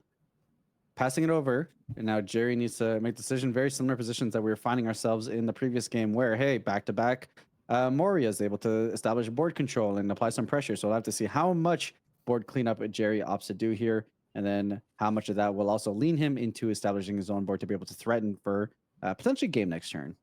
Oh, yes. When Hart grabbed the 2K, it makes it harder to actually go in for game. So it goes 5 into the Absalom because we already know there's another Absalom in the trash. There's no point. Even if you keep it there, it doesn't do anything. Go another 5 into Absalom. Took a card from the hand first. We have 9 Dons available. What are we going to do with it? Are we going to be aggressive? Or will we be playing our own Moria, setting up the board, and waiting another turn? And we do feel a little bit comfortable here. We do always have this backup of the Borsellino that's essentially going to guarantee us to be able to get one block whenever we need it. Could also apply some pressure with it, and then just have an annoying 6K body on the board. Our opponent's going to be like, all right, how much do I want to commit to be able to get rid of this? So we'll have to see where we play into it. Yes. We do have, let's see, 1, 2, 3, 4, 5, 6 cards in Heart's hand right now. 6 cards, 2 life.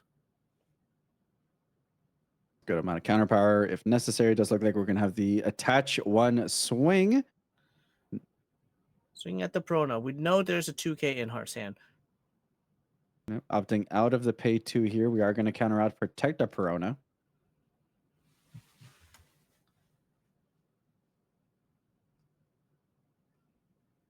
All right, what's our 8 Don play here? Is it coming down? Is the boy Moria coming down? Well, keep on throwing it into piles. Keep on making piles. How are we breaking this down? We've got the indication there. Are we going to commit to the player? Are we going to go for something a little bit more mid-rangey? Maybe we play out another Borsellino or something. How are we responding? Looks like 6 cards in Jerry's hand as well. Unless I count it wrong.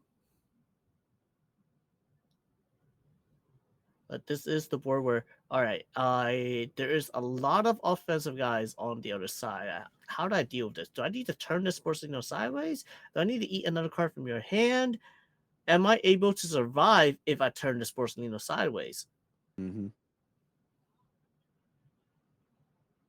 There are a lot of ifs you have to think about, especially towards the end game like this. Yeah, 100%. A lot of considerations to be able to go here. There's the Moria. Right, there we go. The 8 stack did telegraph this play. Now let's see what we grab from our trash. Hogback. Hogback. We don't have a second target. Just Hogback, grabbing Absalom, passing turns. Like, all right, I'm not going to grab the brand new. I know it's there, but I'm just not going to grab it. It's probably going to whiff. I'd rather keep my 5K bodies. just by having those 5K bodies, it also means my opponent must either kill me, win this turn, or attack into the 5K bodies. Yep, 100% here. So we'll have to see how this gets cracked back. Jerry not really putting much of an answer to Hart's current board, and we'll see how much he's able to press this turn advantage here against them. Looks like Jerry has a grip of about 4-ish cards in hand, but does have that Borsellino blocker there. Does have the 2 life buffer. So we'll have to see how much can be balanced here. We are starting with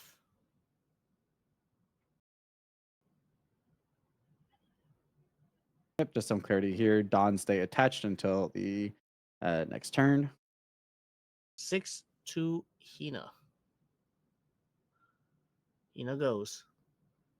That also means Hina blocked. Yes, essentially. That is what we are going for here. Then the attached Don here. Corona. Thinking about the Absalon here, maybe?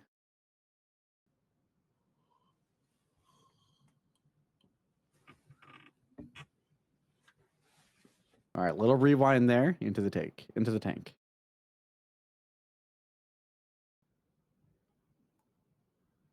All right, 6 yep, looks with Perona. Are we countering this? hard. Maybe, please. Naturally, here the 6K swings, also essentially saying that your Borsellino won't get to attack for free. At the very least, I'm going to get a card out of you. Yes. Is it going at leader or is it going at Absalom too? I think from the looks of it, it was going towards leader, but honestly, I think either or play are very justifiable. I do believe it's going at leader as well. At least that's what it looked like. Yeah, that did look like the indication there. Looks like we are actually going to block. Are we going to block in a card? Is that where we're putting that? Blocking a card. Blocking one. All right. Now we got this Mori attack here into the Borsellino. I do like the swing here. Borsellino is very annoying. Might as well get your in while you can. And now we have a lot of Don to work with here with the 4 to go into the Rebecca. Becca grabbing Hina. All right. Hina reducing the Hogback. Swinging 7. Where are we going 7 at? Yep. Get that Discarding payoff. And then presumably going to play out another Epsilon here to be able to pop out that threat. Getting a Prona in there, maybe have some utility in the next turn potentially. So we did a little bit of board clearing, a little bit of pressure. We still have the 7K swing we need to account for. Let's see if Jerry's going to bump out of it or if he's just going to take it. Presumably, unless he's swinging into the Epsilon, but... Yeah. If there is enough counter in Heart's hand, I will 100% go at life here and then swing the Moria. Oh, No, he goes well, at looks the... like a board control. So Yeah. Moria on Moria board here. Not much you have to account for still. Those are big, potential big beefy 9K there. Yes. But that's not enough. Heart is at 2 life though, so that is enough to not lose for sure. Yep, yep. You're essentially guaranteed to live another day. You are the one with the board presence, and you do still have the Rebecca there to kind of coast. So unless you're like, unless we're Jerry here lining up some kind of reduction Epsilon plays, you also get a free block here if you want to keep something big, and not have to commit too many cards from hand to be able to protect either your life or something like your Moria on board.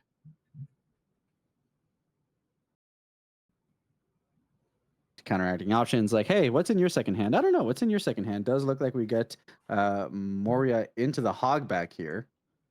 Moria into high. Let's it go. It's like, you know what? I'm going to keep this Rebecca. I'm not going to turn the Rebecca sideways. I don't want to block with it yet.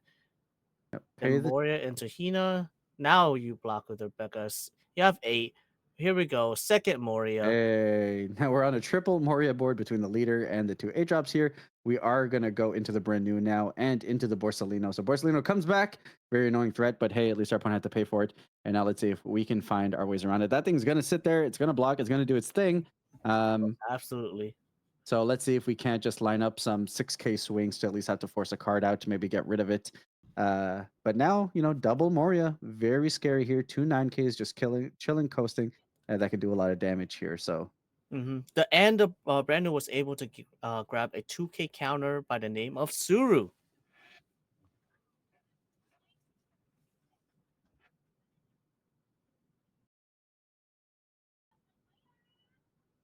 you just Moria here if you can.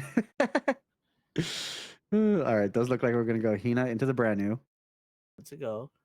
And we're gonna go 6K swing, just of course to account for that Borsalino. Never want to give a free block if we don't have to. That is gonna take a card. I do believe it is gonna be a Moria play. It's gonna be another 6, 6, 6, and then we have the Moria to swing with afterwards. Another 2K. Would it be a Moria 9K swing? I'm just deciding where we attack into. Presumably, you just kind of have to go at leader here.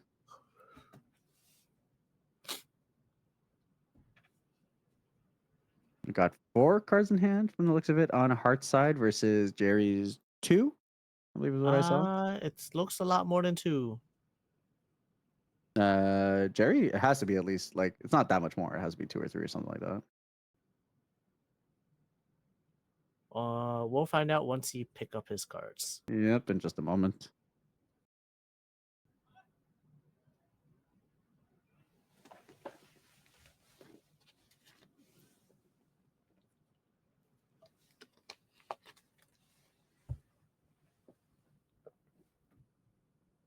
You're right, it is 2. So very low cards in hand here, so not too many 3. options of okay, there we go. 3 cards. All right, 3 cards. Plus 3 to 4 from the looks of it. Or 5 actually from Heart side.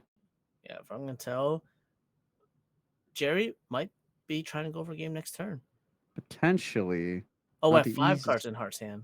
Yeah, it's quite a bit there. I don't know if that play is available, but you do have 2 9Ks available to you. If you attack with the Moria, you're kind of guaranteeing that they kind of stick around. Where is this 9K gonna go? Are we gonna go face, or are we gonna, essentially force 1 card out of Jerry's hand if we swing into nope, looks like we're gonna go 9 on 9 here. Card to please.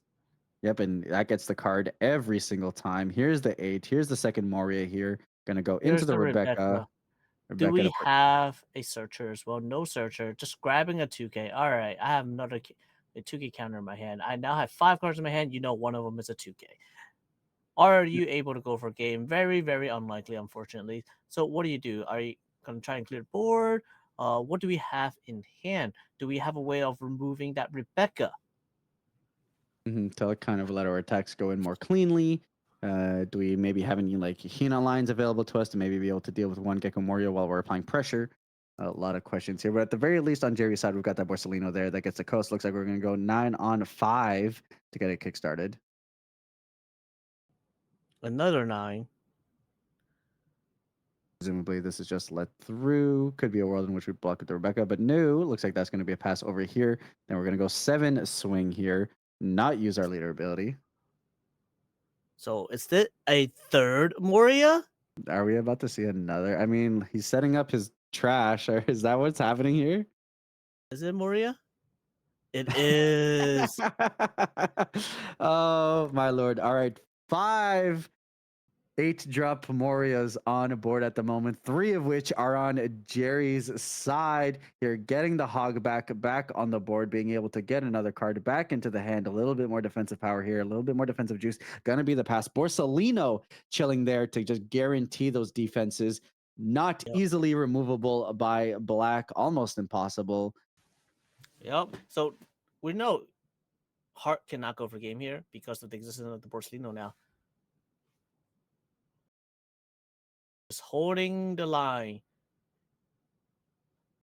He's holding the board here. He's like, "You shall not pass, Gecko Moria." Yes, that's that's what they're saying to each other at this point. Yeah. Oh god. All right, well, let's see where this lines up here. Max Dawn's available to both players here. How are we going to sequence our attacks? Yeah. I mean, impossible to go for game here. So how do we board control in a way that gets the most cards out of our opponent's hand and secures that we ourselves may be able to go into the next turn? And this is where that Borsalino tech is really doing a lot of respect for Jerry here. Not available to Hart, unfortunately. So any blocker that he puts out could potentially be susceptible to removal. Looks like we're going to go 9 on lead from the looks of it. Yep. Yep. And I do believe Hart has 6 cards in hand. So that's it. 9 on 9 once again. There goes the lead. Then 2 we've for got, brand new. and now we're Eight. just saying, all right, need to play for next turn. So let's get that damage in. Let's see if I can survive. I've got 2 life now. Can I draw into anything that's able to help me sustain control this board a little bit? Not a fantastic position, however. Yes, I mean the brand new was able to exchange itself from a 1K counter to become a 2K counter from in the form of Suru. Now, do we have cards like Rebecca to play out? Yep. So here, considering, maybe we can play the hog back here, being able to maybe get ourselves another 2K counter back into the hand. We need to survive into the next turn. And even then, depends on how much board control Jerry is able to press into us to even potentially have an answer to, because we need something to survive. Because if we have nothing, we can't break through both the Borsalino and apply some damage. So big 6. swing here. So 11. 11, pay the 2, trash Ilucci, get rid of Brandon Rebecca. There we'll play the hog back, sending 2 back to the bottom of the deck and getting ourselves another 2K. Cards from hand, block. Looks like there's going to be cards from hand. All right, no blocker. Can Jerry get through 6 attacks, 10 Dawn? We got 6 cards, I believe. Probably. I mean, we took the life there, and then we had to trade in 2. So we'll see. Moria swing.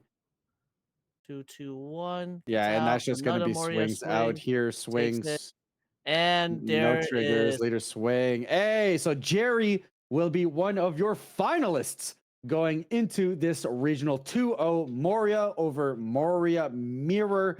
Just being able to press his advantage. Turns out 3 Moria is better than 2. Being able to apply an insane amount of pressure. Back-to-back Morias, really calling it here. Who's able to drop the bomb and has been such an incredible card throughout the entire tournament, showcasing itself as not only this deck, but in decks just like a black, yellow Luffy as well. And it just kind of rears its head and says, hey, this is why I'm here. This is why I'm so good. And this is why half of the field going into this day 2 was my deck. yeah, but you can't just give all the credit to Moria. The other card that won the game there was the 4-cost Borsalino. Just stay on board. Like, you will not pass. You cannot beat me. You cannot just finish me off here because I cannot be KO'd by your effects. Your Absalom does nothing to me. You cannot remove me. I will always block your biggest attack to go at life because I can.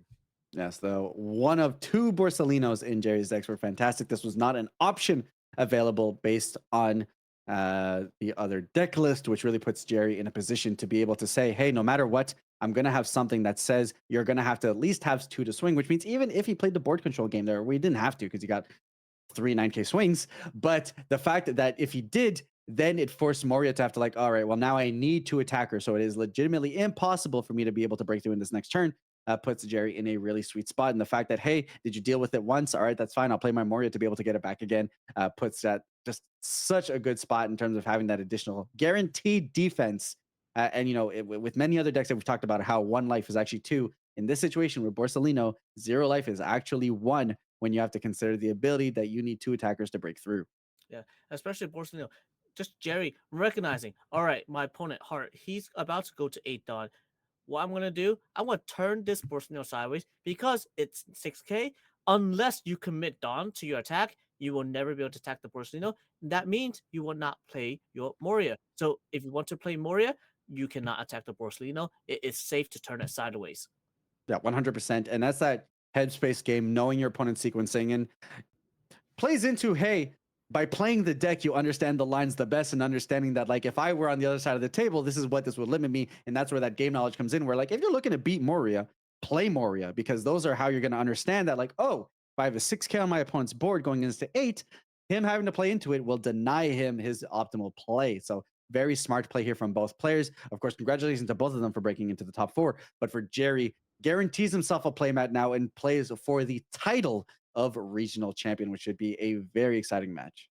Yes, I'm excited to see what he'll be going up against, whether it's Red Purple Law or Black Yellow Luffy. From my understanding, Black Yellow Luffy has a much stronger matchup into Moria. However, it does not mean it is impossible. Yeah, 100%. So we'll have to see how that plays out. In a moment soon, we'll be able to get our top 2 to face off and finally crown the One Piece card game Mesquite offline regional champion. So with that, we'll be back very shortly.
Hello, everybody, and welcome back. We are here at the finals of the One Piece card game Mesquite Offline Regional. I'm Espira, and with me is the fantastic human. 2 days, Yes. 1,200 people day Swiss top 64 cut, breaking it down all the way here into the finals. Are Final you two. ready?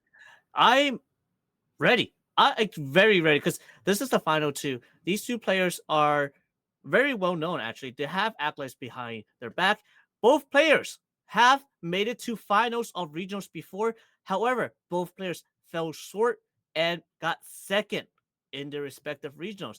So, one of these two players will get their first win, and one of these players will get a second once again. Another repeat, just one ahead. And the same way that this tournament started one day ago, many rounds ago, will be the same way that this finishes. The top premier decks of the formats are facing it off one more time. Moria versus RP Law.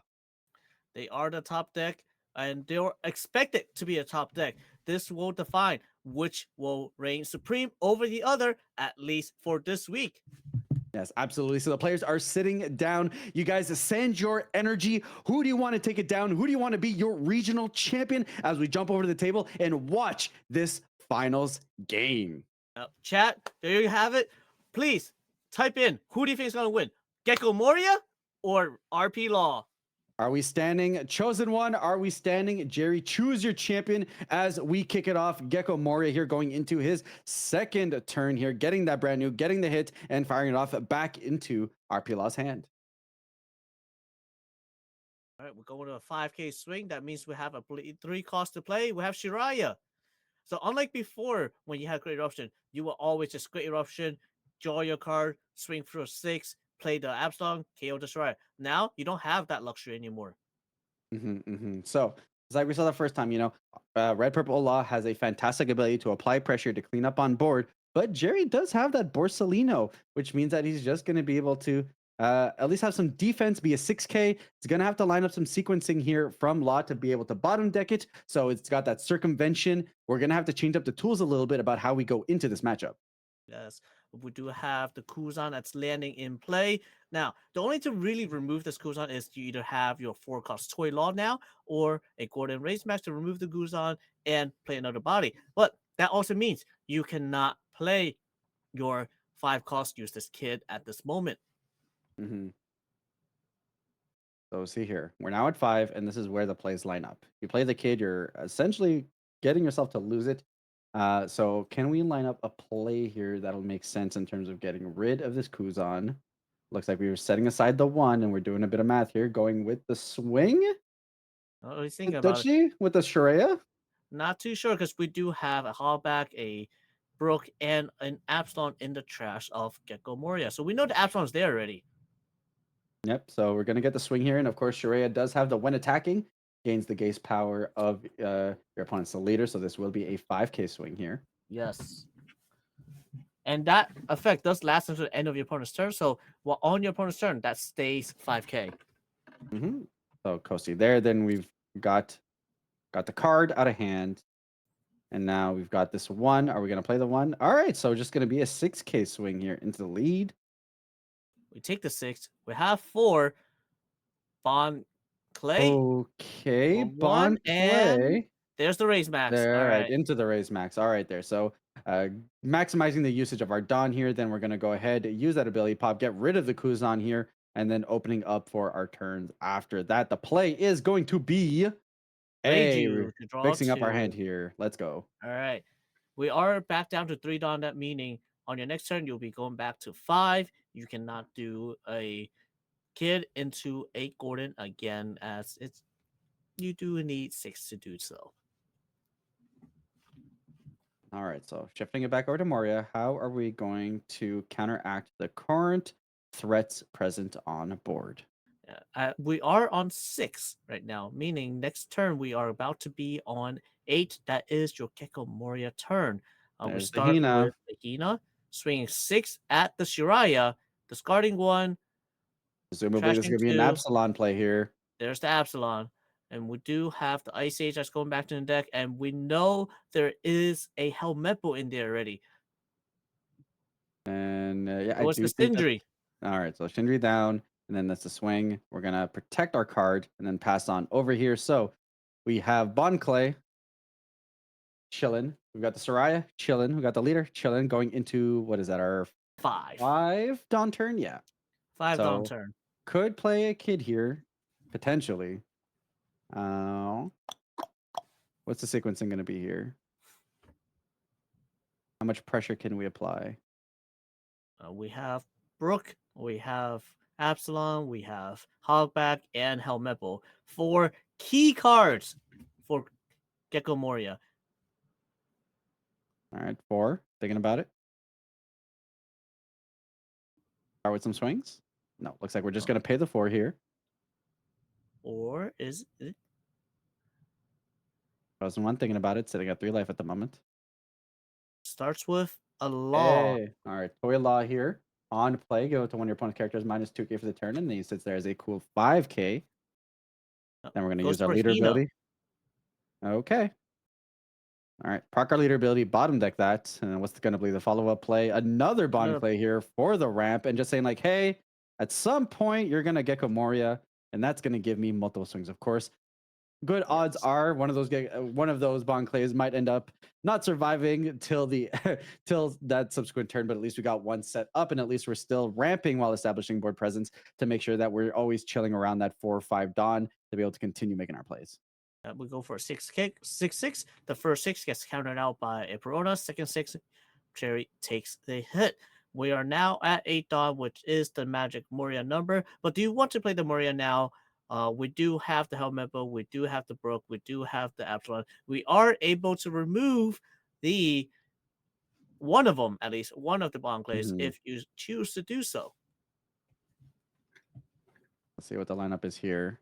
Frozen One having a little bit of an awkward line here, not having been able to just play solid 5Ks back to back, anything like an Eins, or No a Irons, no. Shachi or anything like that. But maybe this will be enough to dissuade Jerry into any big plays.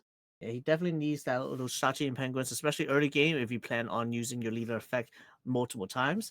And just by using your leader effect, you're now putting yourself further and further back, and you're not able to play that kid. You're not able to play the power reduction of Race Maxwell Gordon follow up with the kid.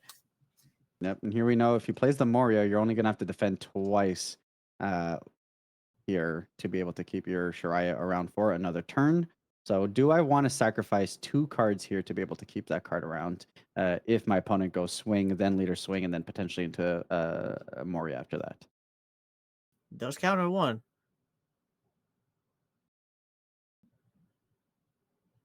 All right, Does he go leader for the swing second here. counter? Yep, there's the leader swing here. No Yep. Dawn attached. Yep. So we know that he's lining up a Moria play, and it's like, all right. Committed to it with the No. 1. Yep.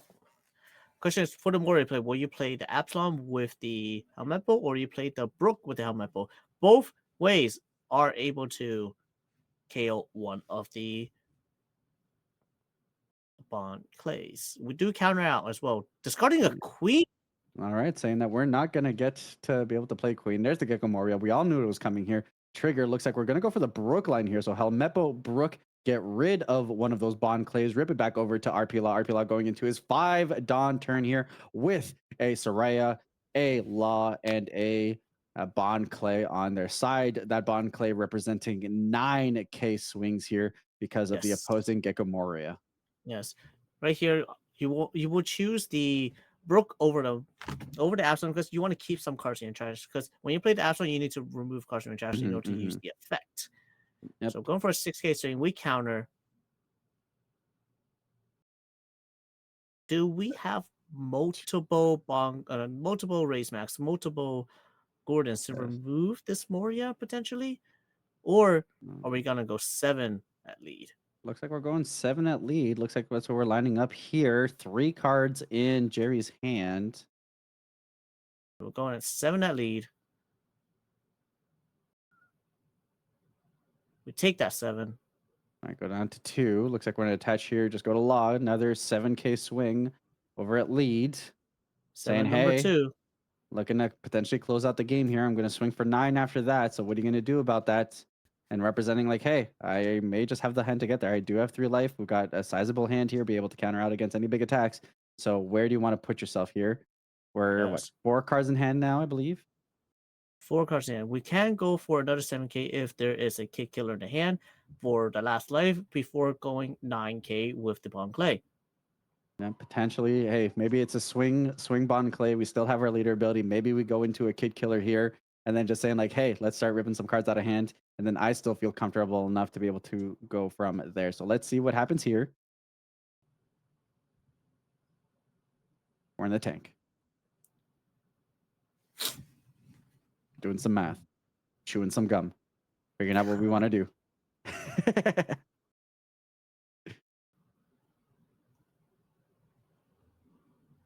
Do have 4 cards in hand. Takes it. Hey, there's the take. There's the leader ability here. Pop, pop, pop. What's going to be the play? Get rid of the brand new there. Just like, why not? We may as well. There's the kid killer here. 7K swing over on the leader here. Let's rip some cards out of your hand. I got a 9K swing coming in. After that, if I want to. Countered out of the 7k. Oh, what? 2k, 1k. Do we swing 9 here and just be like, put you at 0 and say next turn, potentially kind of going in for it? What is the follow-up here? What are we going to do? I believe he has to. He must put your opponent at you're risk. committed to this line, right? Because there's no guarantee that this Bond Clay is surviving to see another day either. Yes, correct. Especially when there's a broke on board, something's gonna get removed. Yeah, it looks like we're just considering our lines here.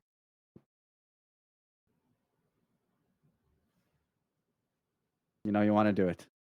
Because we are going to 4 Dons next turn as RP Law. Do we have enough attackers? Because Jerry could easily just say, all right, I'm going to clear your entire board setup. I'll just lethal you following turn instead. Hey, 4 is enough for kid killer. And some players just draw like that. So you know what? True. I'm saying we go in for it. Come on, attack. Get that 9K in. There we go. 9K swing on the leader here. Take the life. Moria down to 0. Passing it back. Let's see how Moria can respond. 3 life for RP Law. Huge board here between a bunch of 5Ks. Let's see how much cleanup Moria can do. Let's see if we can counteract and put ourselves in a winning position. What is Jerry gonna do? We have 2 cards in hand right now. 2 cards in hand. Like, what is the math here? Do you swing 5? Do you swing 7? Like, what is the number you need to attack with? And you are giving your opponent 3 additional cards in hand, right? So you need to consider, all right, in a worst possible world, 2K, 2K, I need to see if I can fight through 10K worth of counter power. So let's see if we can get there. Yes. We can do 4 on Helmet Bow, 3 on Brook. That's 7 Dawn. 2 on Absalom, 1 on Leader. That's a total of 10. So 6, 7, 7, 6, 7, 7, 7, 9. That doesn't sound right.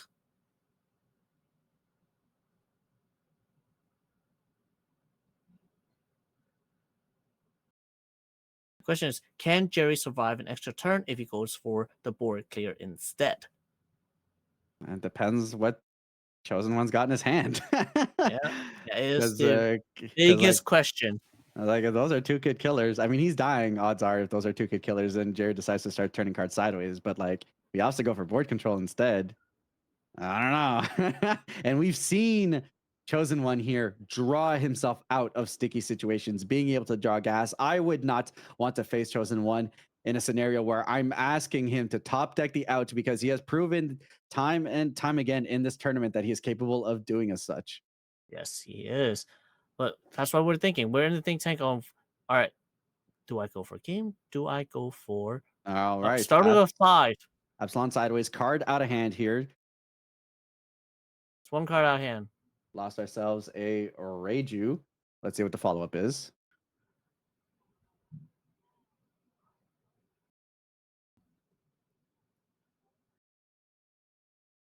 I do believe I'm not sure if there's another Absalom in the trash. If there is a way to clear a board and have 1 hit go towards life as well. All right, so swing here, presumably at leader. It is that leader. Take the card.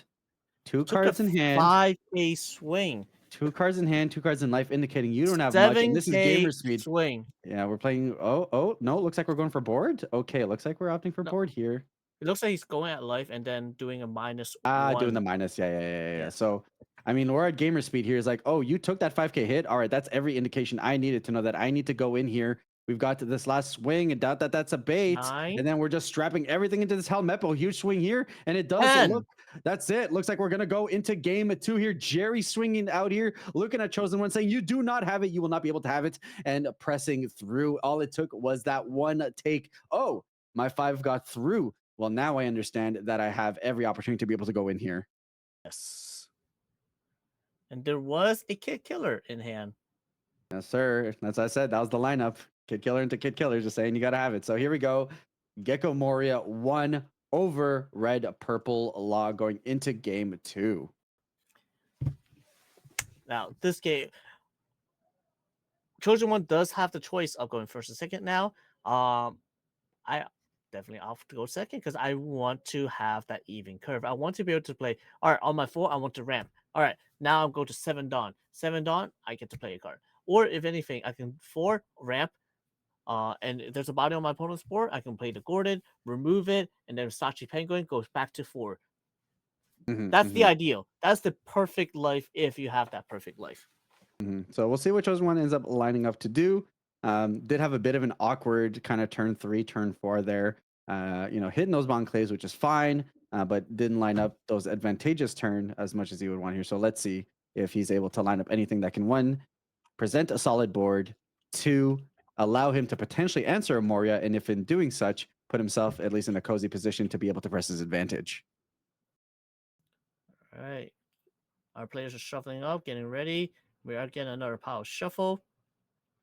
I just gotta make sure, like, didn't feel too good. We did not see the Sachi Penguin because that is one of the key cards, especially early game.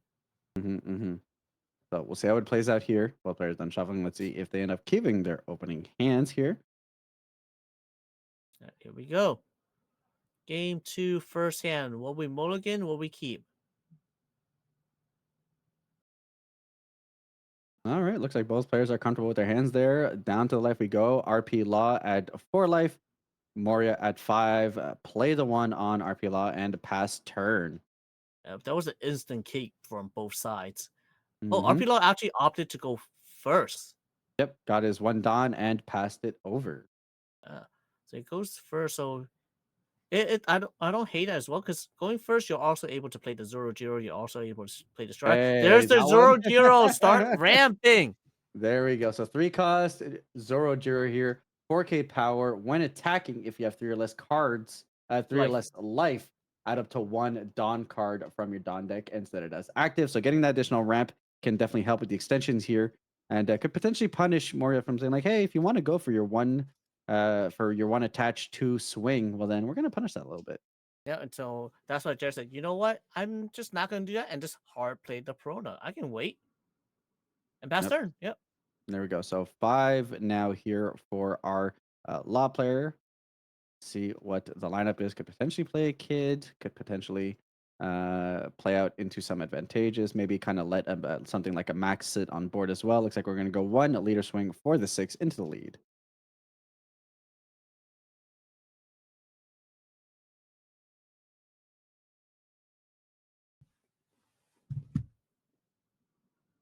Do we take the first 6? Having 4 available, that means you are still able to play the Toy Law. Looks like that is a take. Go down Toy to Law. 3 life here for Jerry. Play the Toy Law into the Ein. Get that ramp.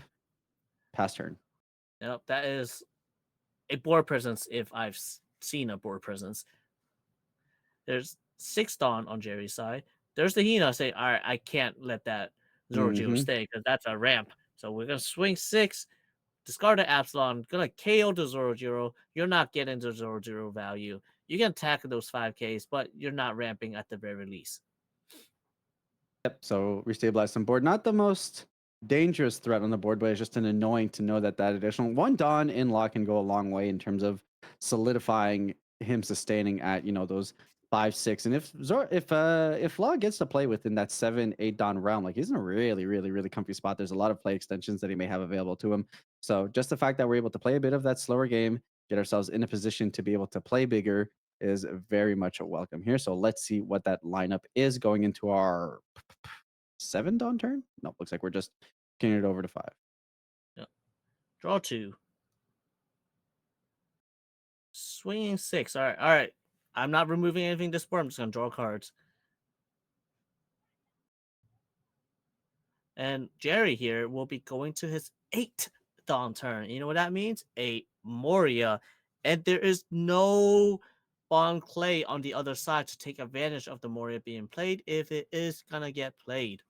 So very tough position here. Defended out. Still 3 life on both sides. We're staring at a very spooky board here of well, very spooky characters in the first place, but spooky in the sense of just having some good board presence. And we'll see if Mario will be able to take full advantage of that. Are we going to go start off with a card, please? Card, please. One of them. Yeah, One what's the of thought here? your 1, 2, 3, 4, 5. Yes. All 4 0. right. Card, please. I said please. Yes, sir, sir.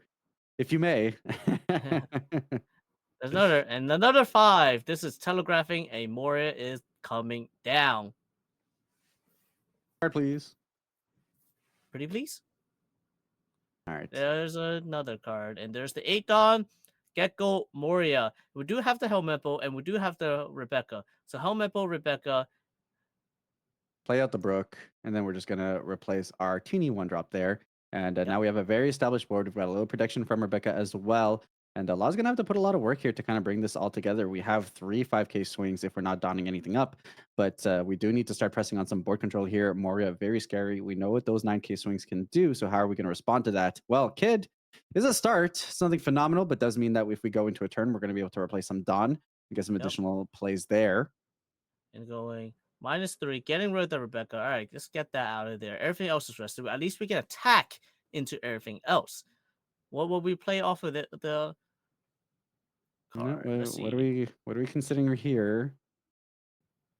Plays Bond Clay. They Alright. both ramp. We get 2 Dawns back. So Alright, essentially, you so only did a -1 to do all that, which is absolutely insane.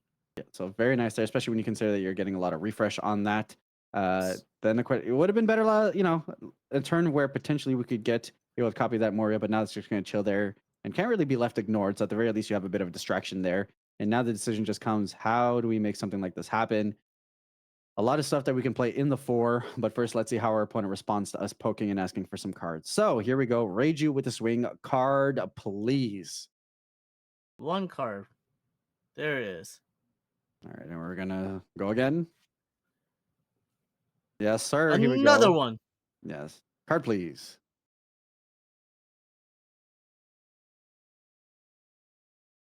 All right, leader swing. Thinking about it. Yeah. Any attaches? No. Thinking about it.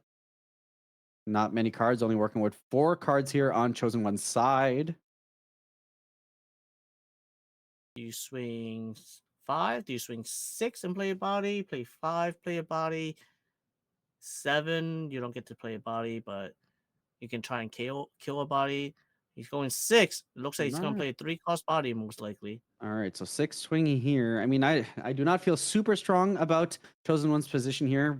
Still feels very backfooty, but we'll see what the response is here from Jerry. How much he's going to defend. Does get the card here. We will go for the 3 here into the Sharia. And then Shariah with 3 cards in hand, 2 life, 2 blockers. so we've got the defense here. Not so much worried about losing out, but essentially just really concerned here about losing our board presence and putting us in a position where we can't win. I don't know that, we're definitely not losing, but again, are we winning? What plays do we need to make to be winning? And we just don't really have those openings right now, especially since I feel like I get the feeling we'd have to check, but it feels like Jerry's got at least a decent grip going on. Yes, he definitely does, especially with 3 life, a sizable hand, not extremely large, but it's enough to give that presence. Yeah, so really solid hand here for Jerry. I think we're working with like 5-ish cards from the look of it. Yeah, I believe it's either 4 or 5 at this point. Yeah, so with a solid board to be able to contest and get cards out of chosen one's hand, if he wants to do things like start defending his board or anything like that, I'm not sure what the win state here looks, especially if we end up dropping like another Gecko Moria. Then at that point, I think we're in a really tough spot. but we'll see what Jerry lines up. But we do not have another Rebecca in the trash anymore, as it did get bottom decked. So probably want to prioritize getting rid of this Bond Clay. It can represent a spooky 9K swing as long as that Moria stays on board, which can definitely help with board control here. Looks like we're going to start with some Hina swings potentially and just see if we can ask for some cards and make our plays after that. Yeah, just give me a card from your hand or life or a body on board. He goes for the board. All right, so the one attach here and the swing. Cards, please. 3 cards in hand. It is a 6 to a 5.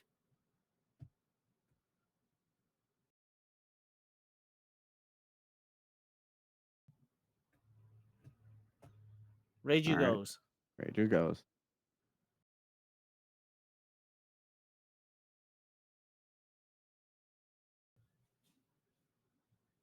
Now, part 2.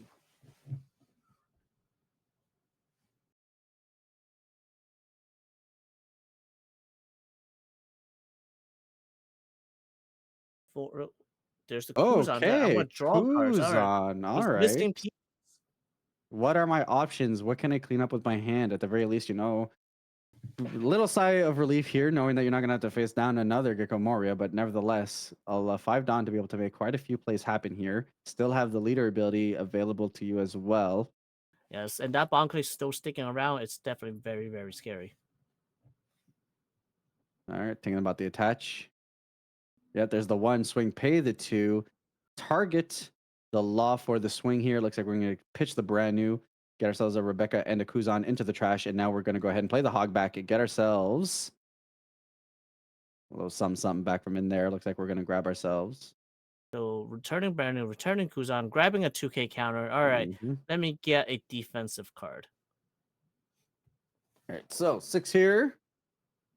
We do still have the Absalom to attack with, as well as the Gecko Moria.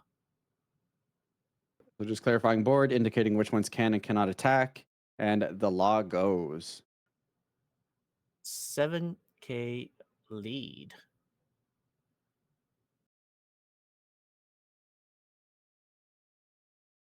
We go down to 1 life. Or are we losing 2 in hand? Looks like we are going down to 1. We may go down to 0 here. No, probably going down to 0 here. 9K It looks swing. looks like he's gonna go down to 0 and hope that Jerry does not have enough counter in hand, because we know there is a 2K counter in hand. All That's right. the only thing we Yep. know. 100%. All right, let's see. Can we be kid killer gamers? Is that where this is lining up?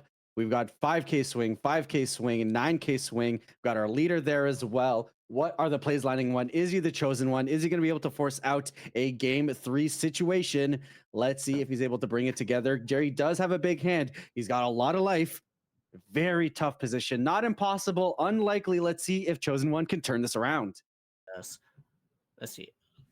How many dawns does he have to work with? I believe 7 or 8. Yeah, 7 or 8.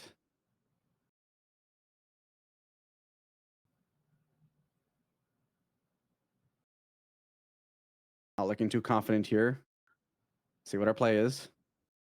All right. It's thinking hard. So this is what this is telling me is there is no killer in hand right now. Yeah, just got to play to your outs. That's it.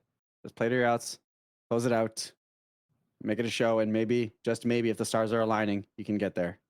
Yes.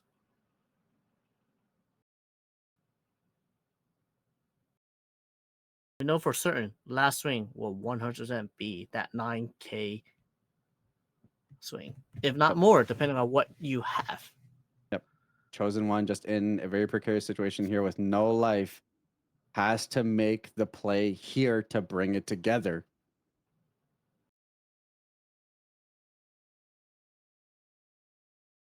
All right, 1, 2, 3, 4, 5, 6, 7, 8. We have 8, I believe. Yep. Working out the sequencing here. Attach onto the Bond Clay, 11K swing. At the Moria. Whoa. He's saying, I don't have lethal. I have to go for the Moria. You just defend the Moria here, right? I think so. You've got it. Defend it. I don't know. I don't Oh, see how if you're attacking the Moria, to me, it also means I cannot survive the following turn. If I can't survive the following turn, you just gotta Hail Mary and say, I hope my opponent doesn't have enough counter. I hope those Mm-hmm. cards that are in the life are dead cards.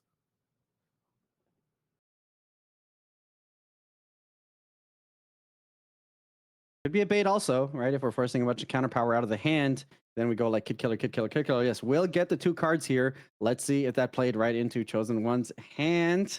Let's see. Do get the play here of Queen. Queen. All right, blocker, fix our hand. See if we can draw into anything that potentially might make something happen here.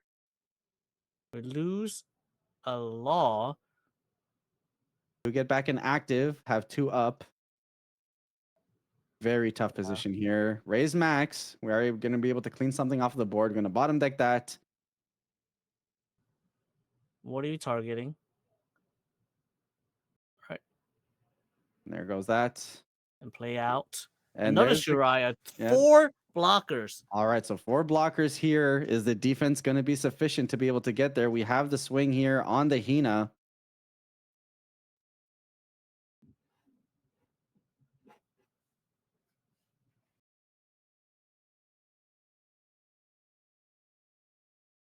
Is it enough? Is that enough defense to be able to get there? We didn't have the offensive hand, but we established a very defensive board.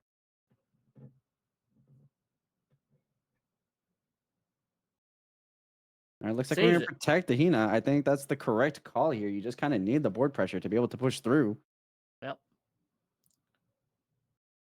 He already used this leader effect. Question is, does he want to attack with either the kid or the Shiraya?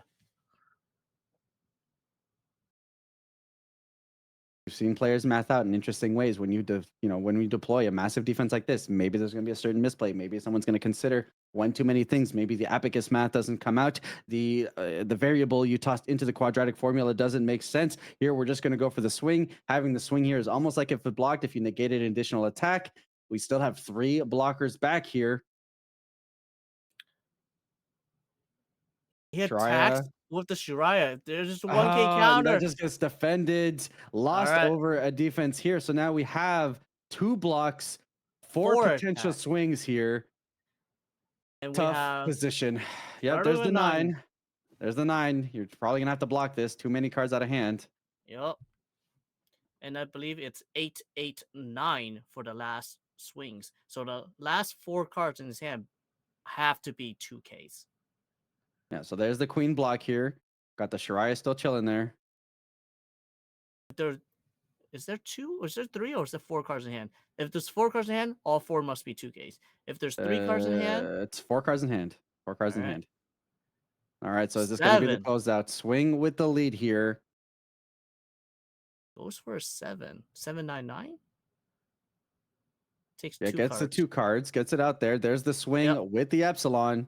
799. Then that's game. it. Jerry is your winner. 2-0 Moria over red. Purple Law victory here, taking it down, taking one of the most represented decks in the tournament. It does what it does. It does it incredibly well. 8-drop Moria, showing why it is one of the best things you can be doing in EB 1.5. We've seen a bunch of phenomenal strategies breaking it through into these 2 days of tournaments. But at the end of the day, the strong cards, the strong decks, the powerful card quality will break through. And here we see Black Moria reign on top. Huge congratulations to Jerry for closing it out. Definitely a huge congratulations, Jerry. And you can't take away the credit from Jerry because every time we've seen Jerry on stream, he was very confident in his place. He knew his place. He understood what he needed to do. And all right, I will go for board here.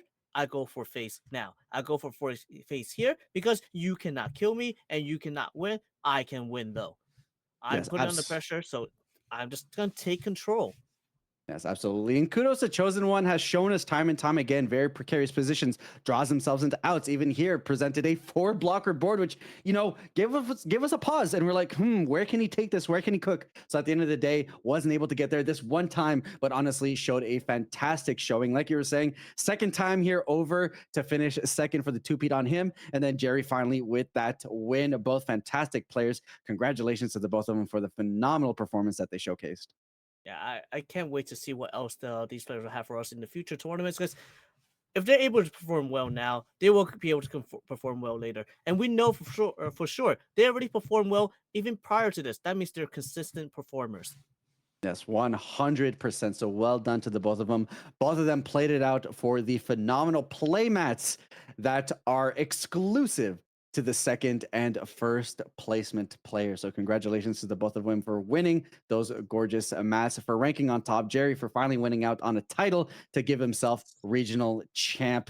Phenomenal day of play. I mean, look, 1,200 players across 2 days, 10 rounds of Swiss, top 64 cut. And I got to say, while we started it and finished it with Moria versus Red Purple Law, we saw You are so right. much beautiful. We did start it that way. It started the same way that it finished, but we Yeah. saw so much beautiful variation in between that. We saw Dofi, we saw Uta, we saw Perona, we saw any number of awesome strategies. We saw, purple make its showcase. We saw green, red, we saw Yes. ace. So a fantastic spread here, and that's what I love about these formats, where you're always going to have your competitive tier one strategies. But at the end of the day, the fact that we're able to mix in and players are figuring out what's good and what's not, and Yes. what Yes. fits within this format that's never been seen in Japan before here in the West is absolutely a fantastic time. Yes. Especially because we're in this format where it's not the same. It hasn't been tested. It means we get to concoct this deck. We get to build this deck. We get to test. We're This is different. We're building up from scratch. Yes, we have a basis to base decks on. We have a basis to base the format on, but it does not. It also means using that base, we're able to further evolve it into what we expect to be the best type of deck, the best build for these decks.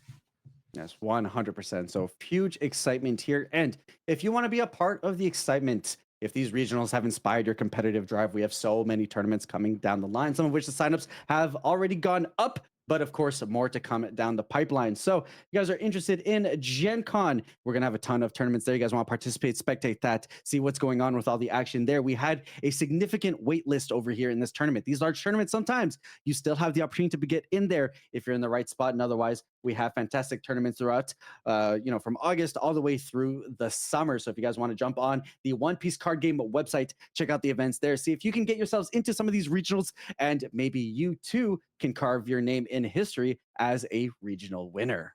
Yes, if you're unable to travel, we have a bunch of events online as well. So head on over to the One Piece card game website, check out their events. There are a multitude of online regionals, online trash cups that you can participate in as well. Yes, 100%. So, of course, OP07 is around the horizon. Pre-release was this weekend. I hope you guys enjoyed the pre-release. If you have more pre-releases throughout the week, enjoy, have fun, explore. And with that, we're on the horizons of a brand new format. It's been a ton of fun here. We're sunsetting EBO1 and putting ourselves in a position to seeing how OBO7 will change the landscape. A lot of that will be a lot of the same. RP Laws is still going to be around. More is going to do the thing, but with a little bit more flexibility in what the other decks have to construct. I very much look forward to the meta, how we go beyond. Yes, same for me. But I gotta say, I'd like to thank Play TCG for having me around. Thank you, Espira, for being with me throughout both days, having a chat with me. And we gotta say thank you to Robin Bo being the producer, getting this production done for us. Yes, absolutely. Congratulations and well done to the staff, to the judges, everyone that can make this happen, and to you, our viewers. Thank you so much for hanging out with us. To myself, once again, to my fantastic co-cast, Human. If you guys had a fun time, let us know. We love the energy and we appreciate any and all feedback. And with that said, this has been the One Piece card game Mesquite offline regional 2-day tournament. We've had a blast. Thank you guys Yeah. so much for tuning in, and we look forward to seeing you guys on the next one. All right. Goodbye now.